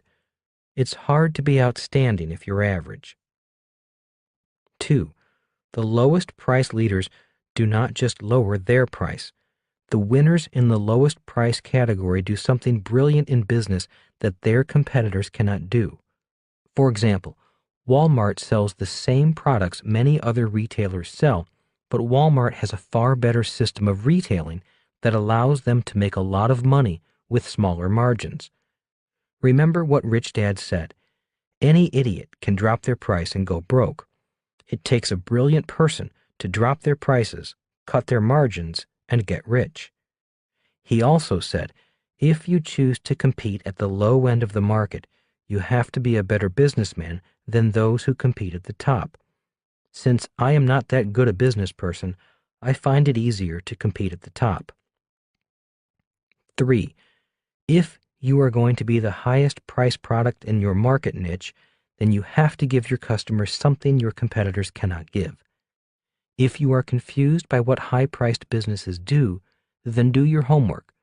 Go to a high-priced auto dealer and then go to a low-priced auto dealer, or go to a high-priced hotel and then go to a budget hotel. By taking notice of differences, you find ways of better defining your product and your customer. Know that the higher the price, the fewer the customers, and the more precise you need to be in your marketing. Also, never ask people who shop in the bargain basements of the world what they think of a Rolls-Royce. 4. Don't try to be all things to all customers. If you want the high end and the low end, start two brands. As you know, Honda has its Acura brand and Toyota has its Lexus brand. To me, they look like the same cars, but what do I know? Obviously, the marketers at Honda and Toyota have done a good job convincing the public that they are selling two different cars. As stated earlier in this chapter, marketing needs to fill a customer's wants, needs, and ego. In many cases, ego has more buying power. 5. Instead of discounting down, bonus up. I know people look at the game and flinch at the price. Rather than drop the price, we prefer to add products to the mix and then increase the price of the package. As Rich Dad said, sales equal income. So, rather than cut our price and reduce our margins, which anyone can do, we would rather find ways of keeping our prices while increasing the value and having a satisfied customer. 6. Weak salespeople always want new products to sell. When I was at Xerox, it was always the weakest sales reps who said, if we had new products, I could sell more. Many businesses fall into this trap. When sales are down, they look for new products, which often leads to a phenomenon known as line extension. When line extension happens too much, the customer can become confused because there are too many products to choose from, and your own products can become your competitors. Rich Dad said, instead of looking for new products to sell, look for new customers. He also said, a smart entrepreneur focuses on keeping existing customers happy and looking for new customers to sell existing products to. 7. Look for strategic partners who already sell to the customer you want to sell to. Earlier in this book, I wrote about the three kinds of money: competitive, cooperative, and spiritual. One of the ways to become richer faster with less risk is to be cooperative and earn cooperative money. 8. Treat your best customers well. The internet makes keeping in touch with your best customers easier than ever. The rule of thumb is focus on keeping your best customers happy, because not only will they buy more from you, but they will also tell their friends about you. That is the best kind of marketing of all. It's called word of mouth. When it comes to taking care of your best customers, be creative. One of the reasons small entrepreneurial companies beat the big corporations is simply because a small company can be more creative and be more creative faster. In summary, always remember the 5 P's. Remember that your very special product is important to a very special person. The price of your product must satisfy the person's needs, wants, and ego. When it comes to ego, we all like finding a bargain. Also, many of us like letting people know we spent a lot of money for a product that only a few people can or will afford. So, ego can work at the high end as well as the low end. Where you place your product so your customer can find it is important. Always remember that a new Ferrari will look out of place in a used car lot filled with cheap cars. If you place your product in the wrong place, your sales will suffer. When Rich Dad, Poor Dad was first printed, we placed the book in our friend's car wash/gas station in Texas. Why that car wash? Because that was the place where the affluent people brought their cars for a wash and for gas. If we had put our book in a place where people came to buy cheap gas, I believe the books would still be there. The only position you want to be in is in first position. Always remember that most of us know that Lindbergh was the first human to fly solo non-stop across the Atlantic. Very few people know who was second. If you are not first in your category, then invent a new category you can be the first in. When the game was not known, we became the first game to claim the highest priced game category. When Avis realized it was second to Hertz, it took first place by being first to claim to be proud of being in second place, which led to their "We Try Harder" slogan. In conclusion, the most important place you want to be first in is in your customers' minds. For example, when you think of a soft drink, do you first think of Coca-Cola or Pepsi? When your very special customers think of your product category, do they think of you first or your competitor first? Ultimately, the most important job of an entrepreneur is to be first in the mind of your customers. Rich Dad's Entrepreneurial Lesson Number 10, Know When to Quit. Chapter 10, the summary, Knowing When to Quit. The fact that you don't like your job is not a good reason to become an entrepreneur. It may sound like a good reason, but it is not a strong enough reason. It definitely lacks a strong enough mission. Although almost everyone can become an entrepreneur, entrepreneurship is not for everyone. There is an old saying that goes, "Winners never quit and quitters never win." Personally, I do not agree with that saying. It is too simple. In my reality, a winner also knows when to quit. Sometimes in life, it is best to cut your losses. It is best to admit you have come to a dead end or to admit you have been barking up the wrong tree. In my opinion, a quitter is someone who quits simply because things have gotten tough. I have been a quitter many times in my life. I have quit diet programs, exercise programs, girlfriends, businesses, books, studies, and so on. Every year, I make New Year's resolutions and quit. So I know what quitting is and that I am a quitter. One of the reasons I did not quit my process in becoming an entrepreneur was that I really wanted to be one. I wanted it badly. I wanted to enjoy the freedom, the independence, the wealth, and the ability to make a contribution to this world that a successful entrepreneur has. In spite of how badly I wanted to become a successful entrepreneur, the powerful concept of quitting was always right in front of me, holding the door open. It would have been easy to quit when I was out of money and owed a lot of money. It would have been easy to quit every time a creditor demanded payment. It would have been easy to quit when the tax department let me know that I owed more in back taxes. It would have been easy to quit when a project failed or a potential partner walked out of the deal. When things were tough, quitting was always lurking nearby, just a handshake away.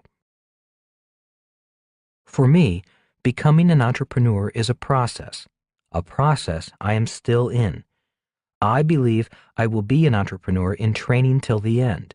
I love business, and I love solving business problems. There have been times I have cut my losses, shut a business down, and changed directions.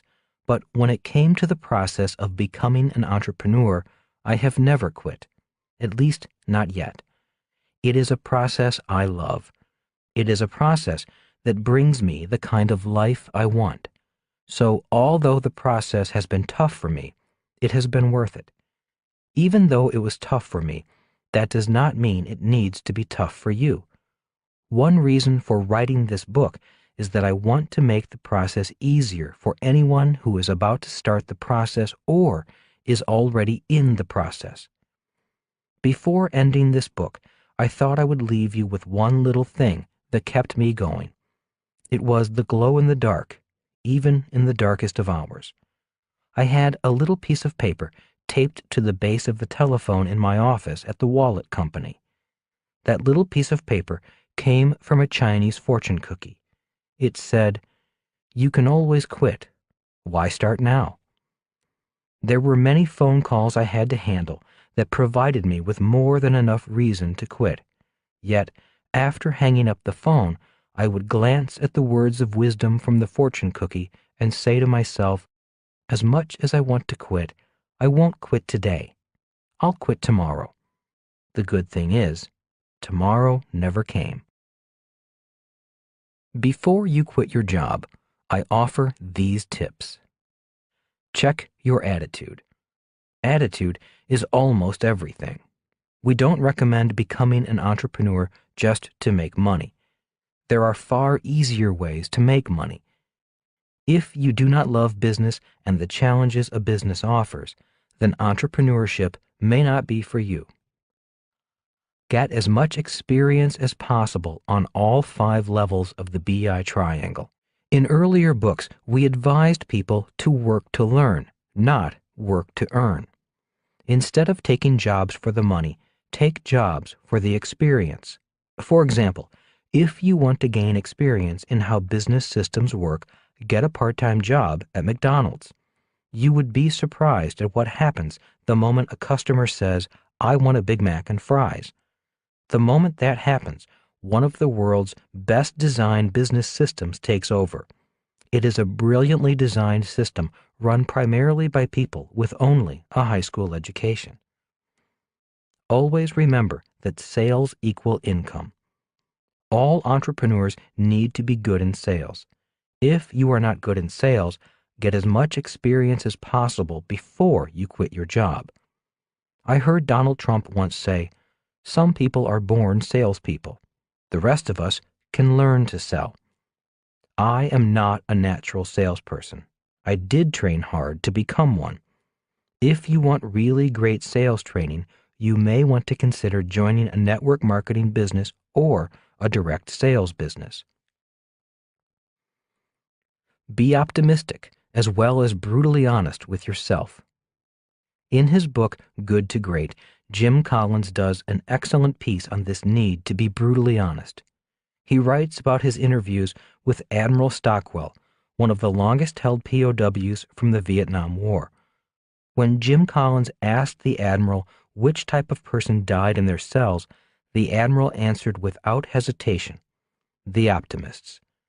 The POWs who did survive were those who could handle the brutal facts about their situation. On the flip side, know the difference between being brutally honest and being pessimistic.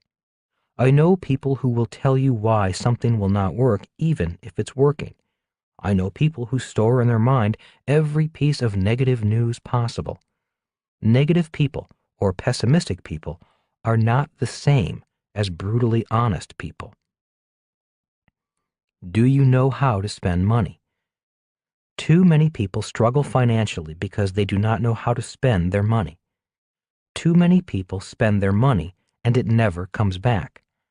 An entrepreneur needs to know how to spend money and have more money come back. It is not about being cheap, tight, or frugal. It's about knowing when to spend, what to spend on, and how much to spend. I have seen too many entrepreneurs go broke saving money. For example, when business drops off, instead of spending money on more promotions, some entrepreneurs cut back hoping to save money. When this happens, business continues to drop off. This is an example of the wrong action at the wrong time. Start a business to practice on.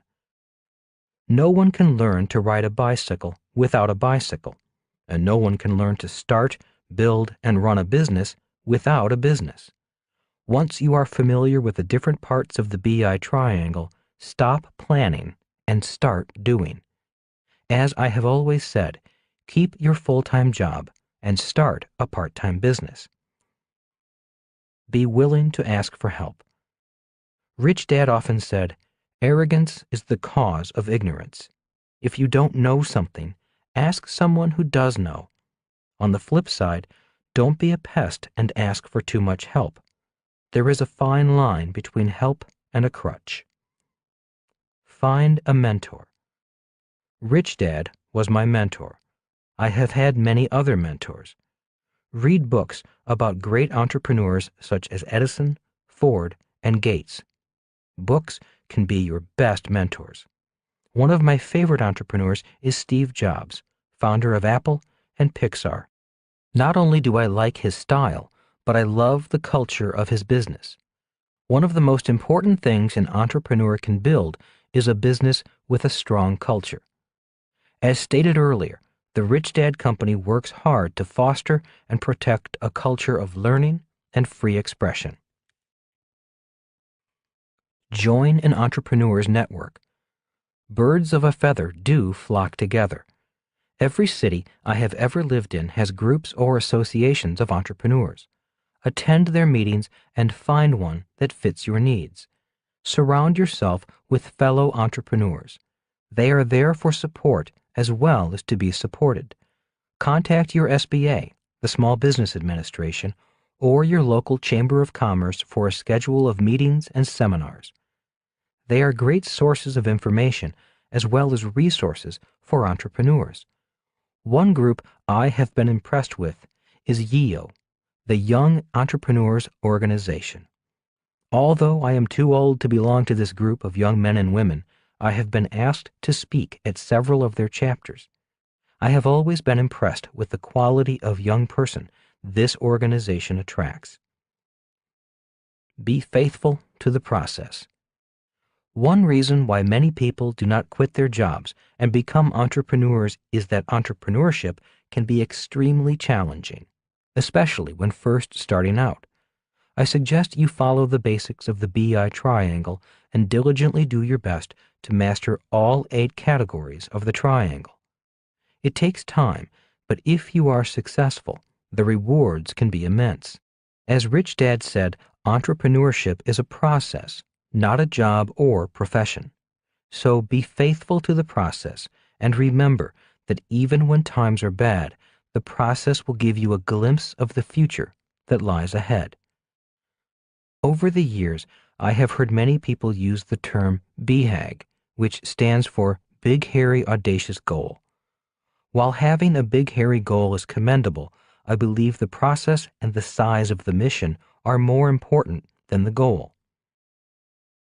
Rich Dad drew a diagram for his son that stated, "Mission becomes process becomes goal."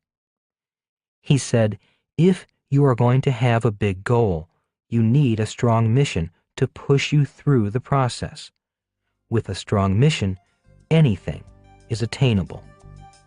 Thank you for listening to this book. I wish you the best of success in your journey as an entrepreneur. Robert Kiyosaki.